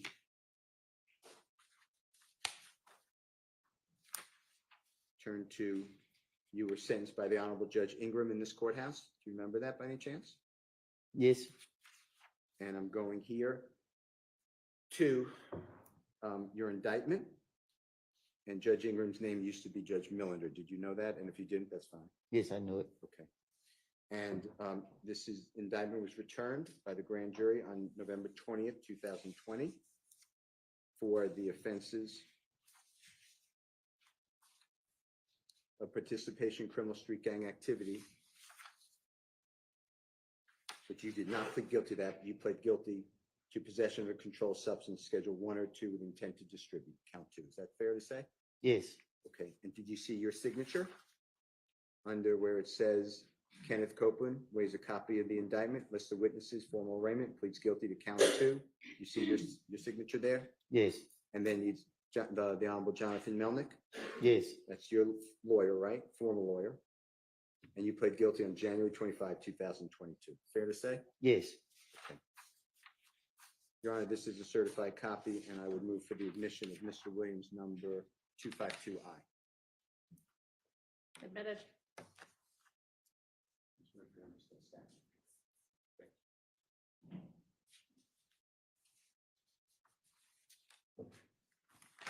Mr. Copeland, if you don't mind, if you could feel the seal, that shows certification. Again, Fulton County Superior Court, State of Georgia versus Mr. Kenneth Copeland. That indictment number, I'm just looking at it and reading it, 22 SC 18-2134. Do you see that? Yes. And this charges you, and you pled guilty under Alford again to possession of firearm by a convicted felon. Do you see that? Yes. You were sentenced to 5 years to serve 10 months in prison, balance of 4 months, 4 years, 2 months to be served on probation. Do you remember that? Yes. And this is, again, you're represented by the Honorable Jonathan Melnick. You see that? Yes. And I'm going to the indictment in the same indictment number that we just said. And do you see your signature here? Yes. When it says you plead guilty, and it is only to the count 3. You got that? Yes. Is that all true, what I said? Possession found by a convicted felon. You see that? Yes. And the grand jury, and you pled guilty to possession of firearm by a convicted felon in the county of Fulton, state of Georgia, on the 27th day of October 2021. Did knowingly and without a lawful authority possess a certain firearm, a Glock handgun, accused having been convicted of felony in 10 SC 96938 Superior Court of Fulton County, offensive aggravated. Sorry. Yes, ma'am. Having been convicted of felony on indictment number 10 SC 96938 in the Superior Court of Fulton County, Georgia, for the offense of aggravated assault with a deadly weapon on March 7, 2011. Is that true? What's true? That's what it says. Yes. Okay. And that's the count that you pled guilty to. True? Yes. Your Honor, I move for the admission of Mr. Williams, number 252, M as in magic. Admitted.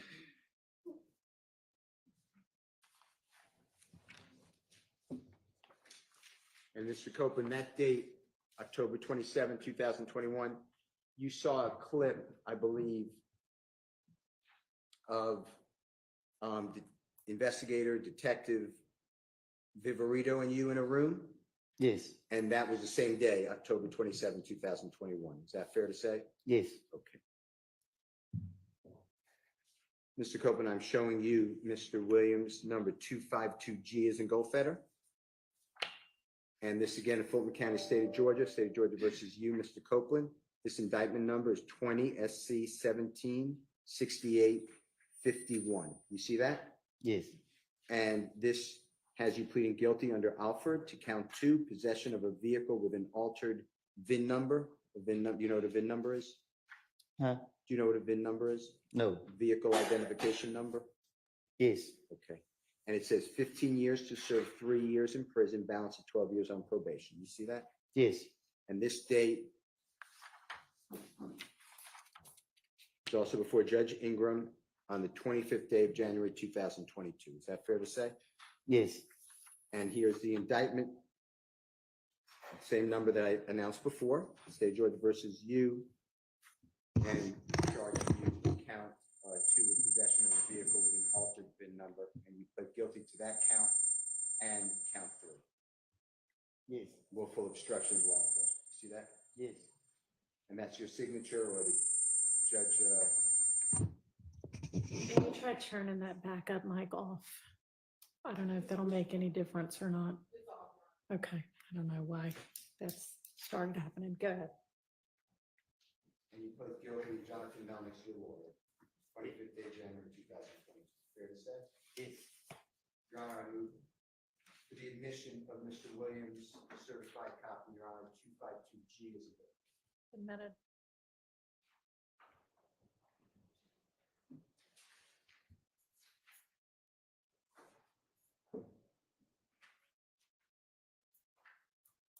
Copeland, I'm showing you what the mark is, Mr. Williams, 252F is in Fox, okay? Superior Court of Fulton County, State of Georgia versus Mr. Kenneth Copeland. That indictment number is 12 SC 113315. You see that? Yes. And this has you pleading guilty to certain counts, including terroristic threats, count 1, terroristic threats, count 2, drugs, count 3, and 3 counts of aggravated assault with a deadly weapon. You see that? Yes. And you were sentenced to serve a total of 10 years to serve 2 years in prison, balance on probation. Is that fair to say? Yes. And this again, you feel that certification? Yes. And this was for the Honorable Todd Markle. Do you remember him as a judge by any chance? Yes. And this was the 12th day of August 2013. And that's your indictment, correct? Yes. And that's your signature? Yes. And that's what you pled guilty to, those crimes that I announced. Fair to say? Yes. Your Honor, I move for the admission of Mr. Williams 252F. Admitted.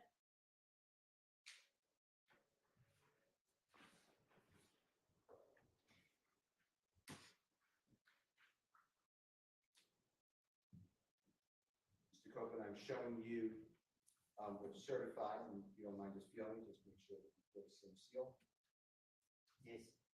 Superior Court of Fulton County, State of Georgia versus Mr. Copeland, criminal action number 12 SC 110195. And this charges and you pled guilty to 3 counts of entering an automobile. Woody, move the mic. I'm skipping the 2 misdemeanors. I pled guilty to, I'm skipping one. And then This the courtroom mic. It's not my. This not me. It's the courtroom mic. actually, that's all I'm going to announce, please. There are 3 counts of entering automobile. True.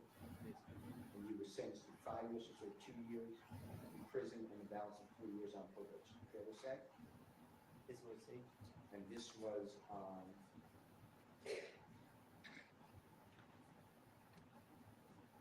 August 12, 2013. Correct? Yes. Also before Judge Markle? Yes. The Honorable Judge Markle. And here's the indictment charging you with your signature you pled guilty. Yes. Correct? Yes.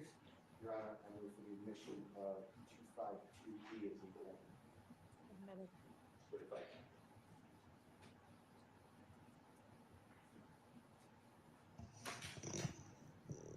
Mr. Copeland, I am showing you in the Superior Court. That nigga moved the mic. Yeah, he know what he doing. 6794. You have a certification on that? This is Jeffrey Williams, 252D as in David, okay? All right. And this has you pleading guilty, sentence of 5 years to serve in prison, community time served for theft by receiving stolen property. You see that? Yes. And this was also before the Honorable Judge Markle on the 13th day of December 2018. See that? Yes. And this is your indictment. That's your signature. Pleading guilty. Is that true? Yes. Your Honor, this is the admission of Mr. Williams 252D as the indictment. Admitted.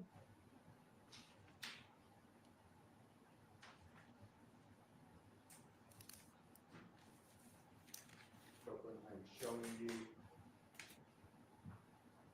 Mr. Williams number 252C as in collect. And it's in the Superior Court of Fulton County, State of Georgia versus Mr. Copeland. And you entered a guilty plea, count 1, which is aggravated assault with a deadly weapon. This is indictment number 10 SC 96398. Is that all look accurate? Yes. And you were sentenced to 10 years in confinement, but upon the service of 1 year, 9 years was be served on probation. See that? Yes. And tell me if this is your signature. And here you were represented by Suzanne Ahmed, POM. See that? Yes.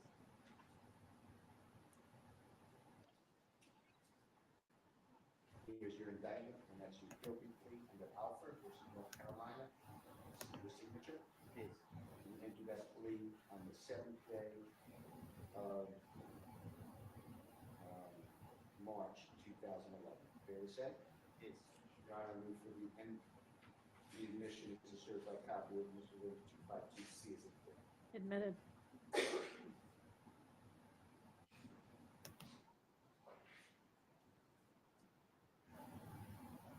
Mr. Copeland, this is Mr. Williams number 252B as in Barry. This again is in Superior Court of Fulton County, State of Georgia versus Mr. Copeland. And this is a non-negotiated plea of guilty on Alfred versus North Carolina. And pleading guilty to 5 years to serve in prison, on probation. Is that what he says? Yes. And can you make sure that that's a certified copy? Yes. And what you pled guilty to?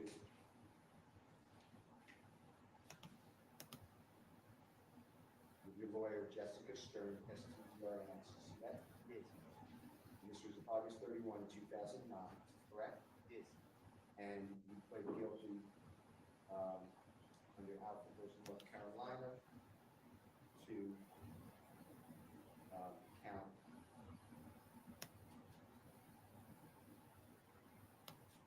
that by taking an auto. See that? Count 1? Yes. And that's your signature. I think I asked you that. True? Yes. And you did that on August 31, 2009. Yes. Your Honor, move for the admission of Mr. Williams 252B. Admitted.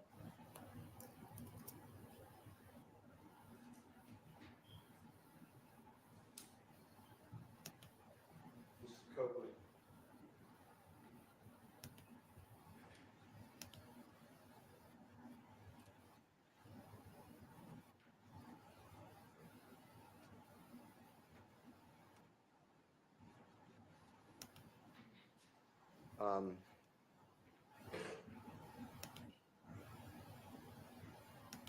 When you were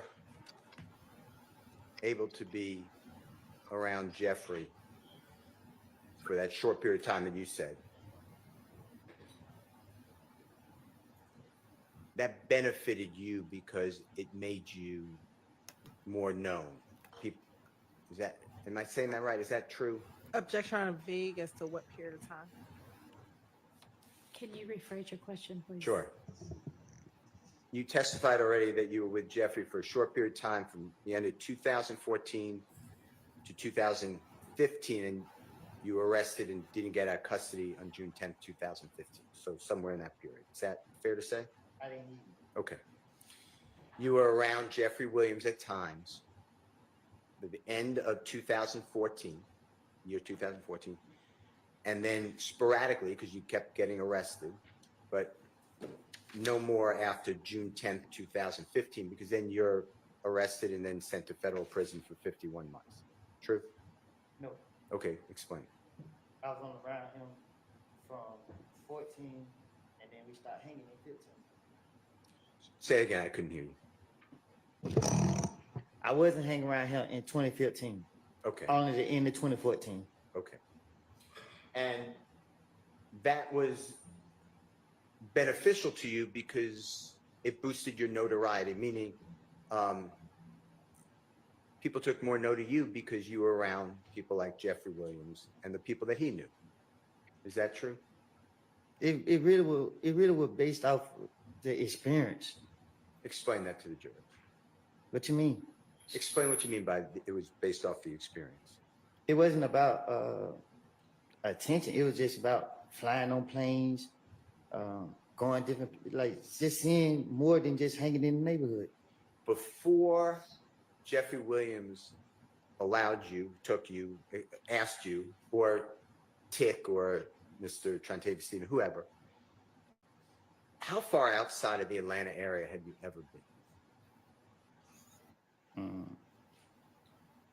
Only once. I've been to, no, I'm lying. Twice I've been out of town, but it was just, I went with, when I got out of jail in 2013, my baby mama, she was going to college in South Carolina. So I traveled down there with her. And then when my friend got killed, I stopped. But before that, I had went with some old friends. He took me deep sea fishing. But That was it. What? Had you, in those experiences, had you ever been on an airplane? No. Or did you drive? Yeah, we drove. Okay. Okay.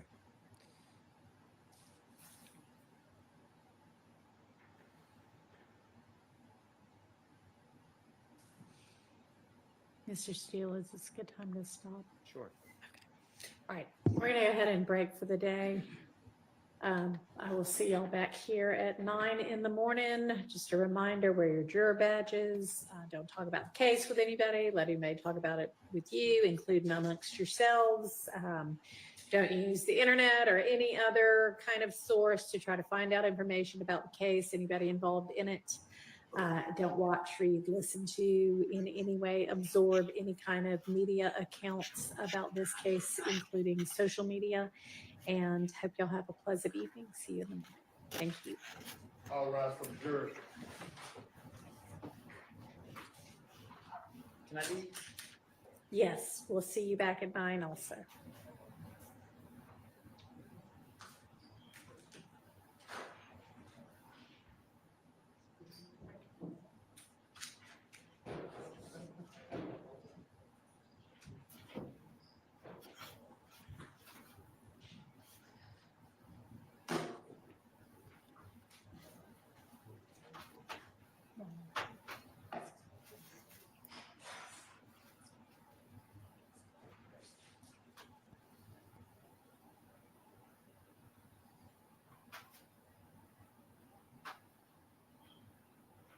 All right, sorry we're having to break early, but anything y'all need to take up with the court?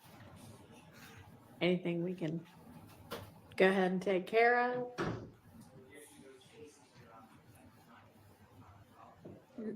No problem, hang on just a second.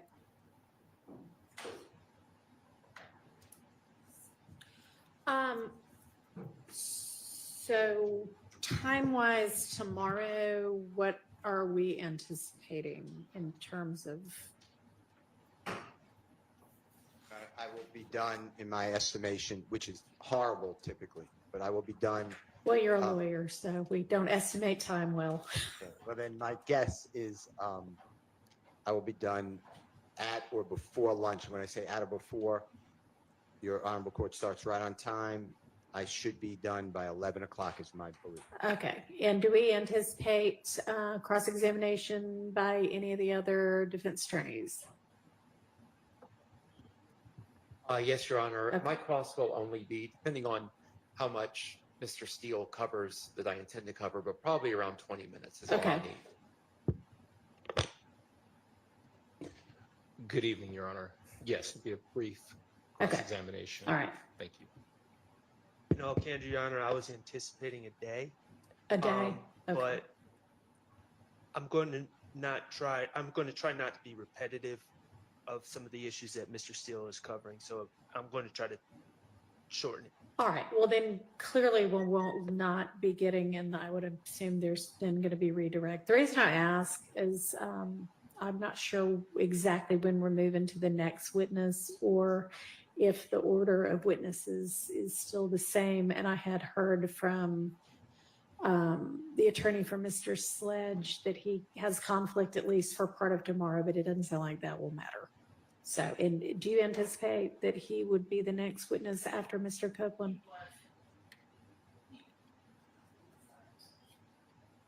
He was, and I've just seen the same notification from Mr. Wright that you did. Okay. So, but I had reached the same conclusion that the court did regarding our likelihood of even reaching him. Okay, but it may be, so given that we're off Thursday, Friday, and Monday, it would probably be Tuesday at the earliest. Yes. Okay, so maybe if you want to communicate that that's when we anticipate reaching him. Okay. All right, anything else? Okay. Have a seat, Sean. All right, y'all use the extra hour to work on the case. Or just take a break from the case. See y'all at 8:40.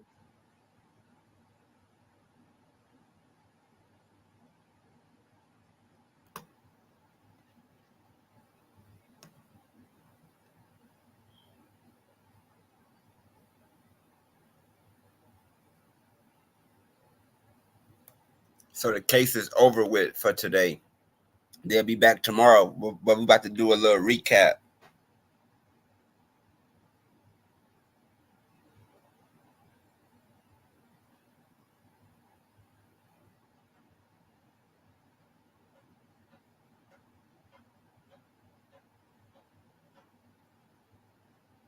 No, for real, bro. Y'all niggas.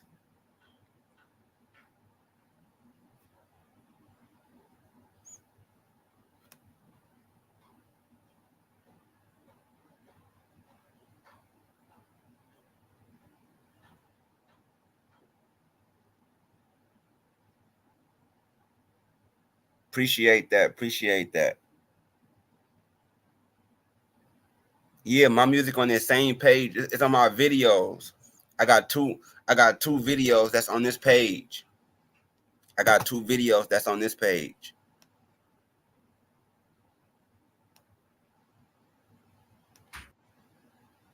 It was anybody. He's generous, right? With his things. Okay, bet. Sustained, you can refer. And make sure y'all hit that Cash App or hit that Zelle, man. Hit that Cash App and hit that Zelle.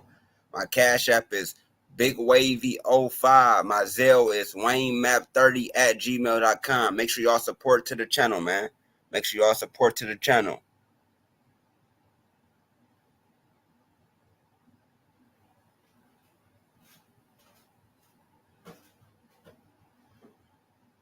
Make sure y'all subscribe to the channel, man. Make sure y'all subscribe to the channel. This video got 40K views, man. 40K views. 400 likes. Appreciate the support, man. I appreciate all the support for real.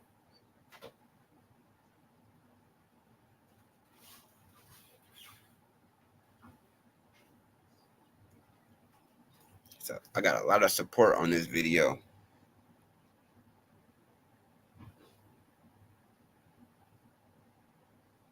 But we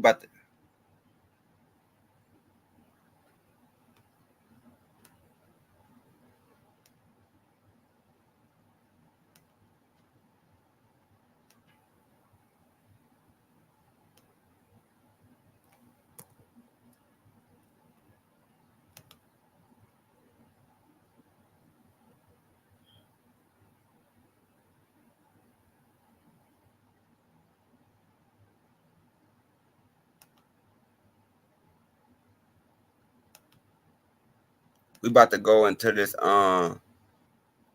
We got a couple more topics to talk about. We gotta talk about this No Limit Cairo. We're gonna talk about this little baby getting arrested.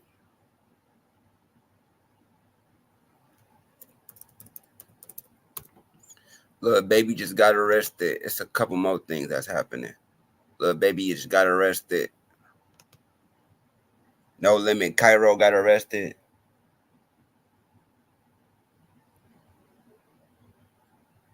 Yeah, YBC Duel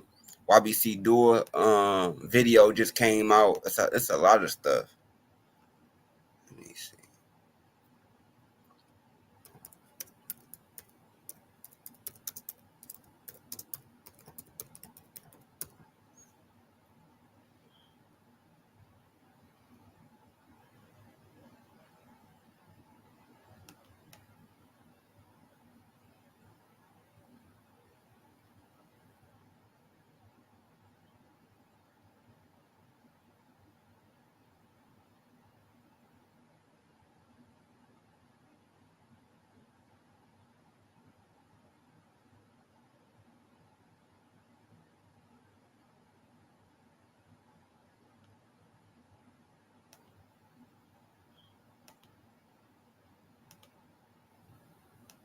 Phrase.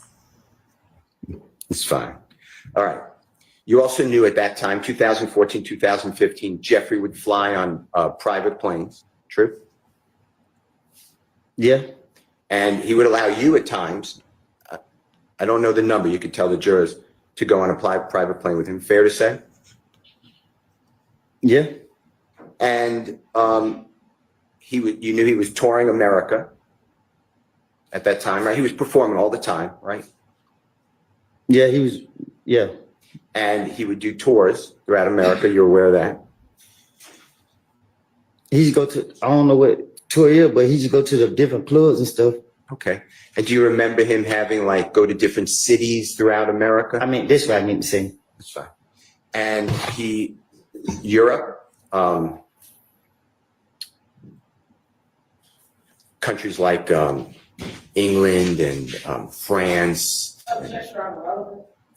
Sustained. Jeffrey would play in other places, not in America, outside America. You're aware of that, right? What's the relevance? So relevance is that Mr. Copeland's telling the police that Jeffrey Williams cared about a window. I'm sorry, I couldn't hear you. Say that again. Jeffrey Williams cared about a car window.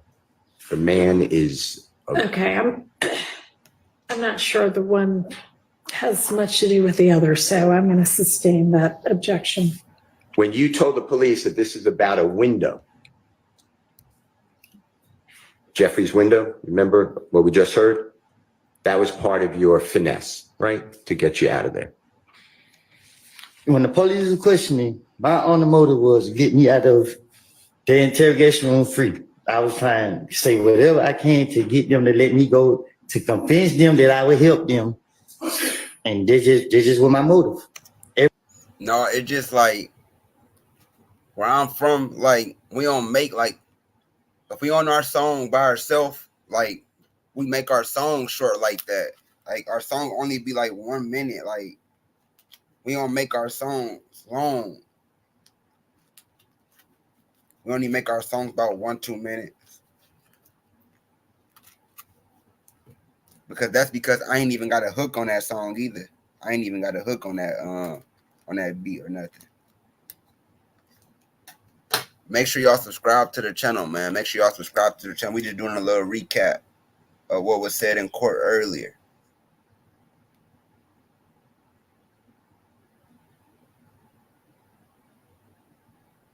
He said shit, I can't talk. No, but I need that though, because everybody be telling me to put out more music and stuff. I just don't be listening. A lot of people have told me to keep going with the music. I'm trying to build my podcast up before I even think about music. If I can have a platform to drop my music on. For real. It's a wavy art style, real similar. I'll be on some big scar type shit. The hook, I only say once, maybe twice, either to kick it off or set the vibe. At the beginning and end, I just do one long verse. I feel that. But we about to get to this 𝐷𝗀𝒏𝒏 diss song, man.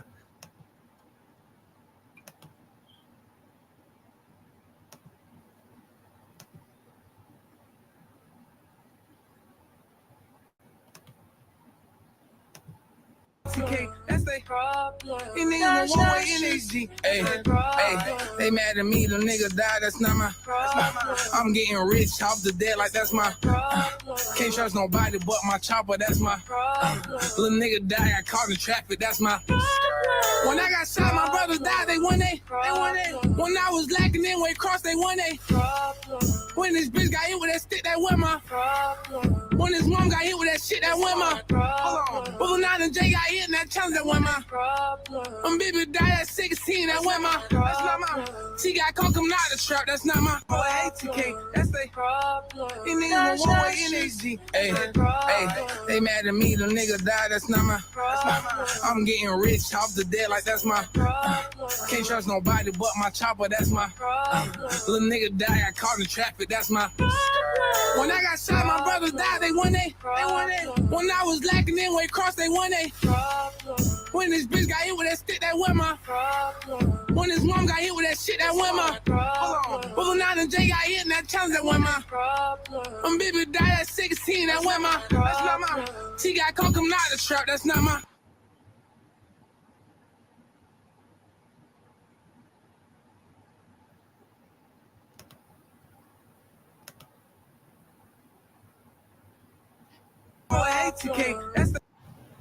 What y'all think about this song, man? It's song. It kind of sounds messy, though, production-wise.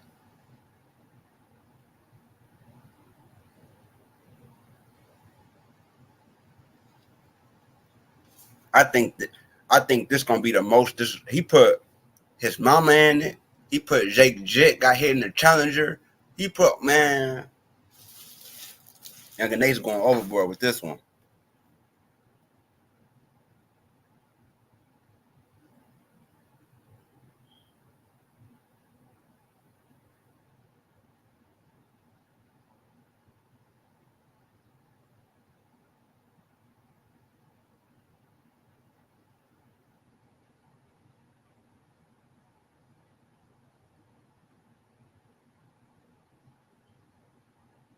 Oh yeah, he did say K Shorty. They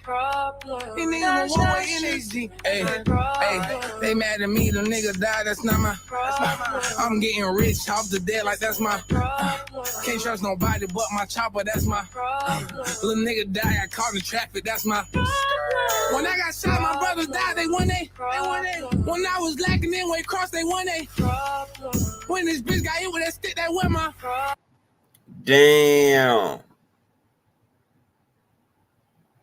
That nigga aired it all out. He said, when this bitch out here with that stick, that ain't mine. I thought he was talking about Fulio girl, because y'all know Fulio girl got hit up too. But she survived. Fulio girl survived. That's what I be saying, bro. I be trying to tell y'all, people don't be like my short of me trying to basically tell Fulio girlfriend to chill, bro, because y'all female put yourself inside these predicaments. Now I ain't gonna say all y'all, but some of the females put themselves in these predicaments. Y'all want to dish y'all boyfriend ops. Y'all want to hop on them videos holding them guns. Y'all want to do all this shit, but when the consequences come, they gonna come. And as a female, you don't know how these niggas think. That's why I tell a lot of men, don't put your girl inside your business, and I tell a lot of female, don't get inside your man business.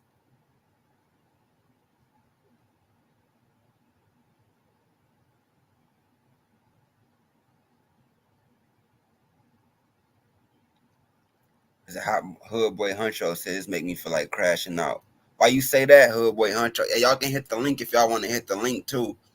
I'm going to drop the link. Usually the link don't show up inside this thing, but if you download StreamYard and just type this link in, and then you can pop up on my live. Download StreamYard and just type this link in. You just got to type this link in on StreamYard, and it'll pop you right up on my screen. And you can talk to me like you could be on the screen talking to me. All you got to do is download StreamYard, download the guest app, and when they say put in the link, you just put in this link. You just type this link in. Or you can copy and paste it too. Whatever you want to do. But this shit is crazy, man. I'm not even gonna lie.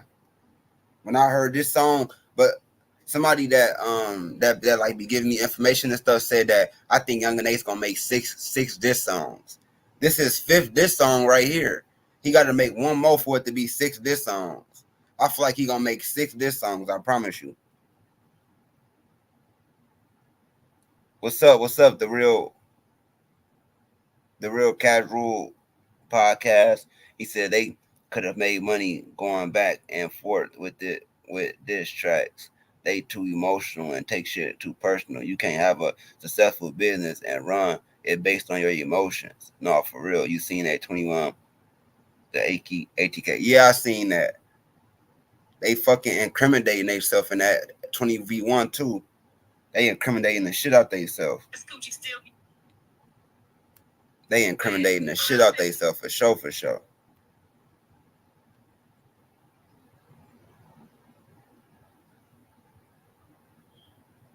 Make sure y'all hit that like button, hit that subscribe button. No, Fulio would have did worse though. I ain't gonna lie. 𝐸 smart, bro. 𝐸 ain't got nothing to do with this shit. He ain't got nothing to do with it. So why not gain off this? You feel me? Why not get the money off it? Why not gain off it? You feel me? I would have did the same shit. I ain't gonna lie to you. One of my ops passed away, and I know he trolled me like crazy when I was going through what I was going through. This nigga was trolling me. Oh yeah, he about to get trolled. He about to get trolled.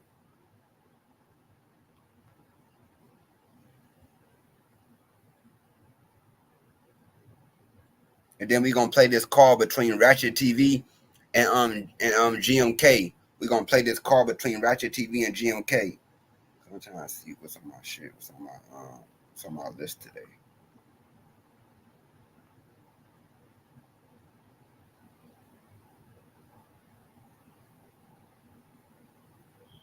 Make sure y'all hit that like button, man. Give me the 400 likes. He said, ready to go, said, bro, that beef ran way back. Dude, the shit was deeper than you might understand, Wavy. I'm sharp, shaking my head. They tripping, Ace catching bodies out of state with this slick ass.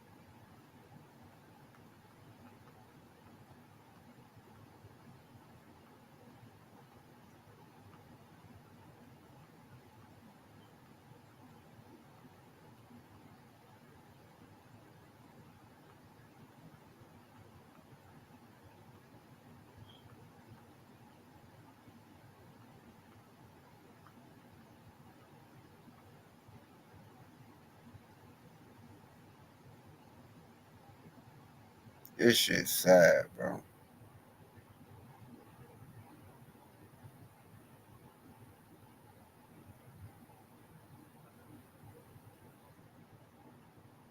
I gotta send my baby mama $100 just to talk to my daughter. This shit be crazy. I ain't even gonna get to that.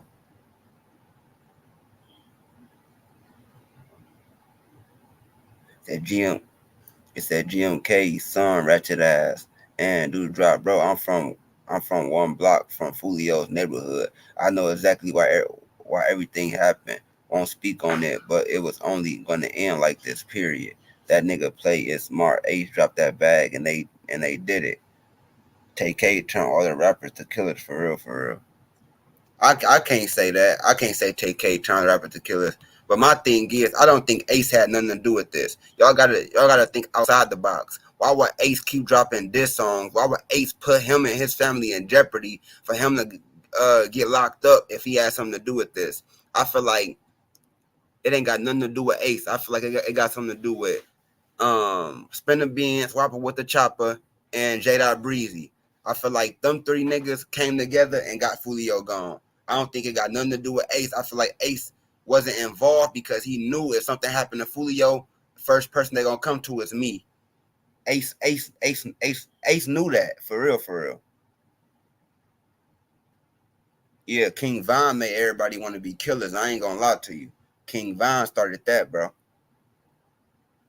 Shout out Max, King Von started that. The beef ain't too deep because they young as hell. They just some stupid irrelevant decisions. Nah, the beef serious, bro. It ain't got nothing to do with being stupid. When blood shed and you lose brothers and you lose cousins, be serious, bro. That's just like the mob. You feel me? The mob, they don't really lose people. But when it's about money, it gets serious. When it's about money and family, it shit gets serious.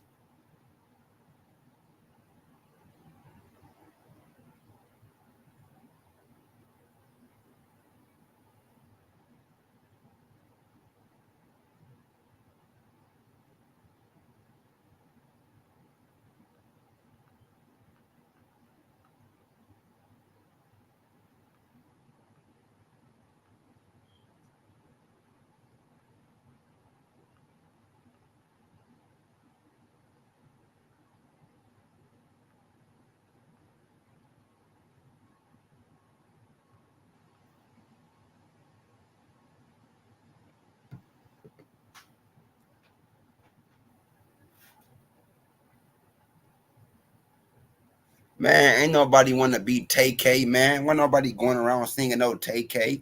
Niggas was going around singing King Von, bro. Wasn't nobody going around singing no TK, bro.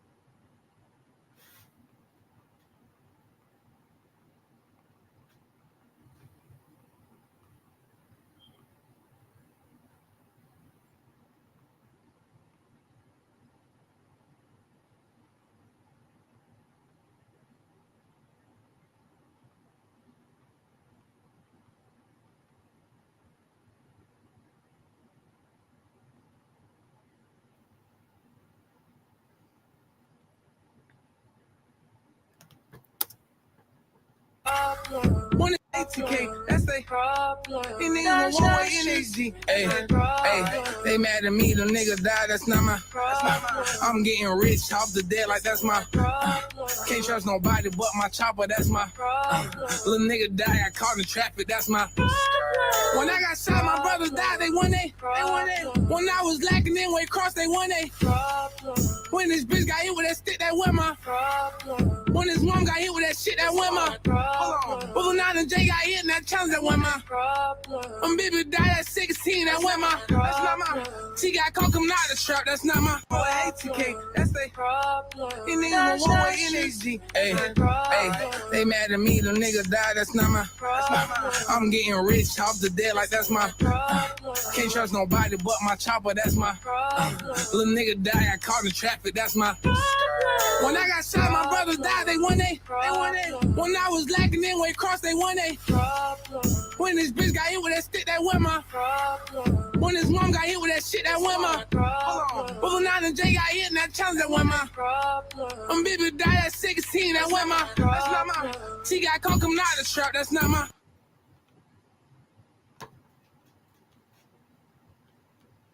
We can go. Boy, 𝐴TK, that's they problem. And niggas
one way _𝐸𝐴𝐺. Hey, they mad at me, the nigga died, that's not my problem. I'm getting rich off the dead, like that's my problem. Can't trust nobody but my chopper, that's my problem. Little nigga died, I caught in traffic, that's my problem.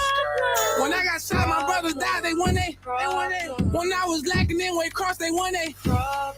When this bitch got hit with that stick, that went. Look, everything he's saying. Look, I'm gonna pause it every time he says something that really happened. Boy, 𝐴TK, that's they problem. And niggas one way _𝐸𝐴𝐺. Hey, they mad at me, the nigga died, that's not my problem. He said, they mad at me, them niggas died, that ain't my problem. I'm getting rich off the dead, like that's my problem. I'm getting rich off the dead, like that's my. What do you think he talking about? He talking about he making these songs about Fulio. He getting rich off the dead. You feel me? Can't trust nobody but my chopper, that's my little nigga die, I caught in traffic, that's my when I got shot, my brothers died, they won they. When I was lacking in weight cross, they won they. When this bitch got hit with that. When I was lacking that weight cross, if y'all know Rollo, if y'all know ATK Rollo, that's when ATK Rollo got unalive. When they was at weight cross and Scotty and Queso started busting back. That's when Rollo got unalive. That's what he talking about. He said every line really happened. That was the robbery. Too many moderators. No need. Now I need all my moderators, cuz and no too many moderators. You can't have too many moderators on your page, bro. They all here for a reason. I fuck with them all. Yeah, that's why ATK Scotty locked up. What you heard on Queso's song, me and Scotty busting back, we was on the same page. That's what he talking about. Niggas called me in weight cross. Yeah, they tried to play. Me and Scotty busting back, we was on the same page.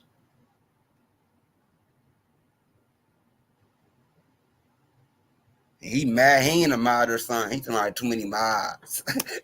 That stick that went my when his mom got hit with that shit that went my hold on. But now the J got hit and that challenge that went my when baby died at 16 that went my that's not my she got caught coming out the trap that's not my ATK that's they niggas one way 𝐸 hey they mad at me the nigga died that's not my I'm getting rich off the dead like that's my can't trust nobody but my chopper that's my little nigga die I caught in traffic that's my when I got shot, my brothers died. They won they. When I was lacking in weight cross, they won. You heard what he said? When I got shot, my brother died. It wasn't a problem. When I was lacking that weight cross, it wasn't a problem. So he basically trying to say like y'all niggas trying to basically call me the bad guy because I'm dissing. But when he was doing this shit, y'all weren't saying nothing. Y'all was encouraging this shit. That's basically what he trying to say. No, shot. I'm in Detroit, Michigan, bro. I'm in Detroit. That's basically what he trying to say. Basically trying to say like, shit, y'all was going along with him when he made that song go at the grave site. Y'all was, oh, he has the best diss song in the world. This song, this song, that. When he made that song, you feel me? Everybody was this, that, this, and that. But now, you feel me? Now when Fulio, now when Young and Ace come make a song on him, now everybody, come on, bro. Y'all can't do that, bro. Both of these niggas was dissing. That's just what it is. Both of these niggas was dissing each other.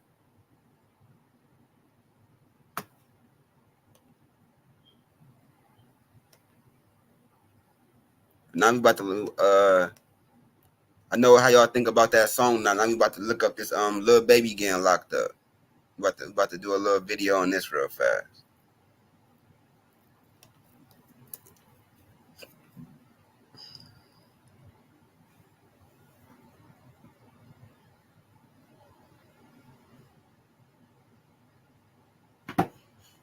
And I get it one more time, I lose it all, I swear.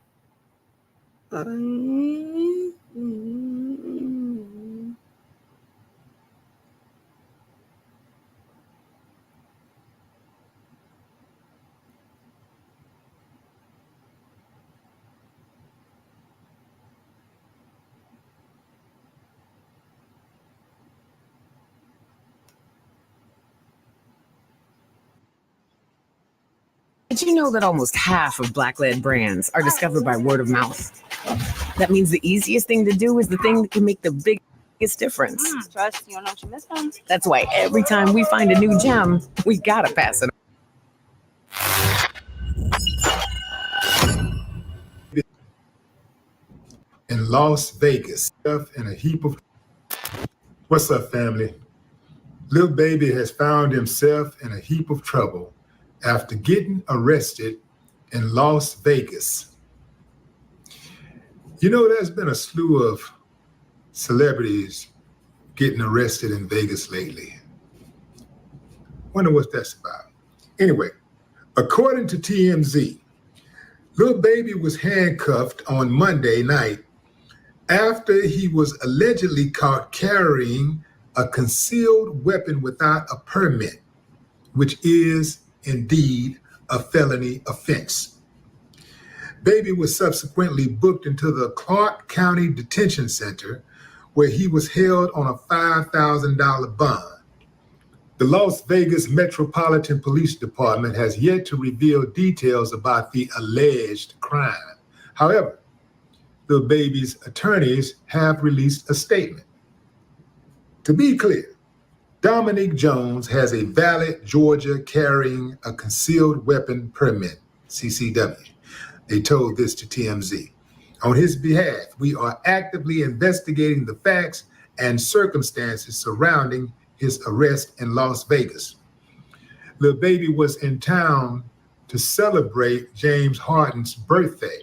A viral video from that night shows Lil Baby tipping the staff at a Mexican restaurant $11,000. Damn, $11,000. I ain't never tipped nobody $11,000. I got up there a few times, but $11,000, that's a big ass tip. What were they eating? In any event, I believe Lil Baby. I believe Lil Baby's attorneys. I believe Lil Baby had a permit.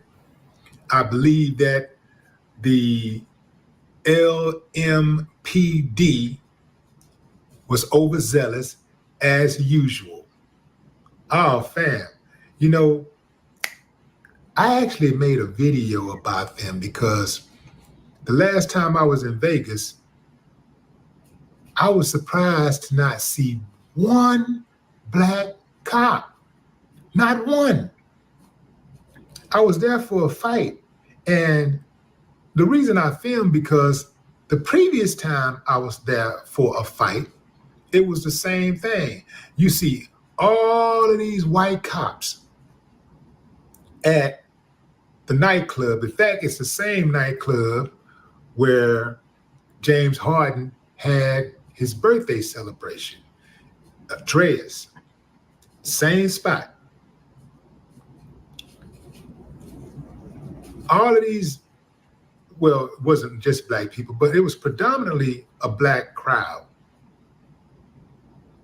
And you see all of these white and Hispanic police officers coming out, and they got their gloves on. They have these menacing looks on their faces. I didn't feel comfortable. I just felt like, you know, they had this type of energy, man, that was not for us. It was like they didn't want to be there, and they was prepared to bust some heads. Y'all know what I'm talking about. Head busters come out, man. They be at an event. They really don't like the people at the event, and they don't mind, you know, stretching their authority. They don't mind mixing it up. In fact, they're looking for the action. Yeah, I don't like Las Vegas for that reason. I'm not a troublemaker. So it's not a situation where I don't like the police because I'm a troublemaker. No, I don't like them because they're the troublemakers. A lot of times people just be out there minding their own business and they just are really aggressive. I think that Lil Baby had his permit, if not on him, in close proximity, and they didn't want to take the time to verify. They wanted to just lock him up. They locked him up because they could. Those cops in Vegas, they just got an energy about them, fam, that is just not conducive to harmony and peace, you know, and just having a good time. You can be having a good time. You look over at one of them, they're over there looking at you like that. Attitude, all attitude. Yeah, I think man, if you're not smoking on what I'm smoking on, I don't even think y'all should even be in my stream, man. I ain't gonna lie. I'm smoking on gas. Loud Pack, you not smoking on gas, so stop that shit, cuz.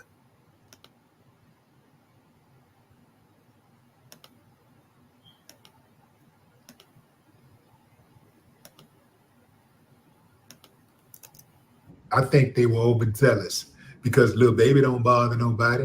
And I understand that if you got a gun, you're supposed to have a permit. I don't know how they found out he had a gun, but smart move for baby to have a gun. I know he got security. Some people say, well, little baby is a celebrity. You know, he's a star. How come he got a gun? That's the job of the security. That's his bodyguard's job. No, no, no, no, no.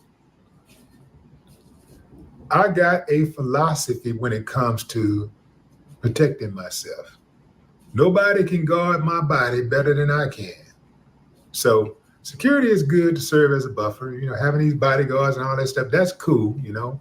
That's what they do. Let them do their job. But if they fail to do their job, I'm ready. Believe that. No more talk.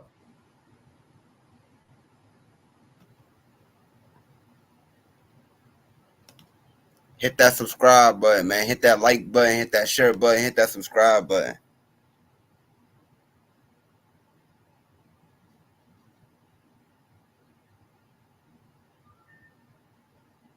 Man, hold on. Let me see. I'm on some shit called Blue Nerds, man. I'm on some shit called Blue Nerds, and I got some THCA. I'm on some shit called Blue Nerds, and I got some THCA to go with this. Now, if little baby got his permit, they should never even arrested him. If they ain't have it on him, they can look it up. They just doing that because he's a celebrity. If he got his permit, they I don't know why they fucked with him, but they do that. If you ain't got your permit on you, they'll do that. You feel me? They'll fuck with you like that.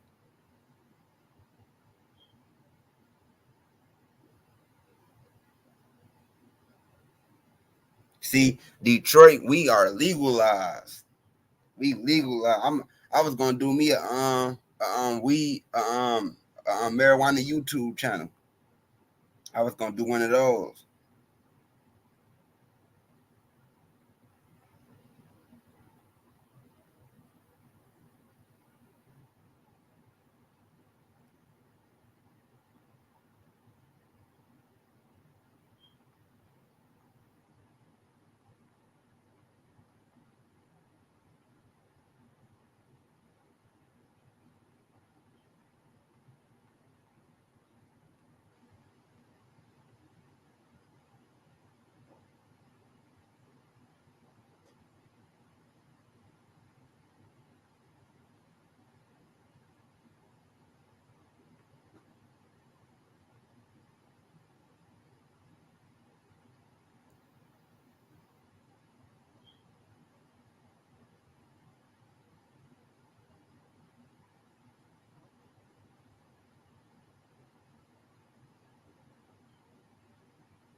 Make sure y'all hit that like button, hit that subscribe button for me, man. Hit that like button, hit that subscribe button for me. My bad. Let me see. Put where you from in the chat, man. Where y'all from in the chat.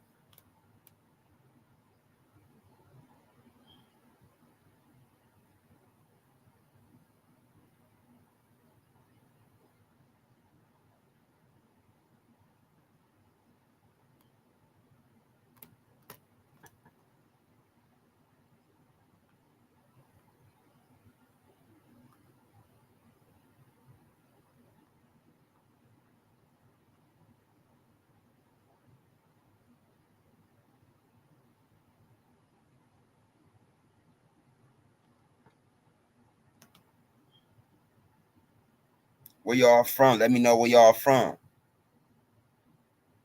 He said, shit, my file legal.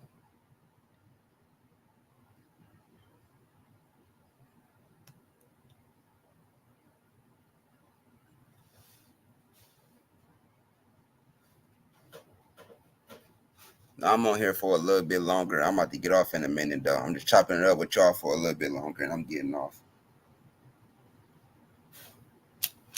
Make sure y'all hit that like button for me, man. Hit that subscribe button for me.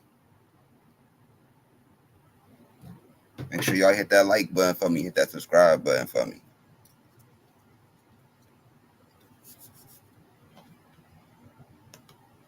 Little baby got arrested today, man.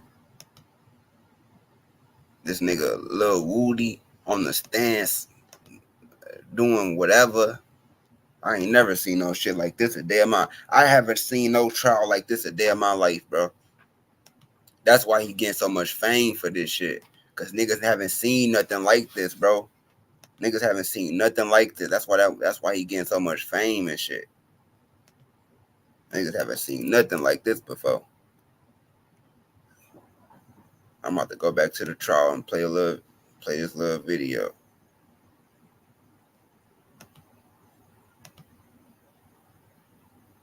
Hit that like button, hit that subscribe button for me, man. Get the views, get my likes, get my subscribers. Oh, we need 400 likes. We need 7 more likes for 400 likes, man.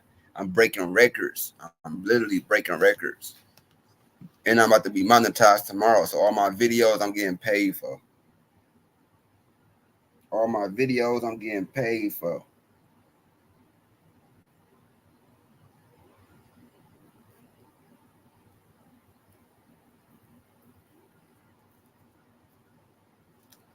Hit the link, man. Y'all want to chop it up with me? Hit the link. Y'all want to have a conversation with me? Hit the link. Don't forget to hit that Cash App, man. Hit that Cash App, Big Wavy 05. If you a mod, drop my Cash App in the chat. Drop my Cash App in the chat. Make sure y'all support the channel, man. Make sure y'all support the channel. Cash Apps. I got Zelle too. If you got a bank account, you want to send me some money, I got Zelle too.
Hell no, they tripping.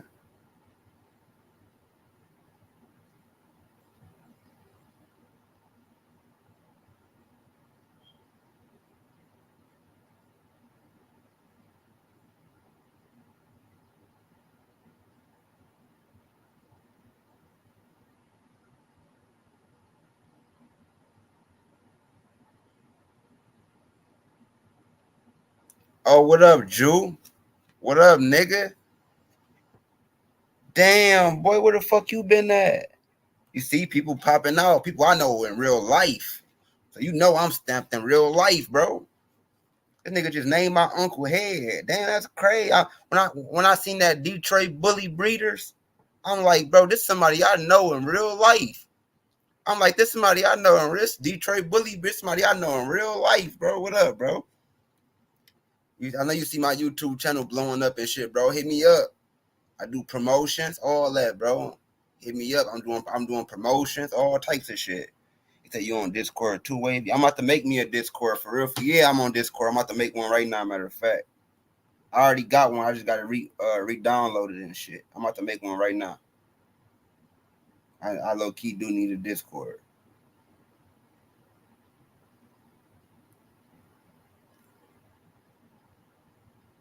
Make sure y'all hit that Cash App too, man. Hit that Cash App, Big Wavy 05. Make sure y'all support the channel, man. Make sure y'all support. He said, bro, I know your ass look familiar. That's why I clicked on here. This Jew, I used to stay next to Head. That shit crazy, bro. That's fucking crazy. You can hit the link, bro. If it's not letting you hit the link, type download StreamYard, Ju. Download StreamYard and just type this link in. When you download StreamYard, type this link in right here. It'll bring you up on screen so you can talk to me.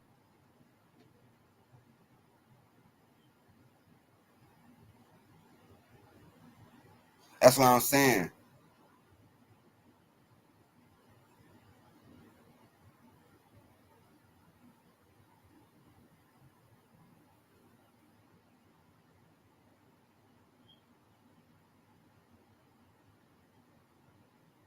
I'm about to make a Discord right now. Yeah, that's what I'm saying. No, y'all don't have to type, bro. Y'all can come up here. Y'all can come on screen. Download StreamYard, bro. Go to your app store, download StreamYard. It usually pop up on here. I don't know what the fuck going on with my links.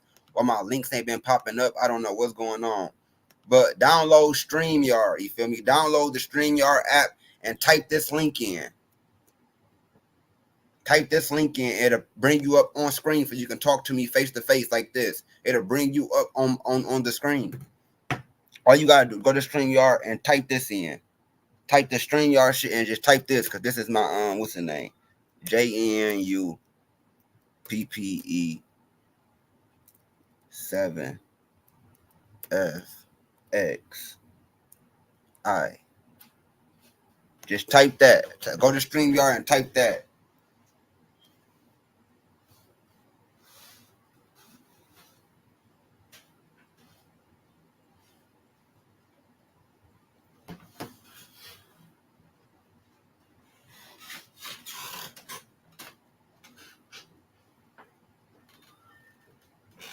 No, y'all better, man. Better start a podcast for real.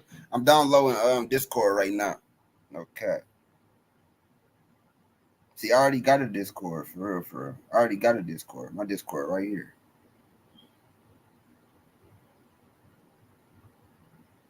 I just don't know how to work this shit like that. I ain't gonna lie to you. Cause I was in see my Discord. I'm gonna show y'all my Discord. Let me take this background off. Make sure y'all hit that like button, subscribe to the channel, man. He said, y'all niggas, he said, bet you be on here tomorrow. I'm about to slide out to handle some shit. Yeah, I'm gonna be on here every day. I'll be on here every day, all day.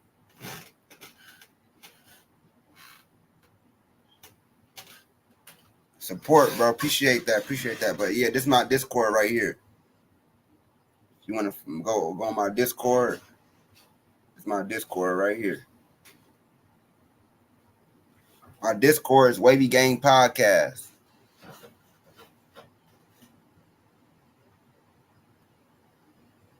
I need to take this one off. That's why.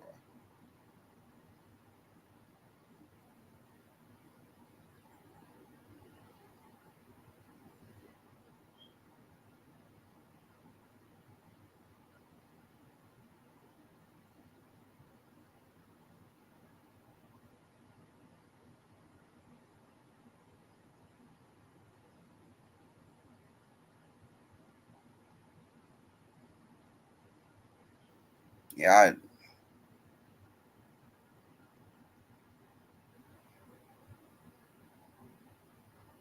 bro, don't nobody do no gang stuff, bro. What are you talking about?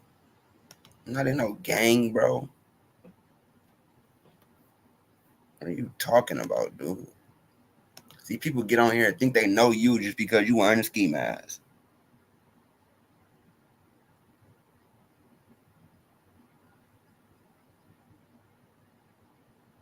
Appreciate that. Appreciate that, bro. But make sure y'all go join my damn.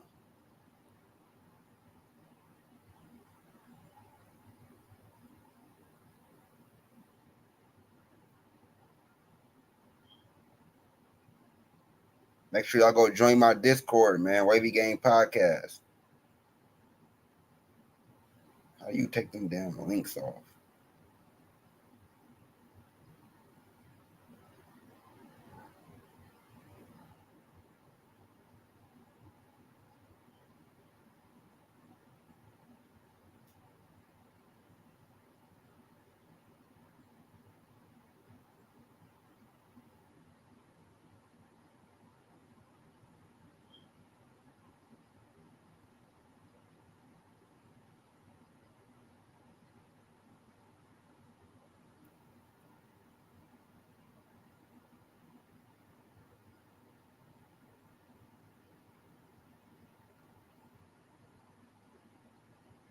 No, for real. I don't even know why I'm wearing it. I was just doing my shorts. That's why I think I was wearing it. Yeah, it's Wavy Gang Podcast. It's all worded in one.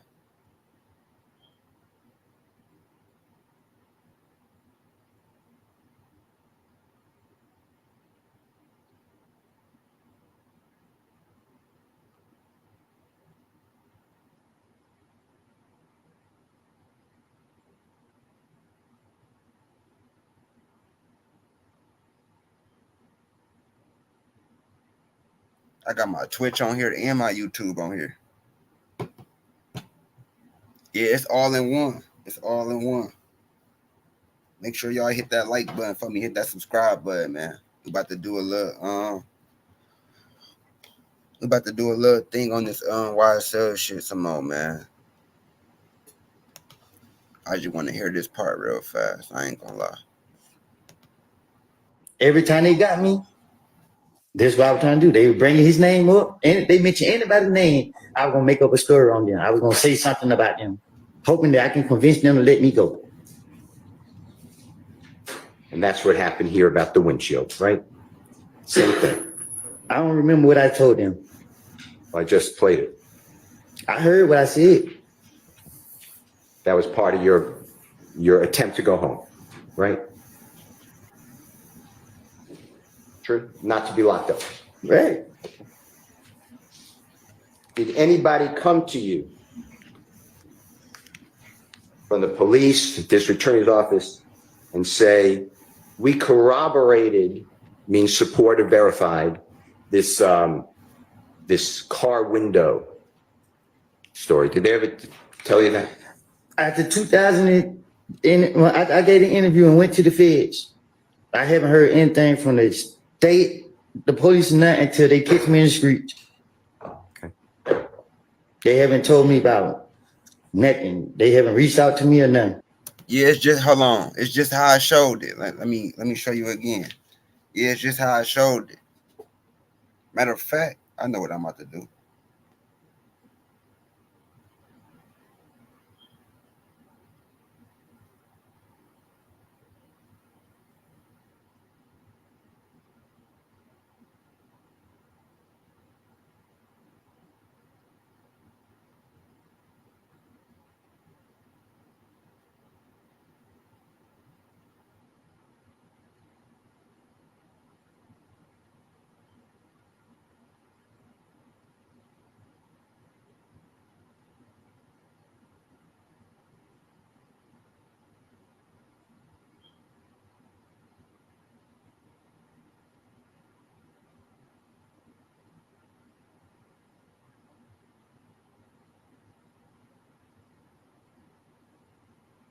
Make sure y'all hit that like button for me. Hit that subscribe button for me, man.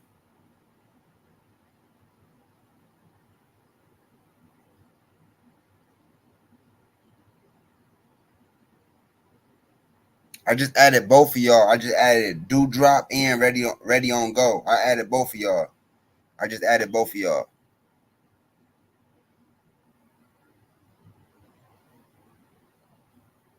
I just added both of y'all. So y'all should have got my request back. You got Discord. Hit me up on Discord, man. Wavy Gang Podcast on Discord. I'm gonna drop it in my stuff way sooner, man. I'm about to get out of here. Make sure y'all hit that like button. We need 3 more likes, man. Give me the 400 likes and I'm gonna leave.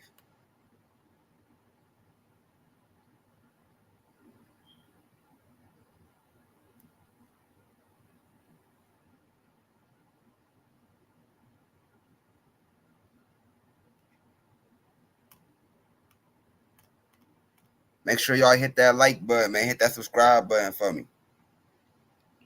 Hit that like button. Hit that subscribe button for me, man.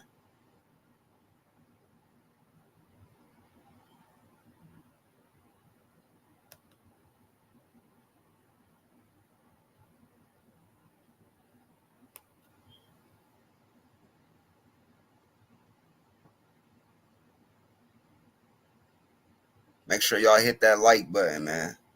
Make sure y'all hit that like button.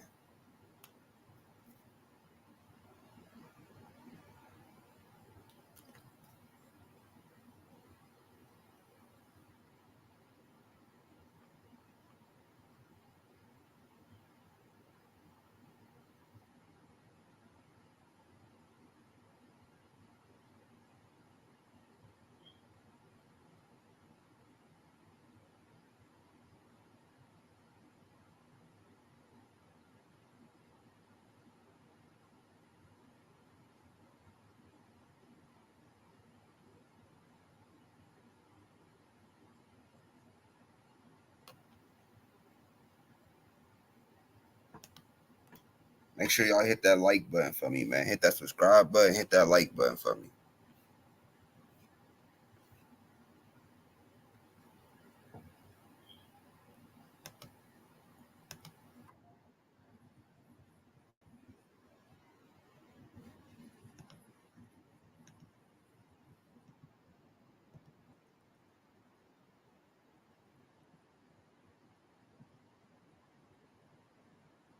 Go my head, boy, come correct.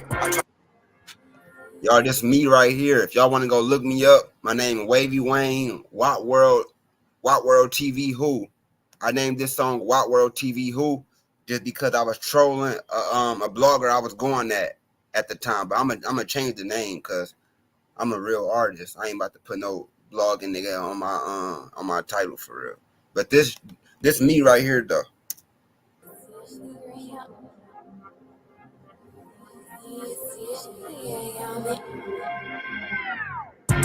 Get the titty bar and make a mess. They get my cousin over jealousy, he blew a check. Boy, come the right way or get your ass left. It's a bag on my head, boy, come correct. I tried to hit him with the wheel and gave him a warm set. He took himself out the game like when you hit a ref. Jay smacked down with that raw, not triple X. Before a nigga take me out, bitch, I'm shooting back. Nigga think he started, baby, get to acting bad. Nigga long live V, I need my brother back. Jay like a garbage man because you niggas trash. Bitch, I ride my own way because I trend set. Yeah, coming soon, this shit come with that. AR pistol got that boy doing jumping jacks. Bitch, I'm on a roll punching with the jacks. Had to teach her out of state, bitch, how to arch her back. Long live Moody and Vontae, we gon' stand on that. Any niggas speaking on them, they gon' pay for that.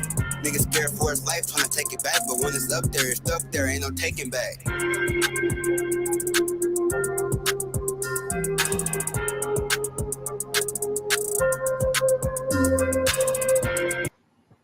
Hit the like button, hit the subscribe button, man. Make sure I hit that like button. Make sure I hit that subscribe button for me, man.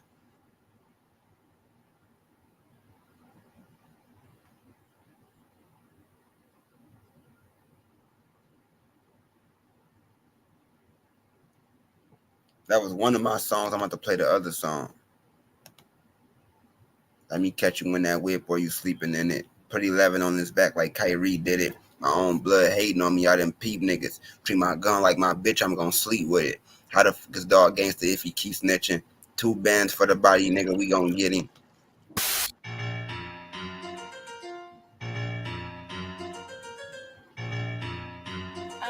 Ruel, stop playing. Let me catch you in that whip or you sleeping in it. Put 11 on his back like Kyrie did it. My own blood hating on me, I done peep niggas. Treat my gun like my bitch, I'm gon' sleep with it. How the fuck is dog gangster if he keeps snitching? 2 bands for the body, nigga, we gon' get him.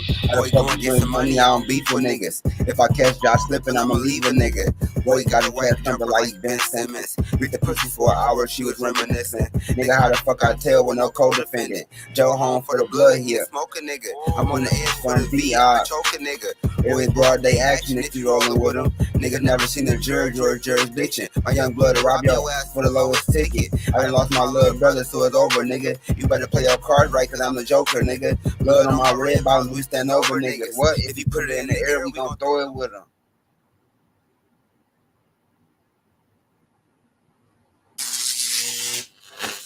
If you catch him in the air, we gon' throw it with him. Free God, to the God is free. Let's go. Hit that like button, man. Hit that subscribe button for me, man. Hit that like button, hit that subscribe button for me.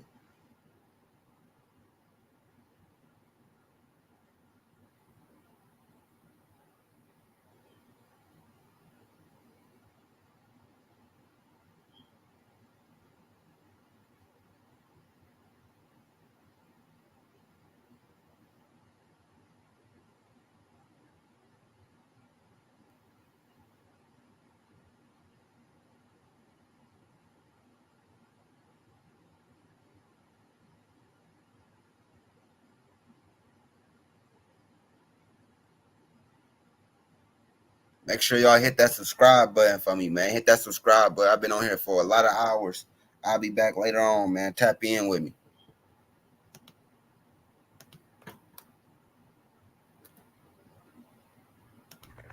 Wavy Gang Podcast, man. What's up, man? This is my intro video, man. I need y'all to like, share, subscribe to the channel, man. You're going to be getting all kind of content from me. I'm going to be talking about celebrities, talking about the trolls on YouTube, talking about how motherfuckers be picking and choosing. Like, I need y'all to really tune in to me, man. Straight from Detroit, Michigan. I got a lot of public interviews coming. I got a lot of public experiments coming. I got a lot of...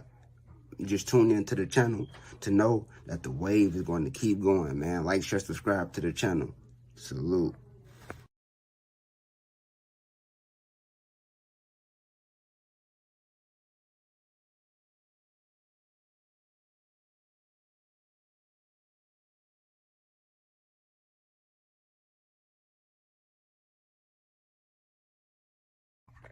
Wavy Gang Podcast, man. What's up, man? This is my intro video, man. I need y'all to like, share, subscribe to the channel, man. You're going to be getting all kind of content from me. I'm going to be talking about celebrities, talking about the trolls on YouTube, talking about how motherfuckers be picking and choosing. Like, I need y'all to really tune in to me, man. Straight from Detroit, Michigan. I got a lot of public interviews coming. I got a lot of public experiments coming. I got a lot of...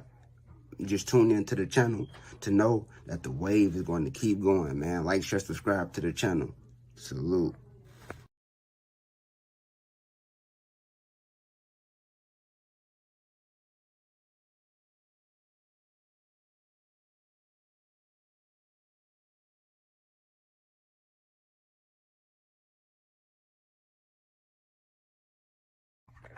Wavy Gang Podcast, man. What's up, man? This is my intro video, man. I need y'all to like, share, subscribe to the channel, man. You're going to be getting all kind of content from me. I'm going to be talking about celebrities, talking about the trolls on YouTube, talking about how motherfuckers be picking and choosing. Like, I need y'all to really tune in to me, man. Straight from Detroit, Michigan. I got a lot of public interviews coming. I got a lot of public experiments coming. I got a lot of...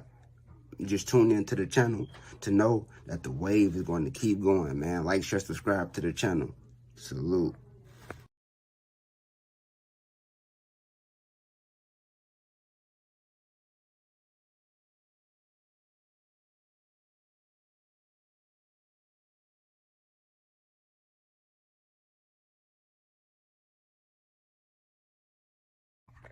Wavy Gang Podcast, man. What's up, man? This is my intro video, man. I need y'all to like, share, subscribe to the channel, man. You're going to be getting all kind of content from me. I'm going to be talking about celebrities, talking about the trolls on YouTube, talking about how motherfuckers be picking and choosing. Like, I need y'all to really tune in to me, man. Straight from Detroit, Michigan. I got a lot of public interviews coming. I got a lot of public experiments coming. I got a lot of... Just tune into the channel to know that the wave is going to keep going, man. Like, share, subscribe to the channel. Salute.